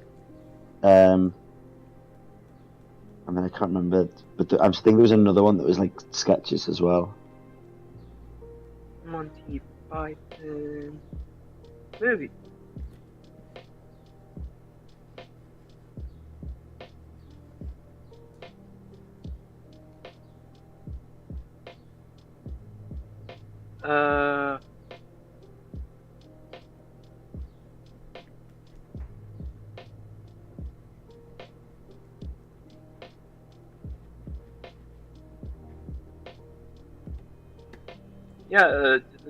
Including Monty Python, Holy Grail, Life of Brian, and Meaning of Life.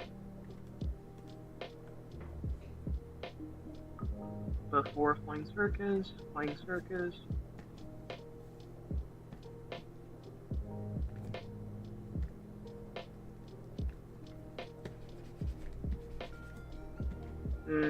There's, and now for something completely different, which is just Rashad of Kid Yes, that was the one I was thinking of. Sketches. Holy Grail, Life of Brian, Live, Meaning of Life. Yeah, I think that's it. Netflix has Holy Grail and Life of Brian and the Flying Circus, so I still can watch it. Yay! There you go.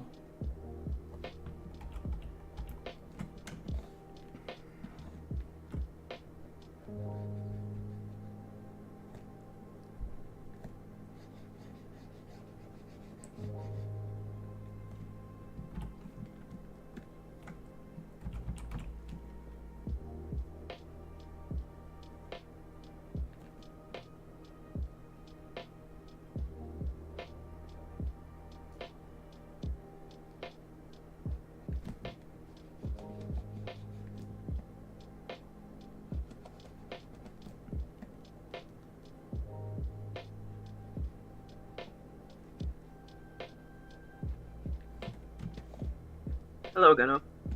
Oh, hello, Gano. Gano, welcome. Indigo's not here right now, but maybe she will rejoin us again later.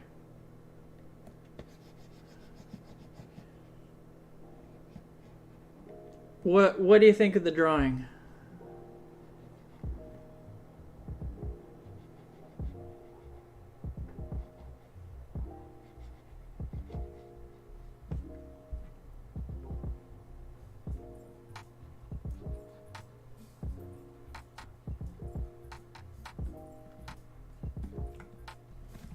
Well, I think, sadly, I'm going to have to leave it here for now, as I'm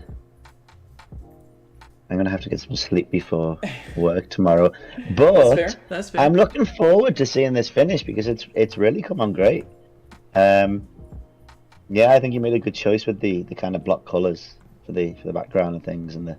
Yeah, there's definitely going to be some adjustment in terms of just like brightness and contrast as well as the colors, but I think making it a blocky background was a good choice. Yeah, and the foreground will really pop then as well. Yeah, I hope so. Oh, oh, and Indigo's back just in time. Ah, Indigo, hello. So I guess this is a more important question. What do you think of the drawing?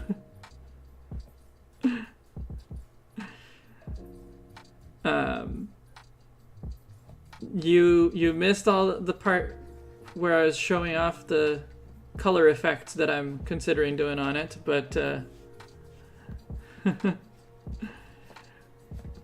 I'm gonna leave those to the end, but.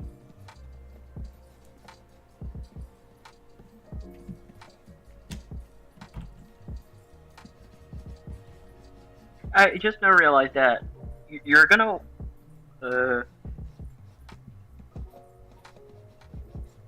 work on a Sunday? Yes. Oh, Freebird, not me. I was like, no. Yeah, Freebird. Today is Saturday. Yeah, I work weekends, so my weekend starts on Monday. What is your job? Me? Yeah. I'm in retail. The joys of.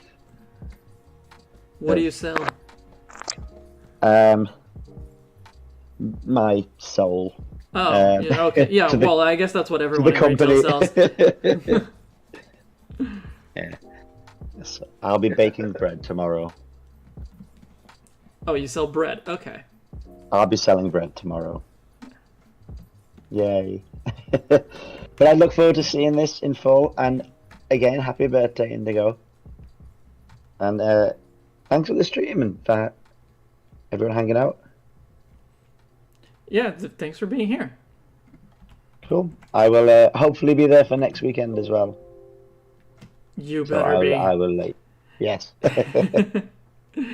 right. Thanks, Raybird. Yeah. Good night, guys. Night. No,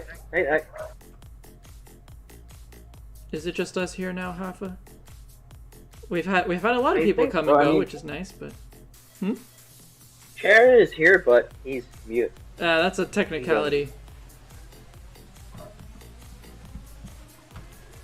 I'm not He's even always sure on why Charon joins the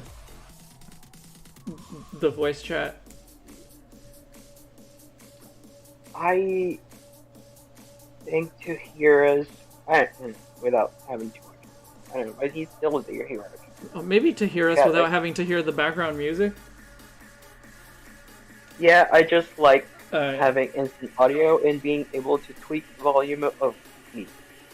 Sorry. Yeah, it is you specifically. There's nothing much I can do because I have no how my audio is sounding, and I don't want to find out because I don't want to hear my voice.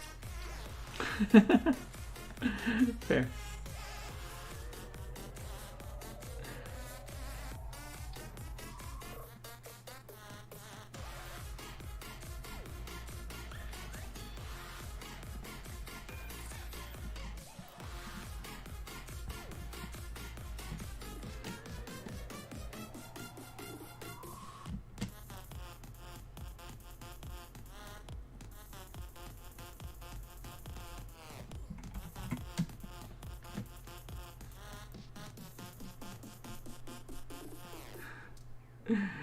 Yes, Sharon, there is music. It's. I mean, I can't hear it from your end, of course. So I don't know how loud or how audible it is. It should be audible enough that at least when nobody is talking, you can hear the music. I think he's only on voice chat. That's why he can't. Yeah, no, I mean, I know now.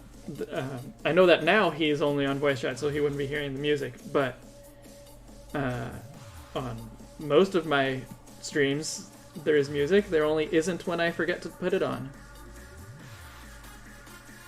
There's always. Oh. my earbud died. Oh.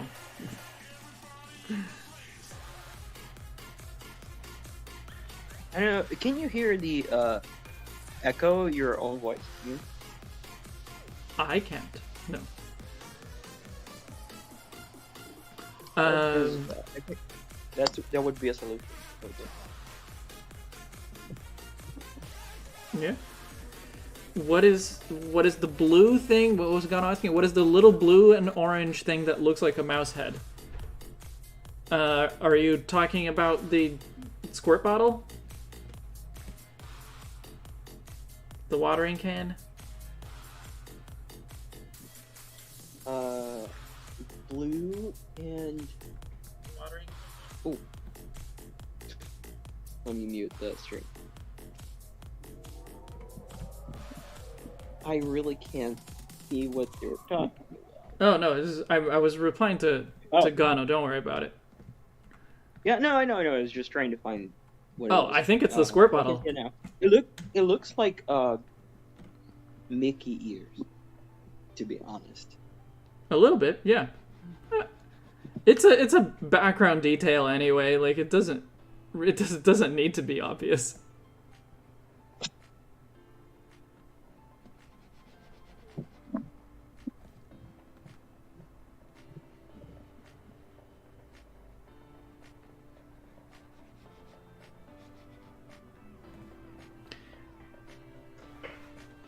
I have no idea if you responded to my message earlier. I vanished for a while because my dinner got here.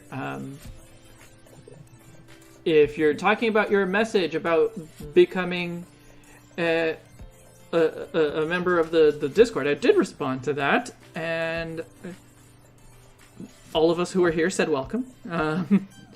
And I pointed out that if you feel like it, you can connect your Discord and Patreon accounts right now and join us on voice chat. No pressure if you want to. Oh no, he said he has social anxiety. Like, I understand. Them. Oh, you made a comment about Cinderace. That I don't think I saw. I have to say, my favorite Twitter account nowadays is Pokemon World Tweets. Oh yeah, I've been following that too. It's hilarious. Yeah.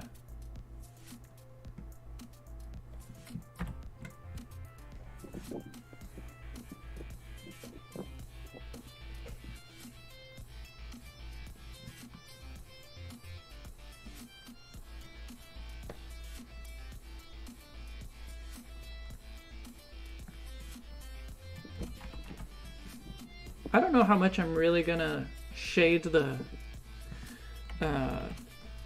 foreground. Probably pretty minimally, kind of like the background, but a few things here and there seem like they kind of need it.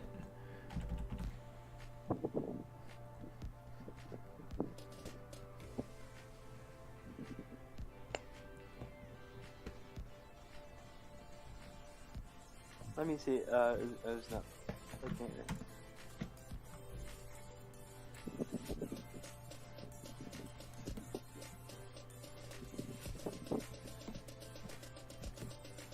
I just noticed I didn't pay attention to anything you said. I'm sorry.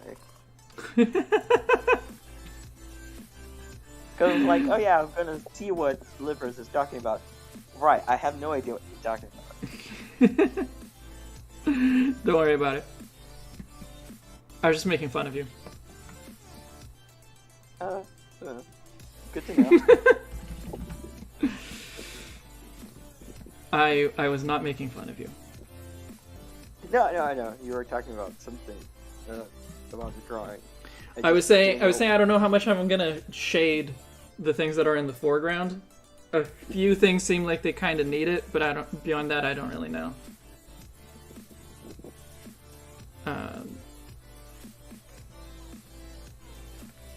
How's this look? Let's activate the gradients, the gradient maps, and see how this looks. Okay, definitely need the gradient map a little bit differently on the foreground, and I need the background to be a little bit lighter.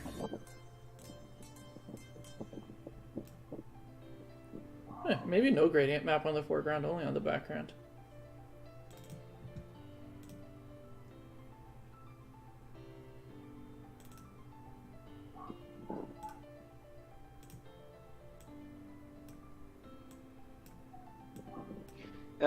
Chern says, I think the squirt bottle draws my focus more to it than, say, the Alolan Vulpix. But since it's meant to be more of an Easter egg, maybe it should be less saturated or something. I took a while to see the squirt bottle, actually. I'll probably, like, make the background color darker towards the bottom, especially below the... yeah, I'll leave this out for now, but yeah, I'll probably like do some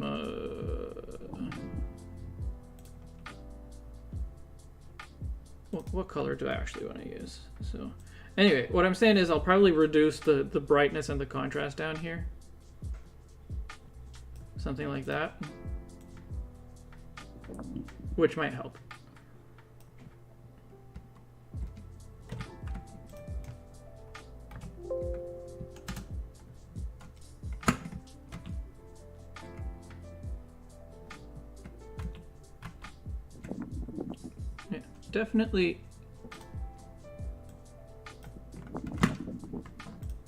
Definitely in here it'll be darker. I don't know exactly how dark it'll be, but like this whole area here is definitely going to be darker. Let me actually just like stick a solid color layer there so that I can change what color I want it to be. I can adjust it more easily later.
I need to find a good way to just like adjust the overall contrast of the background. I don't know how I'm gonna quite how I'm gonna do that yet, but anyway, all of those effects I can figure out later.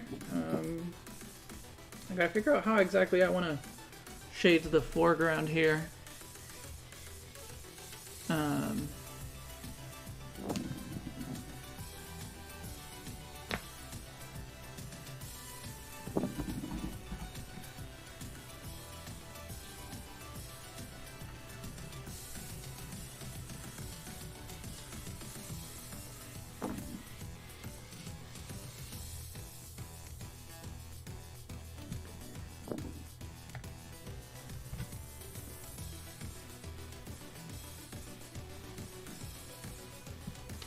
How much do I want to shade this?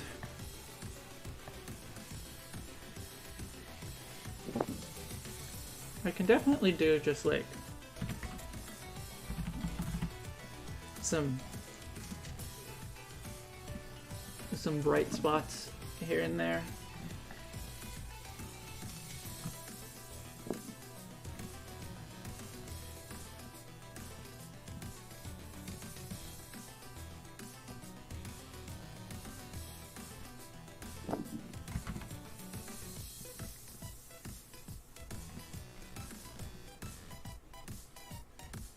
Has Ethan been here to see Spiel yet? No, Ethan has not been here to see Spiel.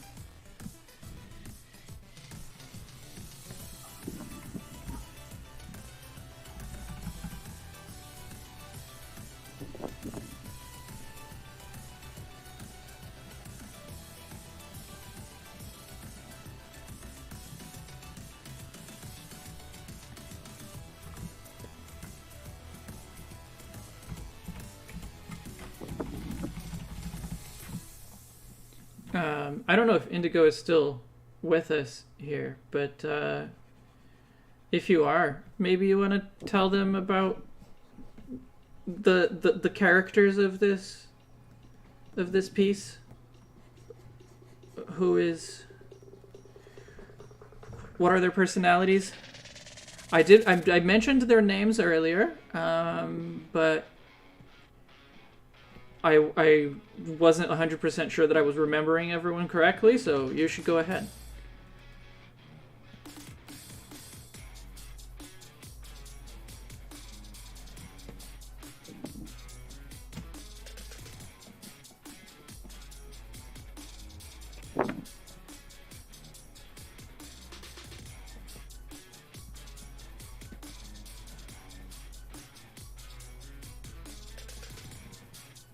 you're a little too busy. Okay, so I will repeat their names for those of you who were not here before, and Indigo will correct me if I get any of them wrong. So grikki is... Oh, so the trainer is called Chef. The grikki is called Sue, as in Sue Chef.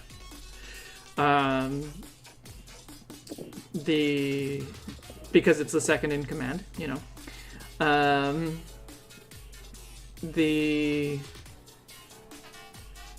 klefki is spoons, and it, you know, keeps the measuring spoons handy.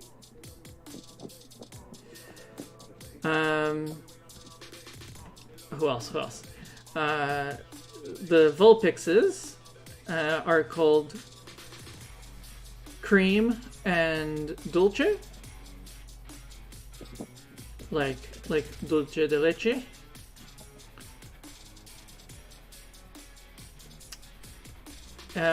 What else? Who else is in here? Oh, the Dedenne is takoyaki, and the Sviel is cupcake.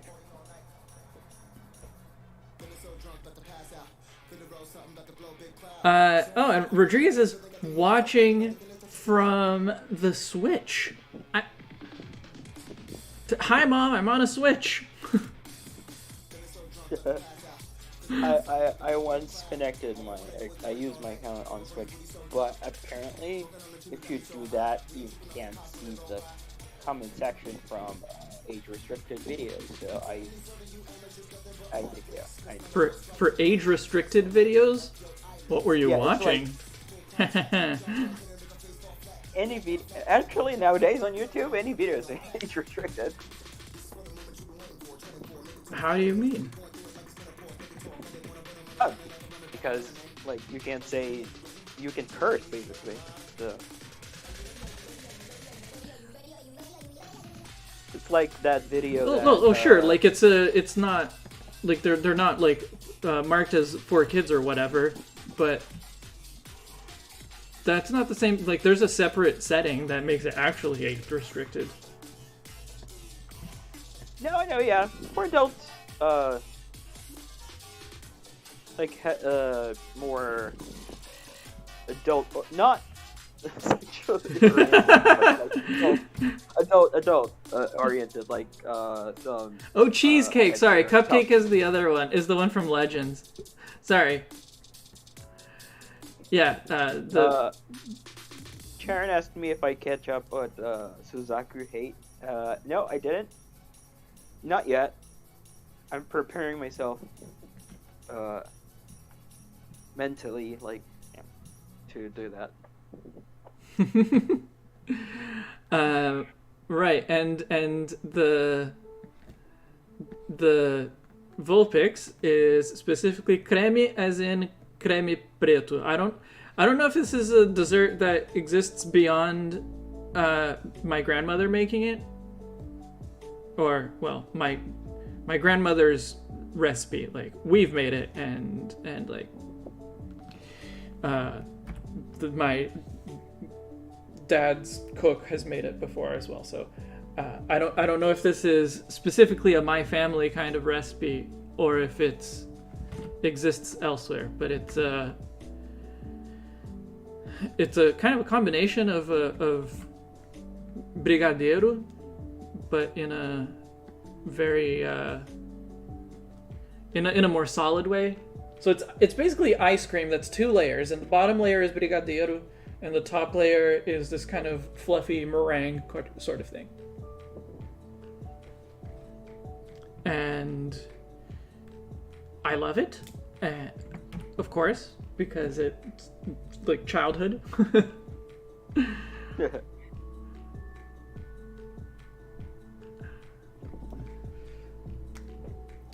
How is this? Like, obviously, I still need to make those adjustments in terms of like background color and contrast and all that kind of thing. But is there anything more I need to do here? Am I missing anything that I should tackle? I guess I should give this... I should maybe put a little bit of shading on the cart. Give it some shadows.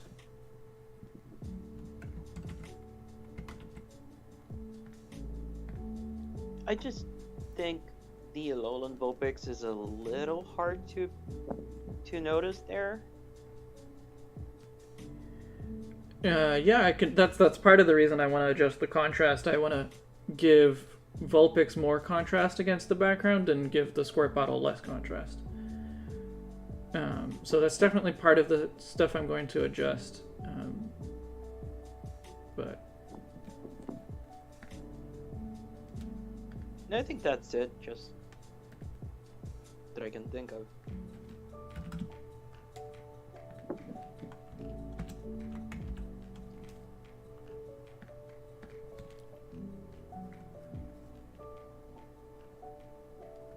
give Grikki a little apron.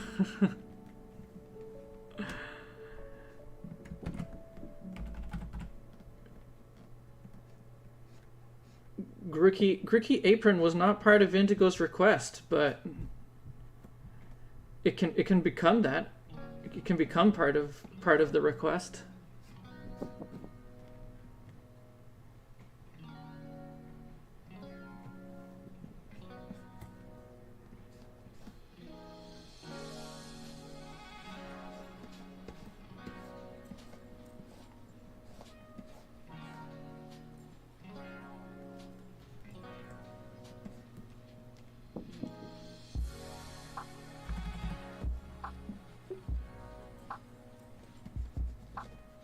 Yeah, you gotta think about what you want for your 30-minute drawing. Everyone needs to think about that. Well, not everyone. Some people have already sent me what they want. I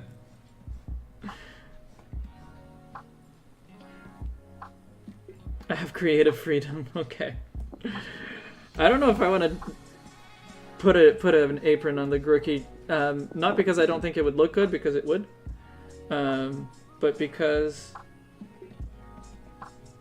I am getting tired. It's been almost 5 hours already. Because it's too much work. Yeah, pretty much.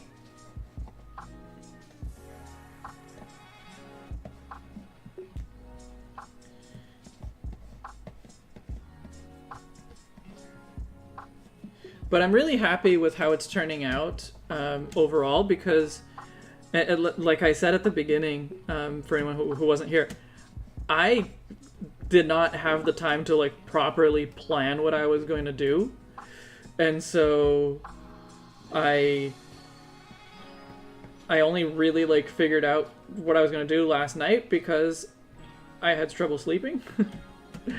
And so I was a little bit worried that, you know, that whatever my idea was, that it wasn't going to work out too well. But I'm glad that it's looking pretty good.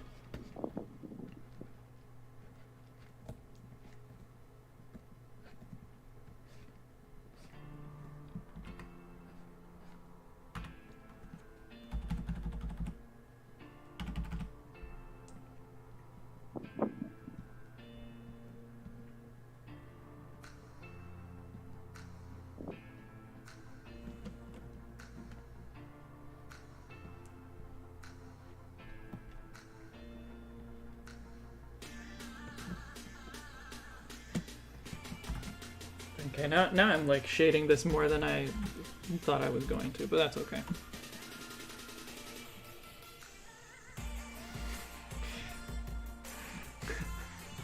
Kano says, wow, Indigo, Libris doesn't want to put in work for your special birthday gift show. How sad. Yeah, no, you're right, I don't.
Actually, wait a minute. Is a duat and a suwaddle in wizard costumes about to set out on an adventure?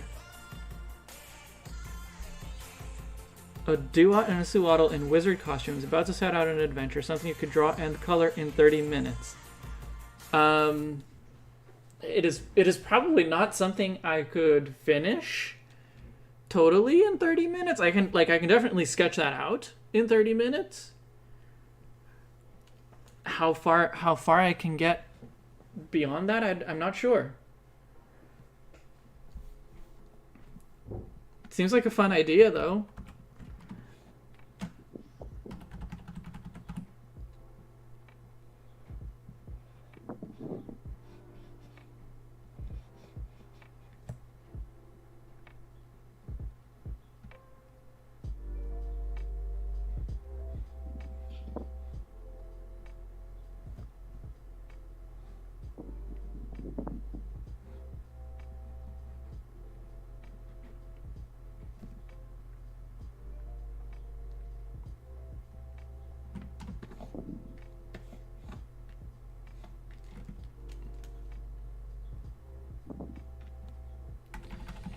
Did Indigo miss anything? I guess you missed the opportunity to tell me whether you are happy with the way this is looking. That's about it.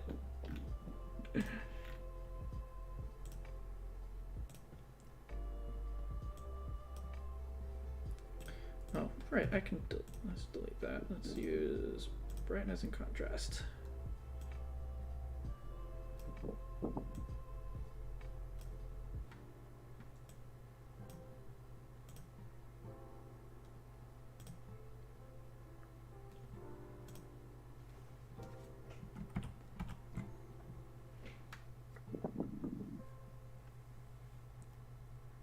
Oh, yes. And you missed Gano calling me out for not wanting to put in effort into your gift.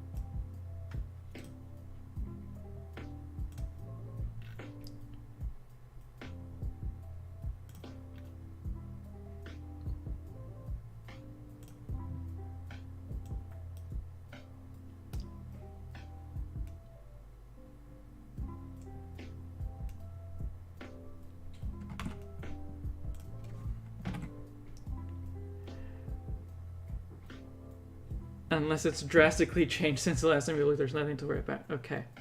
Well, it's just like, you know, I'm playing around with the shading and that kind of thing.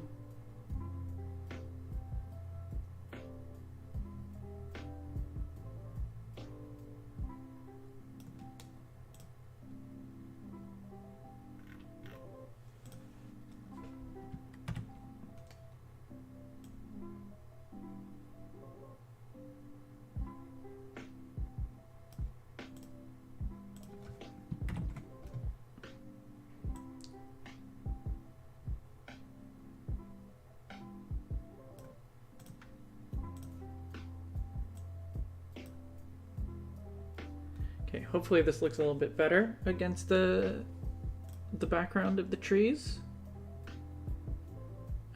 Where's my squirt bottle?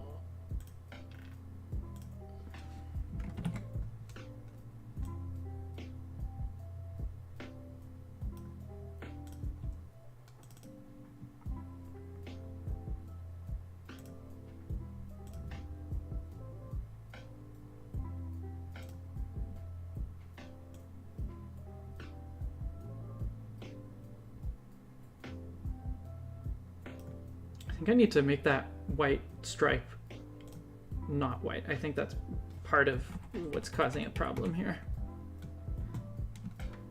It's a very bright stripe.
Okay, there. Now that should be enough for it to stand out less.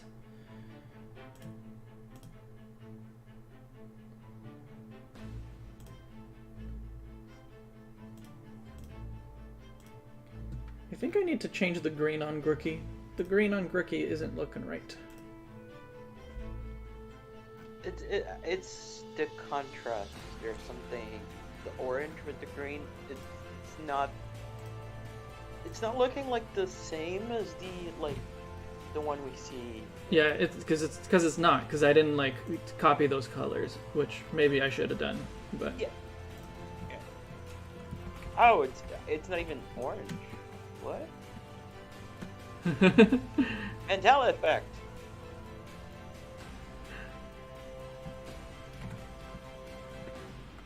Well, I'll just steal the real colors.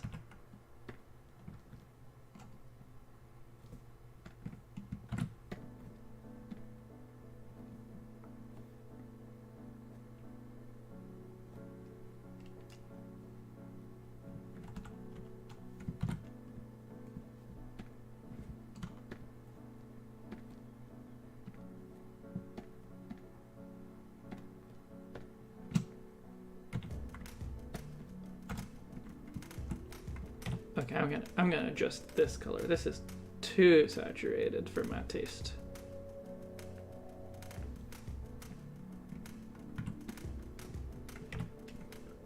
Now that I really think about it, I really have no idea what double team means.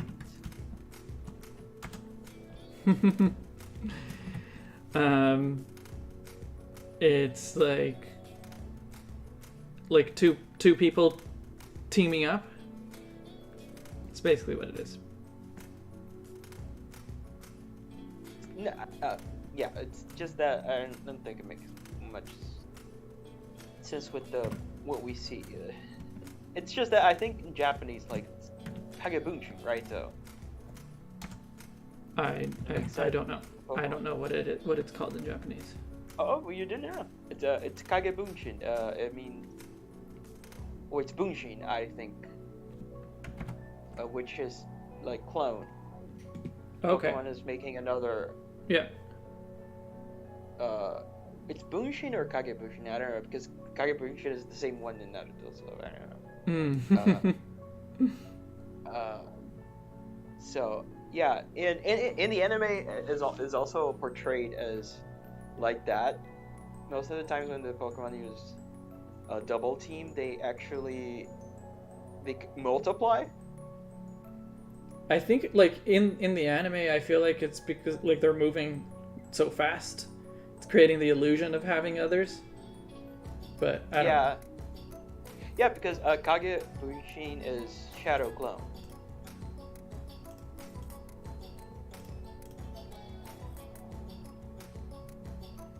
You know, there's one thing that's missing from this, and it's more of a mess. I need I've got dough spilling out of the bowl, and I've got dough flying out of the wooden spoon. Yeah, it seems a little bit too orderly. Yeah, I need some dough splatters on the cart.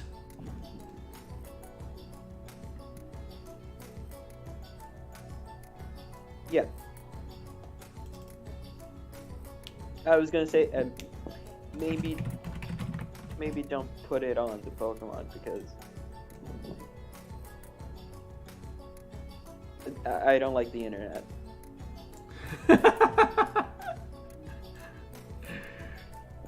You worried about something? Not at all. No. They cannot be very tidy cooks. They are Indigo's Pokemon. No way they're gonna be tidy cooks.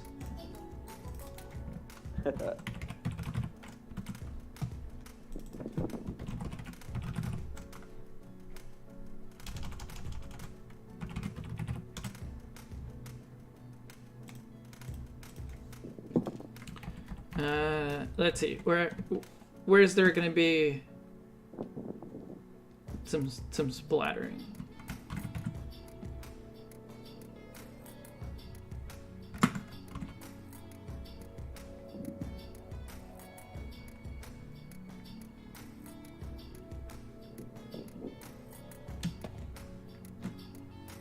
Sharon, don't say that.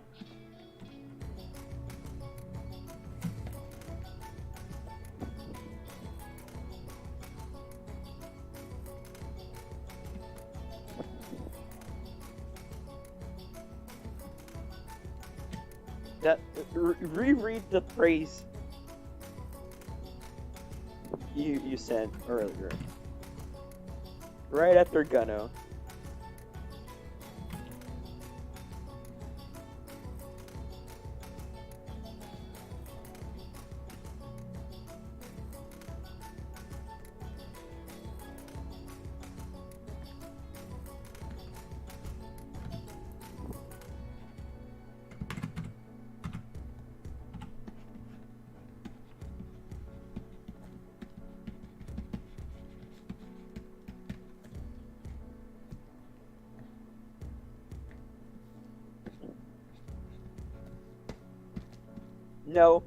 No.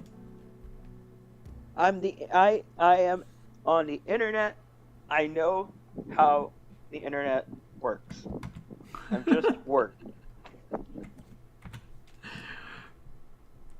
Sorry, what is the problem?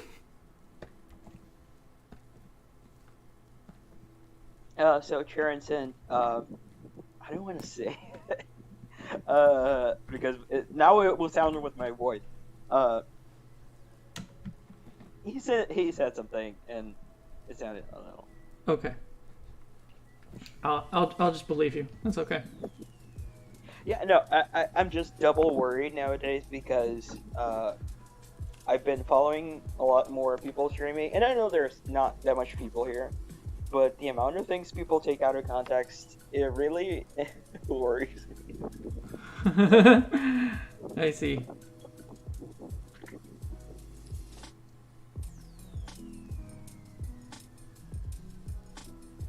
I also just realized that I didn't. I drew the stand mixer without a dough hook or a whisk or anything on it because I didn't. Well, because when I took the photo, it didn't have one on it. Oh, hey, Flora. Oh yeah.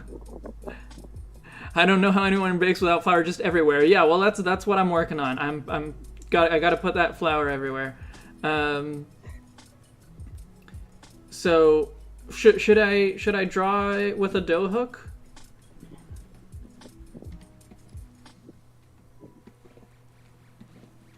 I really don't know. It would make more sense. Maybe we can say it. If anyone asks, we can say, "Oh, it fell down on the butter." Fair. It wasn't real well put together there. No, I can grab the dough hook and have a look at it so I can draw it properly.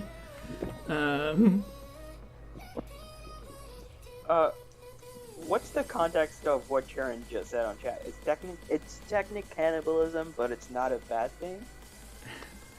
It's just the truth. Did you say that? I did say that. It's just the truth. No, but what's the context? I was saying that because, in my opinion, Pokemon are all the same species. Any Pokemon eating each other is technically cannibalism, but it's not necessarily a bad thing. Well, see, it's just true. Yeah. It was because I was trying to remember. Fish is not a species. It's correct. It's a family? No, not family. It's... I would just say it's a category. Yeah. Because it's just that fish doesn't. Fish as a category doesn't have any real meaning. Yeah. It's just. I mean, it has a meaning. Like it has a colloquial meaning, as in like it's things with fins and stuff. But it doesn't have a scientific meaning. Yeah, because I was gonna say I'll fish, eat fish, but they're not the same species. Maybe they eat the fish from the same species, but yeah. Sometimes they do, yeah. Yeah, this is a topic that came up earlier.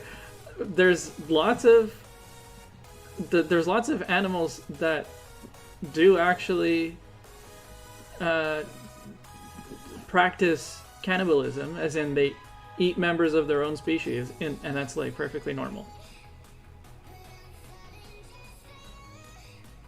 It's just that once I watched a video about I think it was about a fan fiction about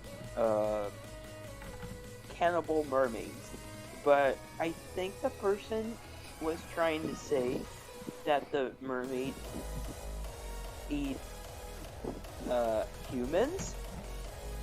Oh. So, but I don't know. I was trying to understand. Okay, do they eat other mermaids or do they eat humans? Because it was not clear in any moment. I was left confused.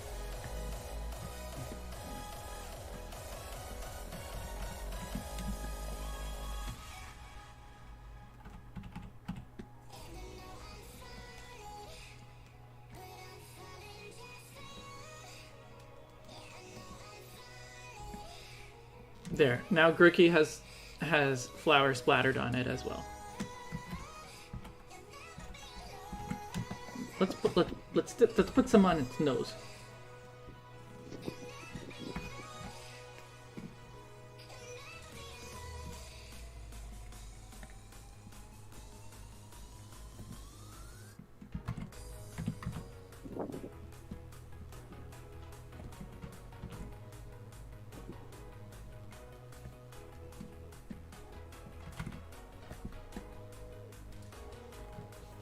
Okay, that looks good. That looks nice and messy. All right, I gotta go figure out what a paddle attachment is.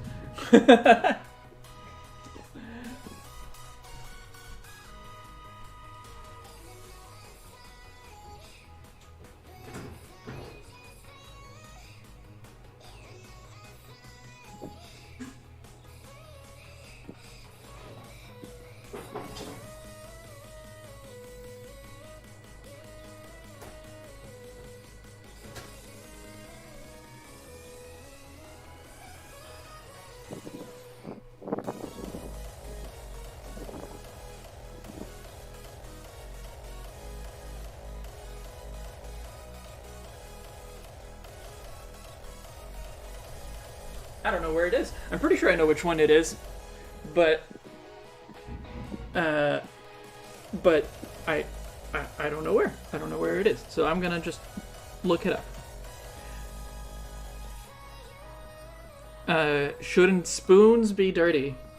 I feel like spoons would come out unscathed. No, shoot spoons.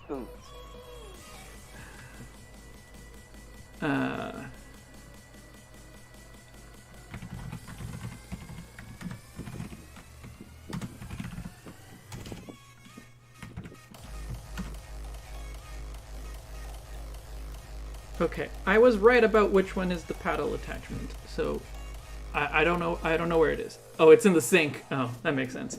Well, maybe I'll grab it.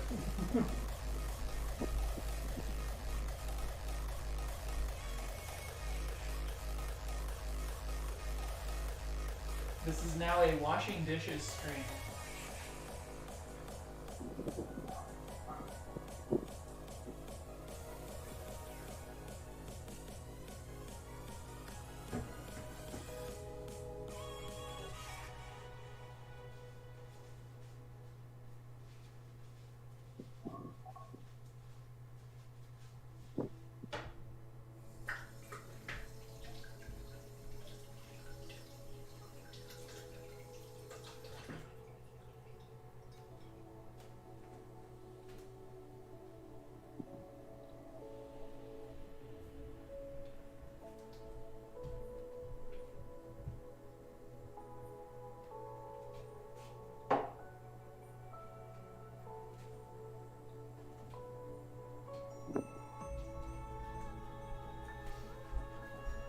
Okay. The realism of the shape of the paddle attachment is important.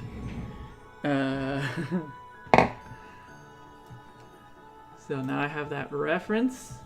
Oh, okay.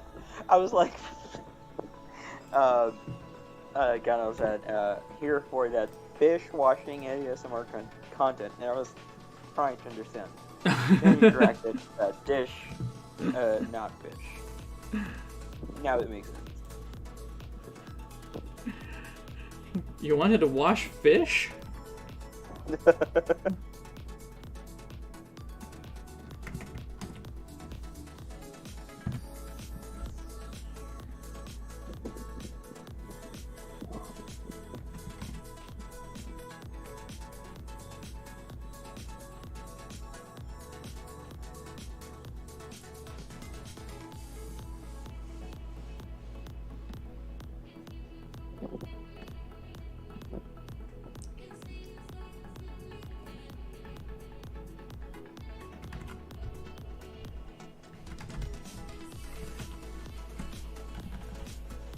You can tell how much I love my wife by the fact that I'm learning to draw a KitchenAid paddle attachment.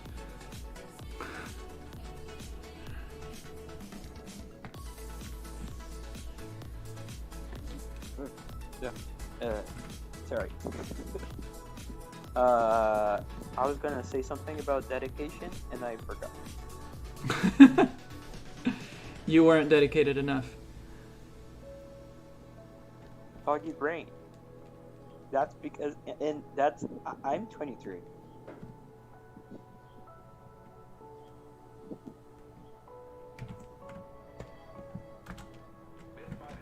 Oops.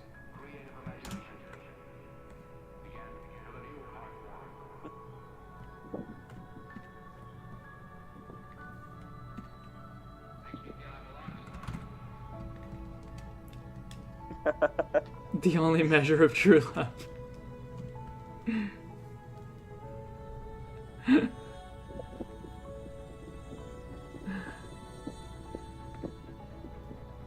I will draw a paddle but not an apron. That's correct. You can't tell me what to do, Gano.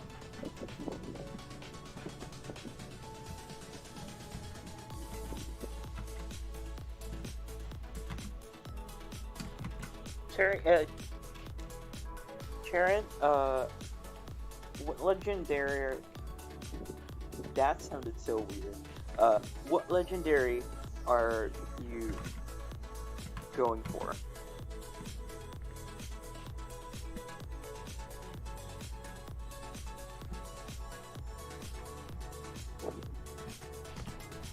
That reminds me that I never finished my Reggie's shiny hunting.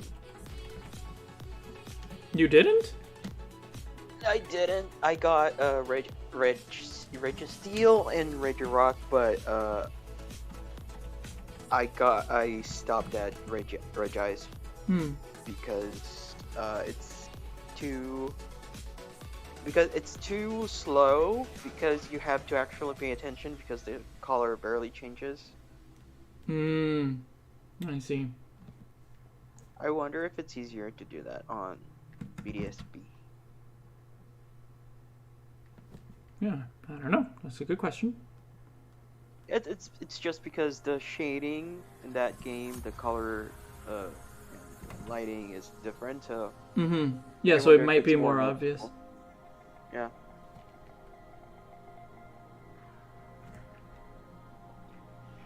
But I have no idea.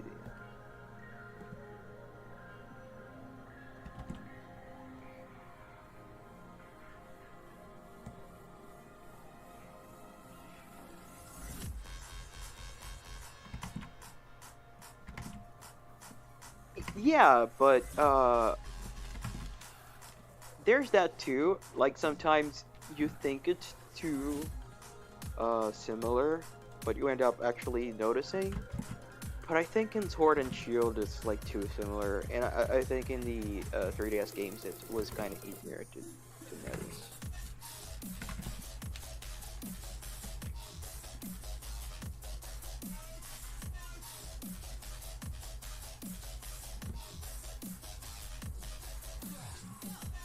Actually, the easiest would be in, 2D games, but I don't have any, so.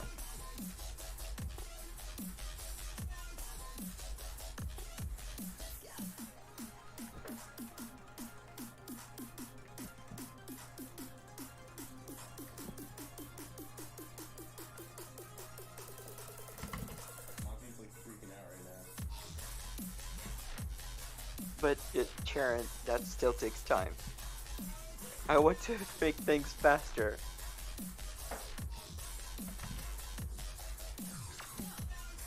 Unless you mean, like, send that screenshot to, like, a phone? If it's on my side? Maybe?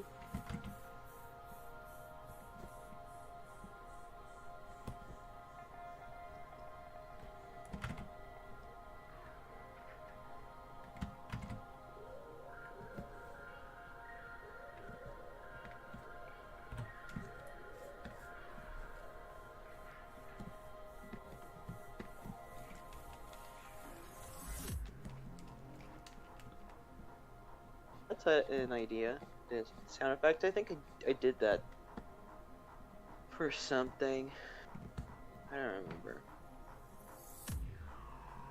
Sound effects on Max. Oh, I made Gano cry by not giving Grikki an apron. Okay. Oh, that what sniffle sniffle meant. Yeah. Alright. We'll give Grikki an apron. I will model it after Indigo's actual apron.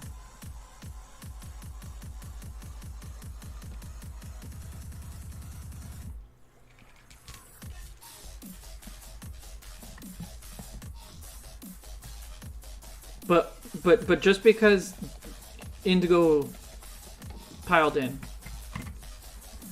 and seemed to support the idea.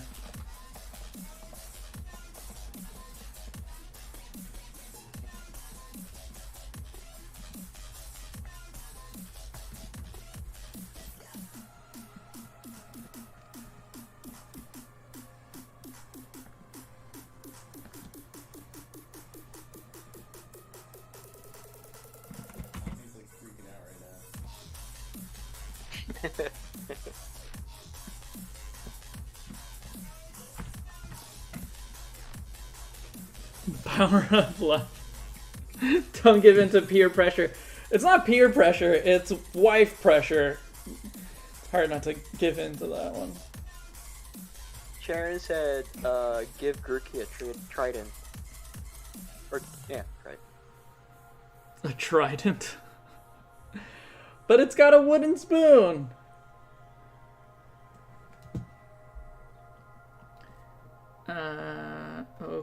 Okay, so how am I doing this? I'm just gonna draw the apron in front of Grikki. And I gotta look at Indigo's apron.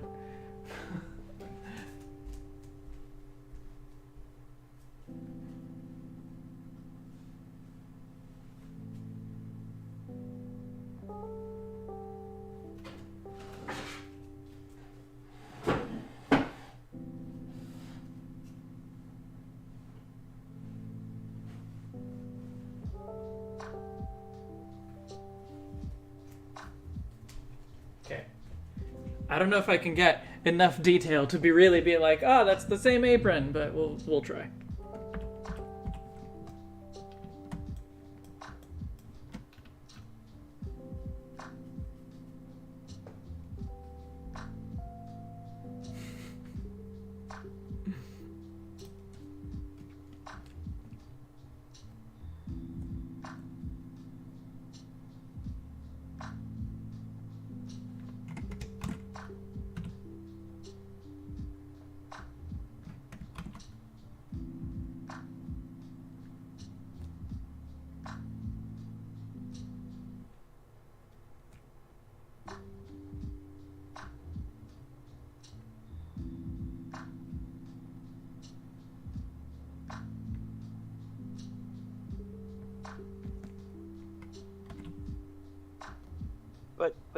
Are you sick?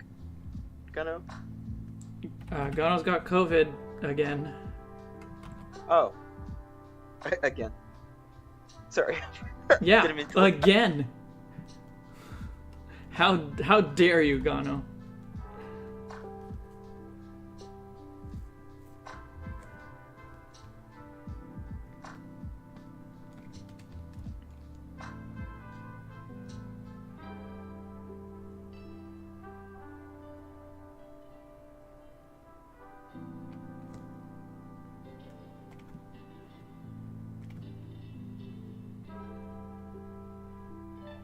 Just say what I got last week.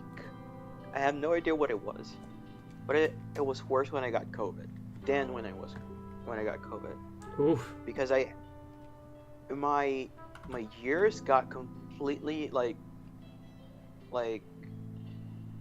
can I say stuff? Like Yeah. it was muffled Yeah.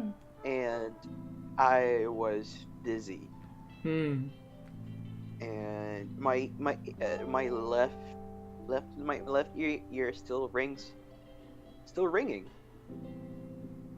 It's less now, but like it made my I think it's tinnitus Hmm. Yep. that it's called the constant ringing. I Mhm. never had that, so which is something very impressive because I actually wear earbuds the whole day. So, Mm-hmm. but yeah, and my it was ringing. I was constant ring all the time. Now it's got a little better. But and I was still a little dizzy till like yesterday. Well, that sucks. And the first day, actually, I got really nauseated. So I thought it was I don't know how to pronounce this. Labyrinthitis. Yeah. Yeah, I thought it was that because like it had all the signs. Like I was dizzy, my ear was ringing, I was nauseated. I had like the vertigo thing. Oh, jeez. Yeah. Sounds not fun at all. Not fun at all. It was really worse than when I got COVID.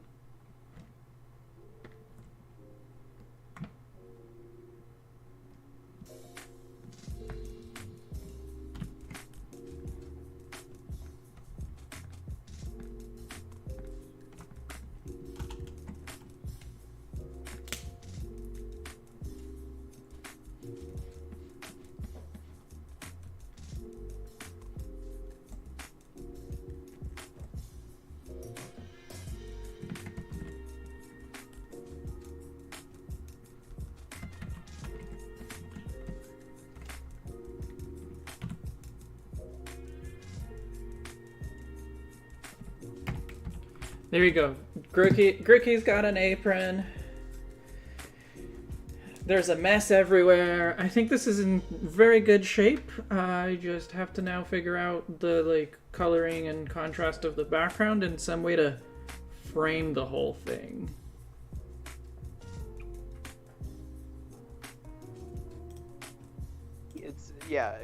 Grikki looks better now that the colors are Yeah. a little It doesn't look quite as minty. Also, Gano, I don't know if it was an ear infection because I had all the symptoms also of like a cold. My throat was sore. I had a cough for a while too. My nose was runny.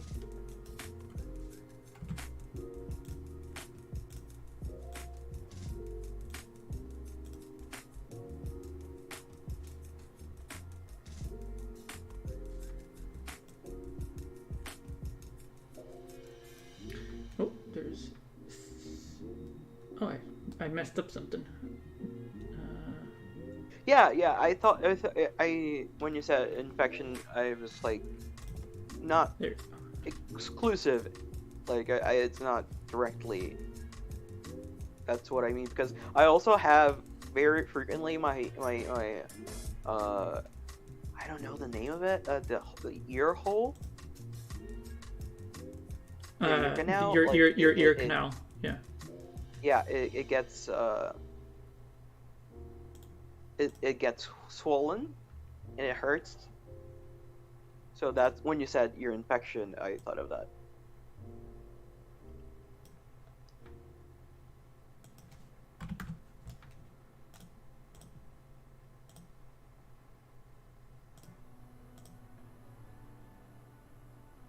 Grikki with an apron makes my day, said Gunno. That's good. I have to say it does. It does really look really cute.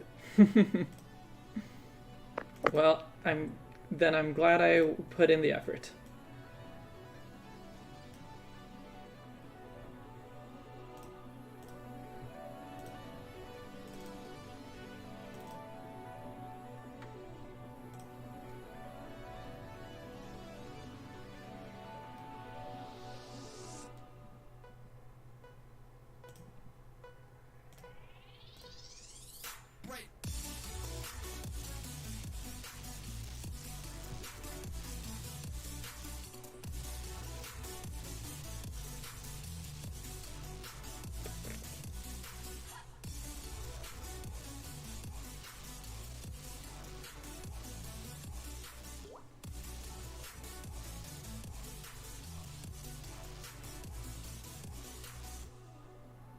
I forgot about that Gastrodon.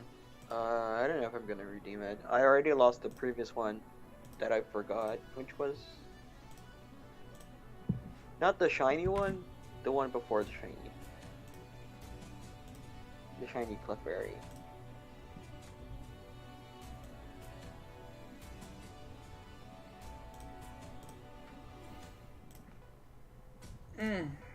There it is. It's done now.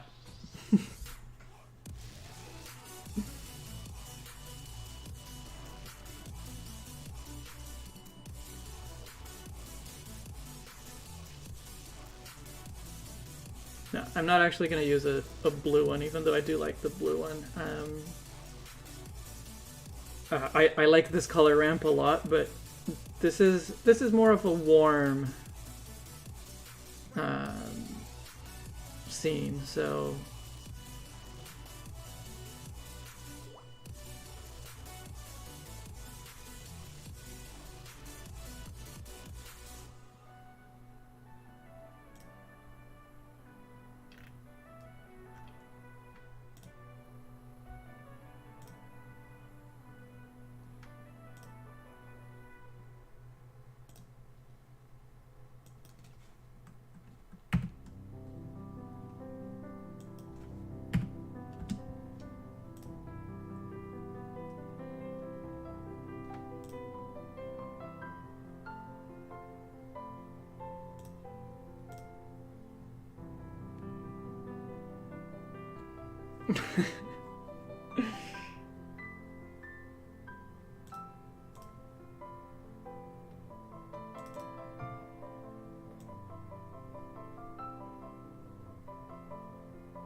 okay, that's looking pretty good.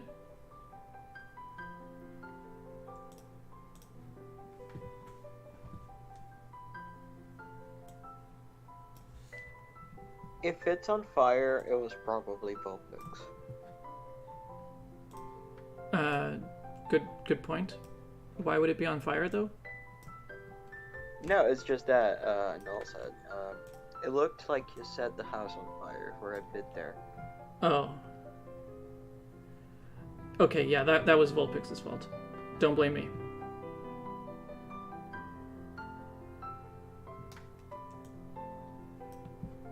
It set the house on fire and just sleep. That sounds like a cat thing to do, actually.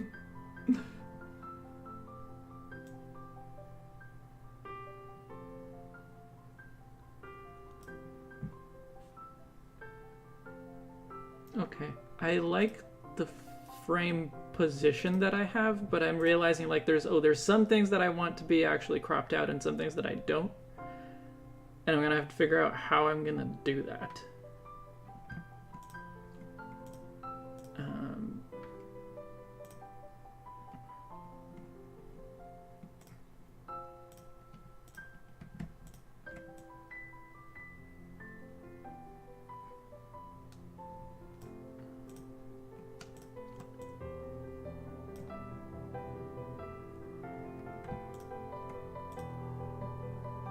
To say, that's just a very personal opinion, but people are like, oh, how can you like cats? Cats are bitches. Yes, exactly. That's why I like them. And That's exactly the reason. That's fair. That's fair.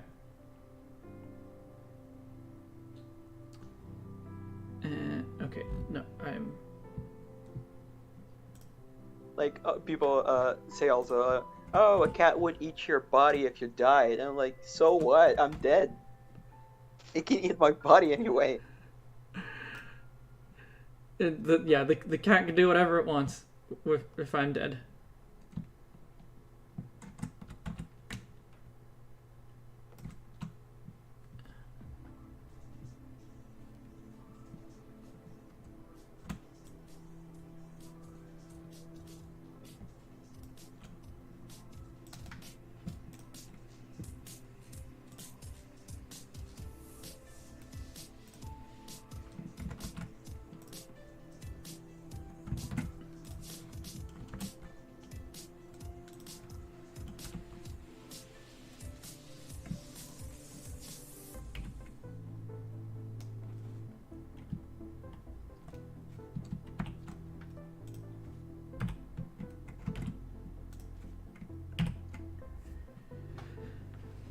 I think I can see what you're saying, Gano.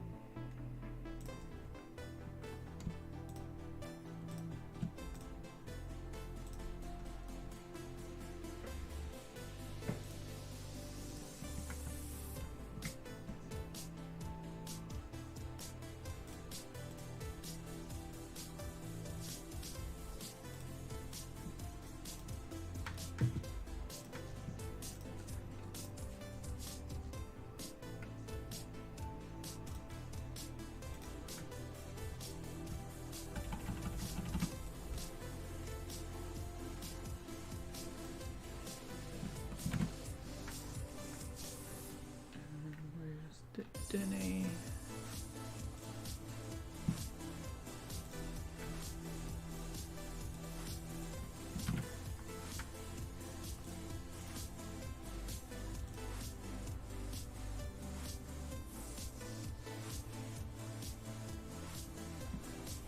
How's this for framing?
You feel nostalgic to you, Sharon? I don't know.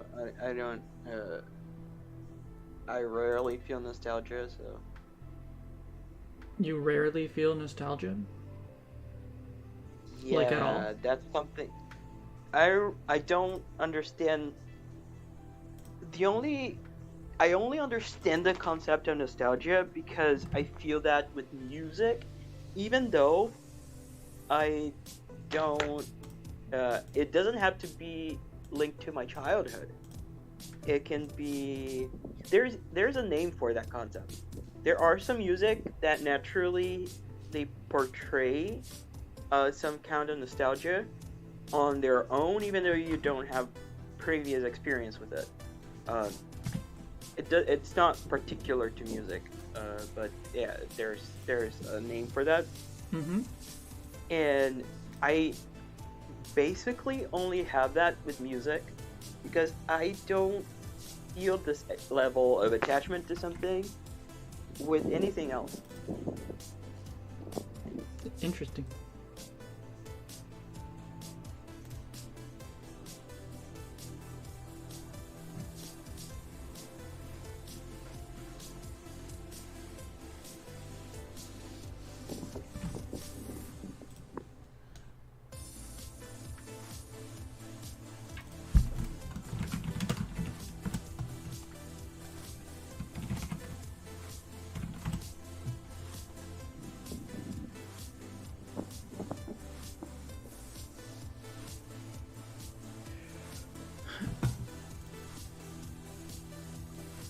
It's like people say, "Oh, there are bad movies that you like because of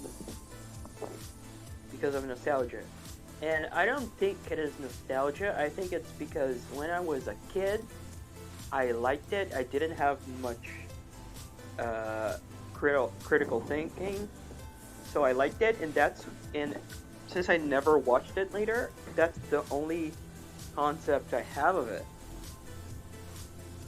So I still think it's good. Like, I thought when I was a kid, I liked the Garfield movie, and last month I thought Garfield movie was good, but I never had watched it. And when I rewatched it, I said, this movie is not good," and I had no problem in saying that.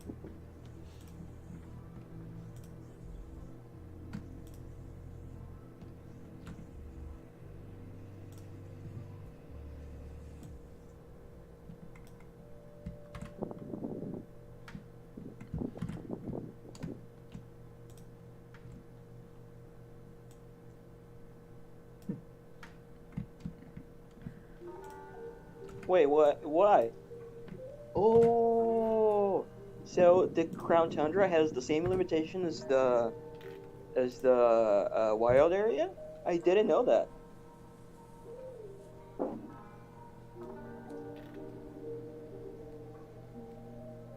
Same limitation on what? Because Sharon is saying that he can't catch the Reggie. Because it says you can't throw a Pokeball, it won't let its guard down. Oh, yeah, you need to have that you need to have the right badge, right? Yeah. Yeah. I didn't know the Crown Tundra also had that limitation. I didn't either. I don't think people talk. Maybe I just didn't watch back in the day. I don't remember people talking about this.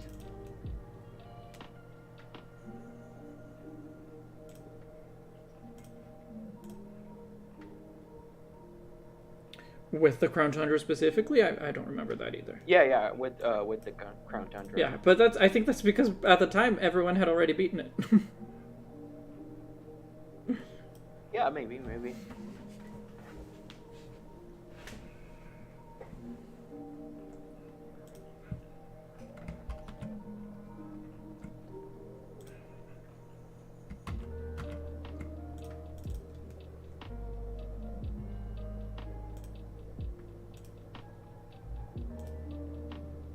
Yeah, I think it's just the gems. I think it's just the badges. Okay, there we go. There's a way to do it that I'm happy with. I need to redraw that. This field tail though. I just noticed this field tail is looking a little pointy.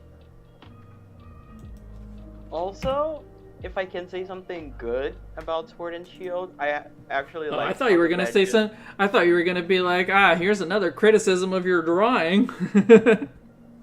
Oh no! Did I say something bad or something good? I meant to say good. No, you said Something you good said about- good, but the thing is that I was just like, oh, I had just pointed out something that I need to fix about the drawing, and then you were like, oh, actually, so I thought you were gonna say something else bad about the drawing, something else that needs to be fixed I about the really drawing. like it. I really like it. No, I was gonna say something good about Sword and Shield is that I really like how the badge they look, the badges, Okay. and how they complete each other in that ring thingy. Eh. I don't know. It's just I like it. I think it's aesthetically pleasing because I don't really care.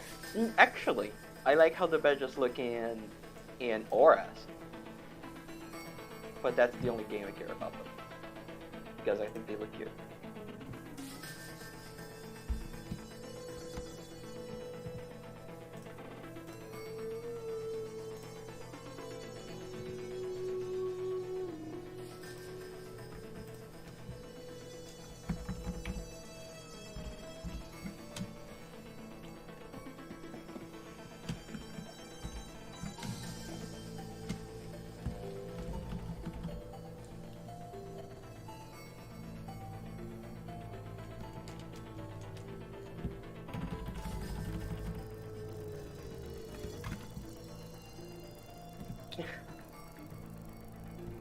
There you go.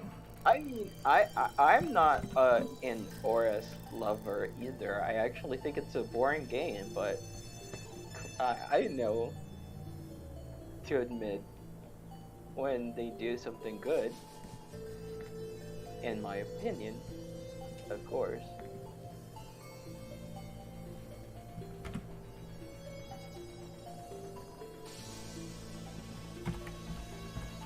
Okay. Now I think I'm in good shape. I need to fix the. There we go. Need to fix the framing here.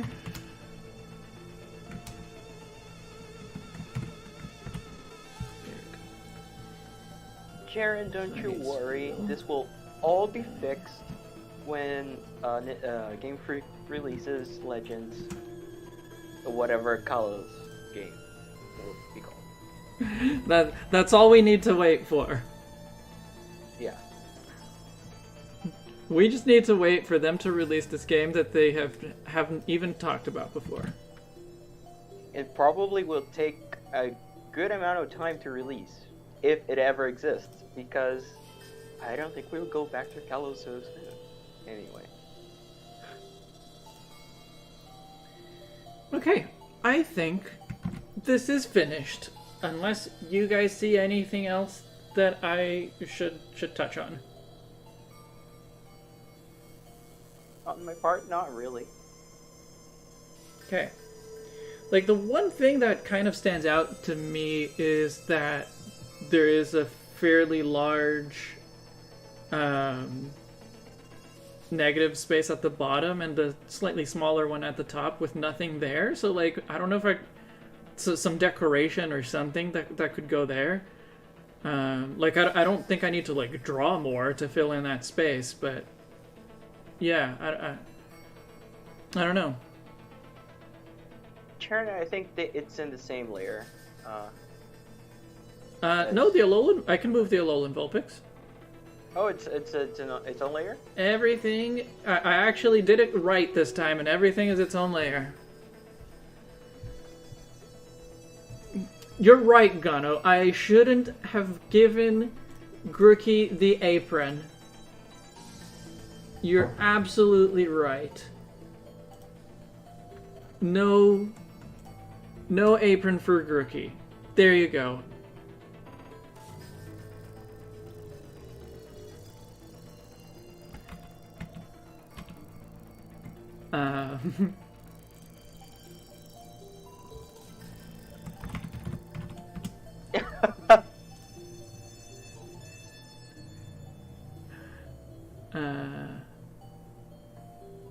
Okay, so you wanted me to try moving the Alolan Vulpix.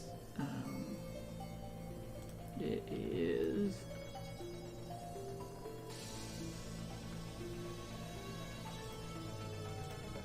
here.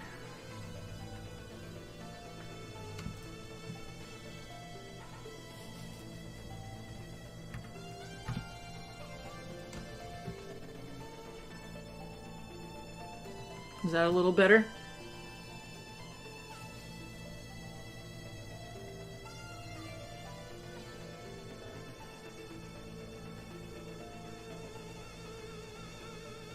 Its nose is not in the leaks.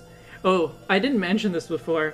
Because what we actually have in that spot, they're not leeks, they're green onions. But I figured medicinal leeks seemed fitting for a Pokemon world. Makes sense. Apparently, they're very bitter. Medicinal leeks? Yeah, I heard the main character in the Hisui. Hisui and Snow. Yeah, Hisui and Snow. He tried to taste one of those, and it's very bitter, or something like that. They don't taste it good. I don't remember it being bitter, but maybe. Was it? They don't taste good, or maybe it's not bitter, and my brain not tasting good is the same as bitter. Fair enough, though.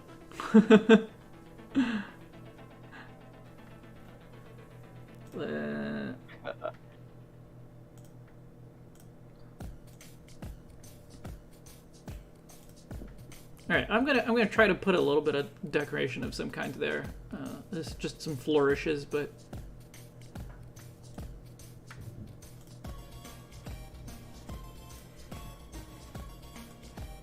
Music, Comic Sans. Music. oh right, I can't do symmetry with those brushes. So I guess I'll try this one.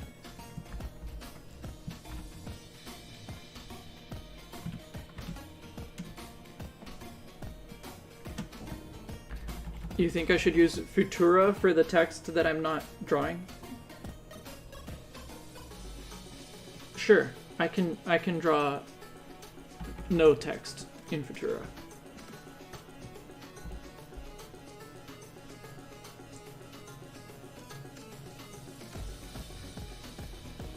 I don't know. I'm just gonna play around with it, but like this is like the kind of thing that I had in mind, or that I was thinking maybe could fill in some of this space. Charon, do you want to see more Delmise? Try having a Pokemon on your team that has that magnet pull, I think.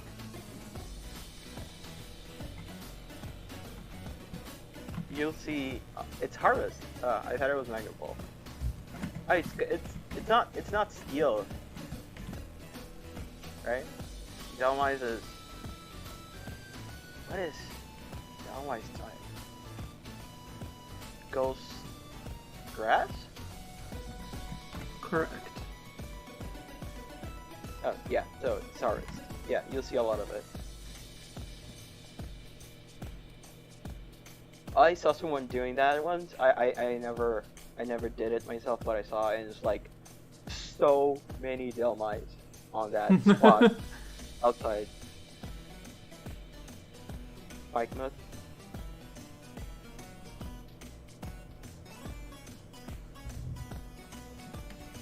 The song playing right now sounds like something from Crypt of the Necrodancer. That's the game that did a crossover with Zelda, right? I actually meant to play that, the crossover, and I never did. I did play the demo and I liked it a lot, but I never bought the full game. Right. But I have Crypt of the Necrodancer because it was really cheap. but it's way harder actually. Crypto the Necrodancer is a hard game. The Hyrule Cadence of Hyrule is not that hard of a game. Crypto the Necrodancer is totally a hard game.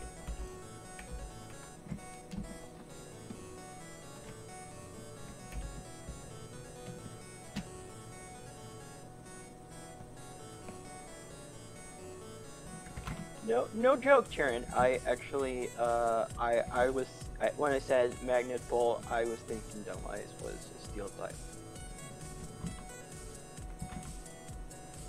It was just the brain fart moment, but it happened.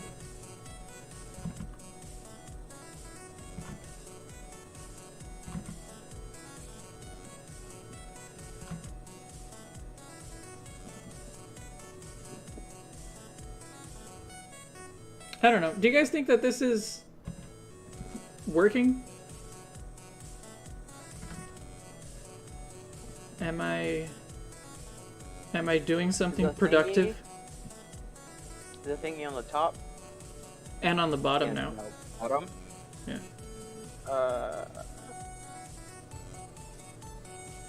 I don't see it. It's not bad. It's just to fill in the space, and I'll probably make it a little bit more subtle than that, but It makes it look like a frame. yeah. Well, that was kind of the point. Yeah. Then I think it's working. Okay.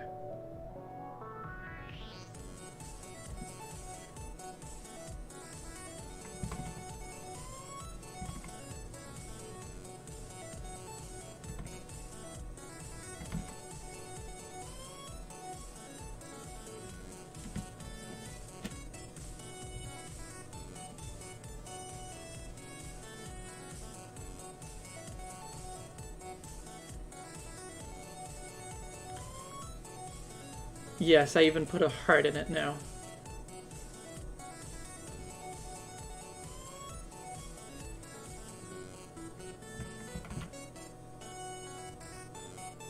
Yeah, Gano, now who still want...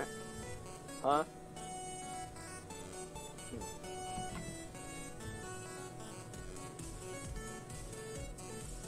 But yeah, I thought about that too. Top is a bit much. Okay. I'll simplify it.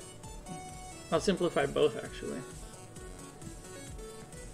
Karen, you're stand that noisy?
Yeah, fortunately, fortunately, my fan is also on, but we just bought a new fan, and it's durable, but it's very silent, and it has remote control. So I really am in heaven right now because it's really hot in here. What is your standard of really hot? It's probably much hotter than my standard of really hot, but I'm curious. Let me see how. Hmm? It's 31 degrees Celsius right now. Okay. I mean, I would call that hot, but I would not call that really hot. Okay, actually it's 28. It just updated. Okay, how's that? A little bit more subtle? A little bit better?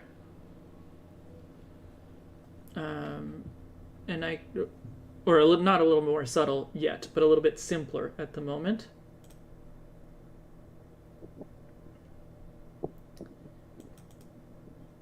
And I got a color overlay.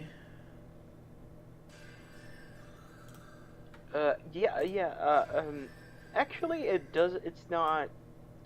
It's very rare that we get like above 32 here. Which is funny because I think most people think the should I say northeast or Nordash? Nordash. It's really hot. And it is. I think most of the places are, but I think it's because we're in the coast. So it doesn't let the temperature get too high. Makes sense.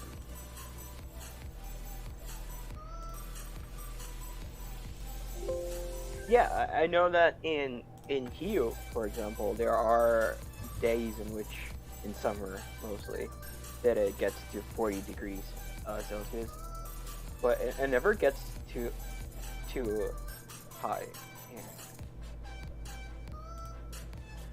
Doesn't get that bad over there. Yeah. I mean, Rio's also on the water, but Yeah, I was thinking about that when I was talking. I'm like, that's how it goes too, and that's really hot.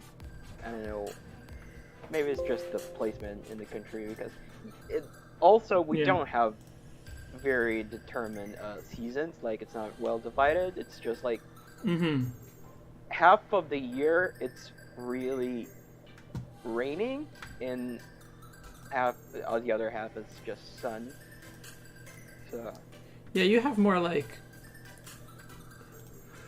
rainy versus dry kind of season, right? Yep.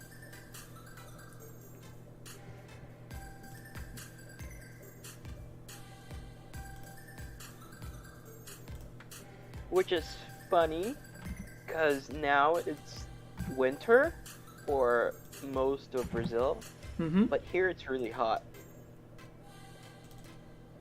And when it gets to rain here is when it's hot for the rest of the country.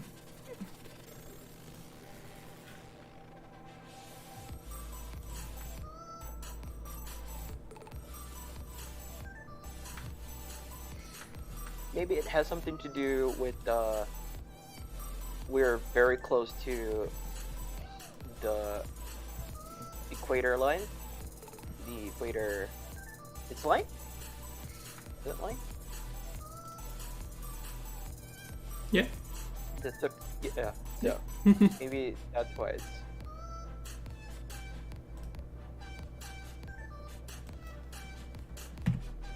it's so different.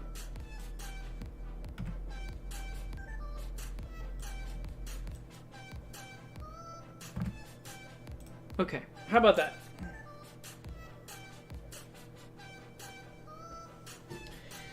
Welcome back, Groovy Bananas. I think I'm done. I was just playing around with something to fill in that bottom empty space and the top empty space, and I think this is pretty good. What do you guys think? And Indigo, if you're here, I don't know if Indigo had to leave again, but Indigo, if you're here, what do you think?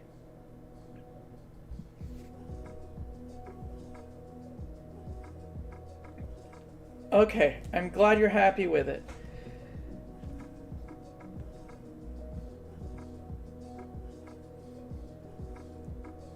Is it finished? Is the real question.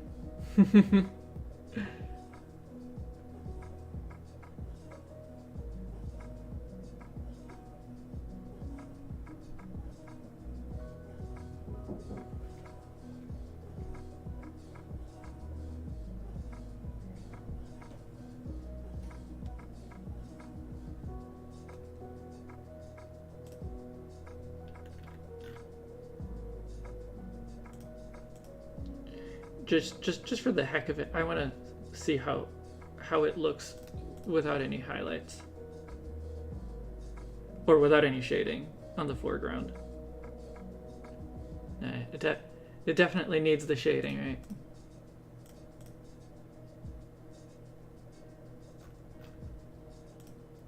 Anyway, there you go.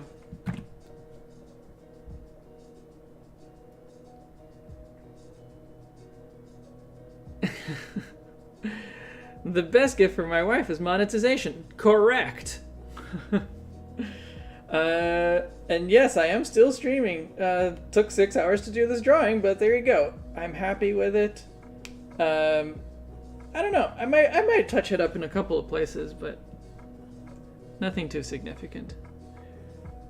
It is 3 a.m. for Charon, so this is a good time for us to stop and send Charon to bed. All right. He won't sleep.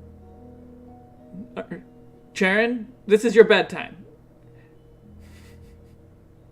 I've seen Charon go, like, oh, haha, the sun is rising anyway. Let's continue whatever I was doing. So wasn't I supposed to be celebrating her birthday? I am celebrating her birthday. She's still at work, so I'm still streaming.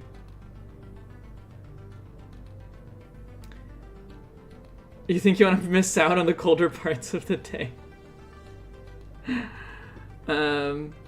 Okay. You know what? I do see a couple of things that I want to like keep playing around with, so I guess I'll stick around for a little longer.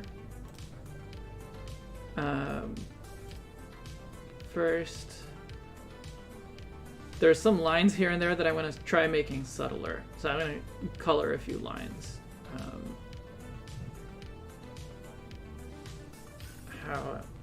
What's going to be the best way for me to do this?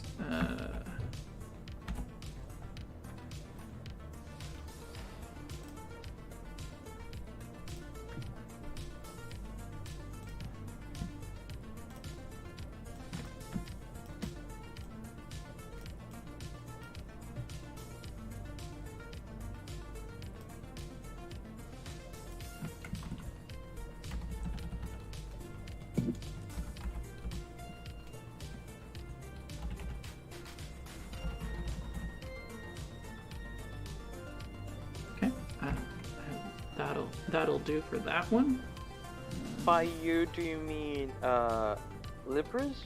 Groovy Bananas? If so, I think it's like 5 o'clock? It is 6 o'clock here. Oh, 6 o'clock, okay. Yeah.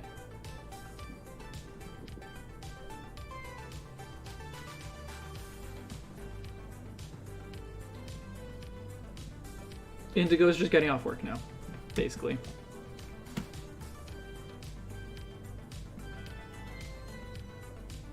I think that's why she said bye, or maybe it's because she thought you were. No, I mean it probably was because she's like leaving work now.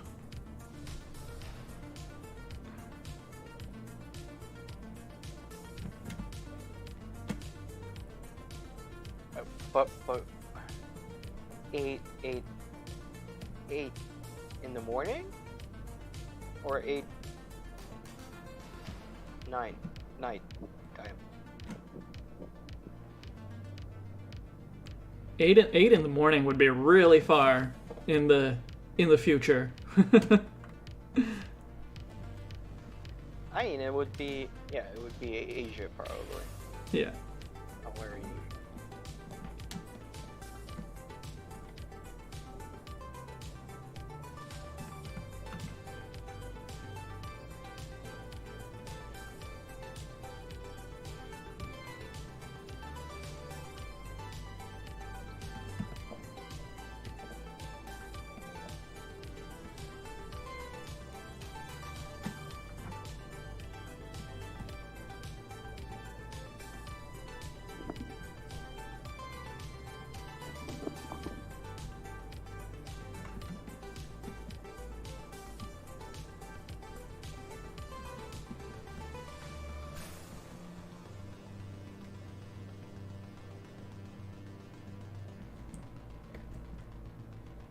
Yeah, I was thinking about it, and I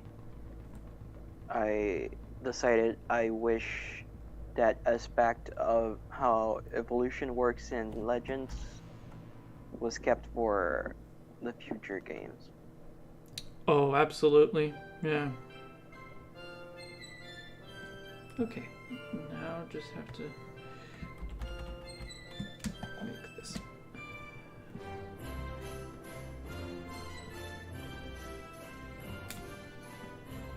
Imagine, I wonder if they did that, they would change how Everstones work. Like, or maybe change just the name, like, because Everstone nowadays is like, you either use it, give it to a Pokemon, for it to never evolve, or use it for breeding, right? Mhm. Maybe if they did that, they just kept it the way Legends works, maybe they just kept it for breeding if they wanted. I mean, breeding could be modified too. I wouldn't complain. Yeah, I certainly wouldn't complain if they just like not took away breeding, but like took away a lot of the features of breeding and simplified the whole thing, and like there's other ways to get competitive Pokemon. Anyway, I think they could like I would what I would want is for them to just take the Everstone and the Eviolite and make them the same item. That is the approach that I hope they take one day. One thing I would like to change, and that makes sense to Everstone changing thing, would be that they could just make regional forms give regional forms. Like, stop making me give them items, please. I just want. That's not how reproduction works.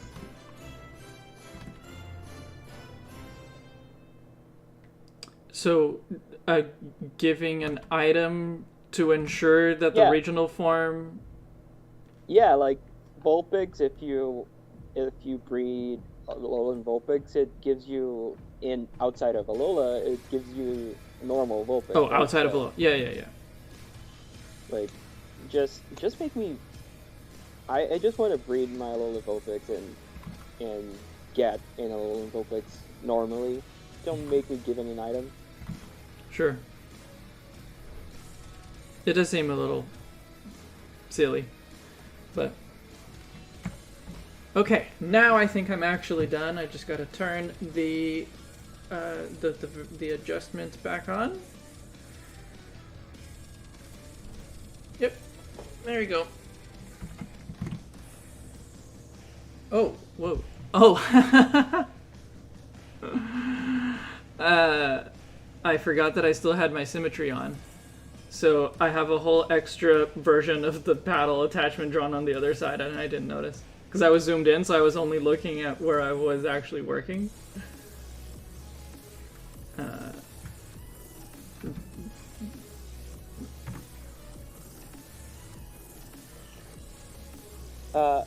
Brewery Bananas is asking to turn down the music a little bit. Well, yeah, but I'm gonna end now anyway, so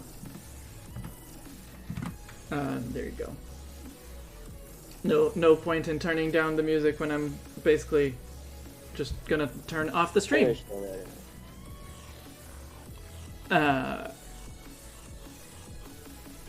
Hafa is a little bit low, but that's okay. Maybe it's because of, like I said, I changed the mic. Mm-hmm. I had to change. Yeah, but I don't know if it was better earlier or not. It wasn't too different, but I feel like maybe now you're just like not as close to the microphone or not as consistently close to the microphone, because I feel like that might be the difference. Anyway, saving. don't worry, I had saved occasionally, but yeah. All right. well, thanks everyone for hanging out with me. It's been a lot of fun, and I'm really happy with how it's turned out. So, reminder for that next weekend, it'll be my birthday, and I'll be doing the Umbreon Libris birthday for charity tournament 2022. All the information that you need for how to join, how to participate, and when it's going to happen, that's all in a post in the community tab. So I hope to see you all there. We had a really good time last year, and I hope that this year will be even better. So see you guys then. Bye, everyone.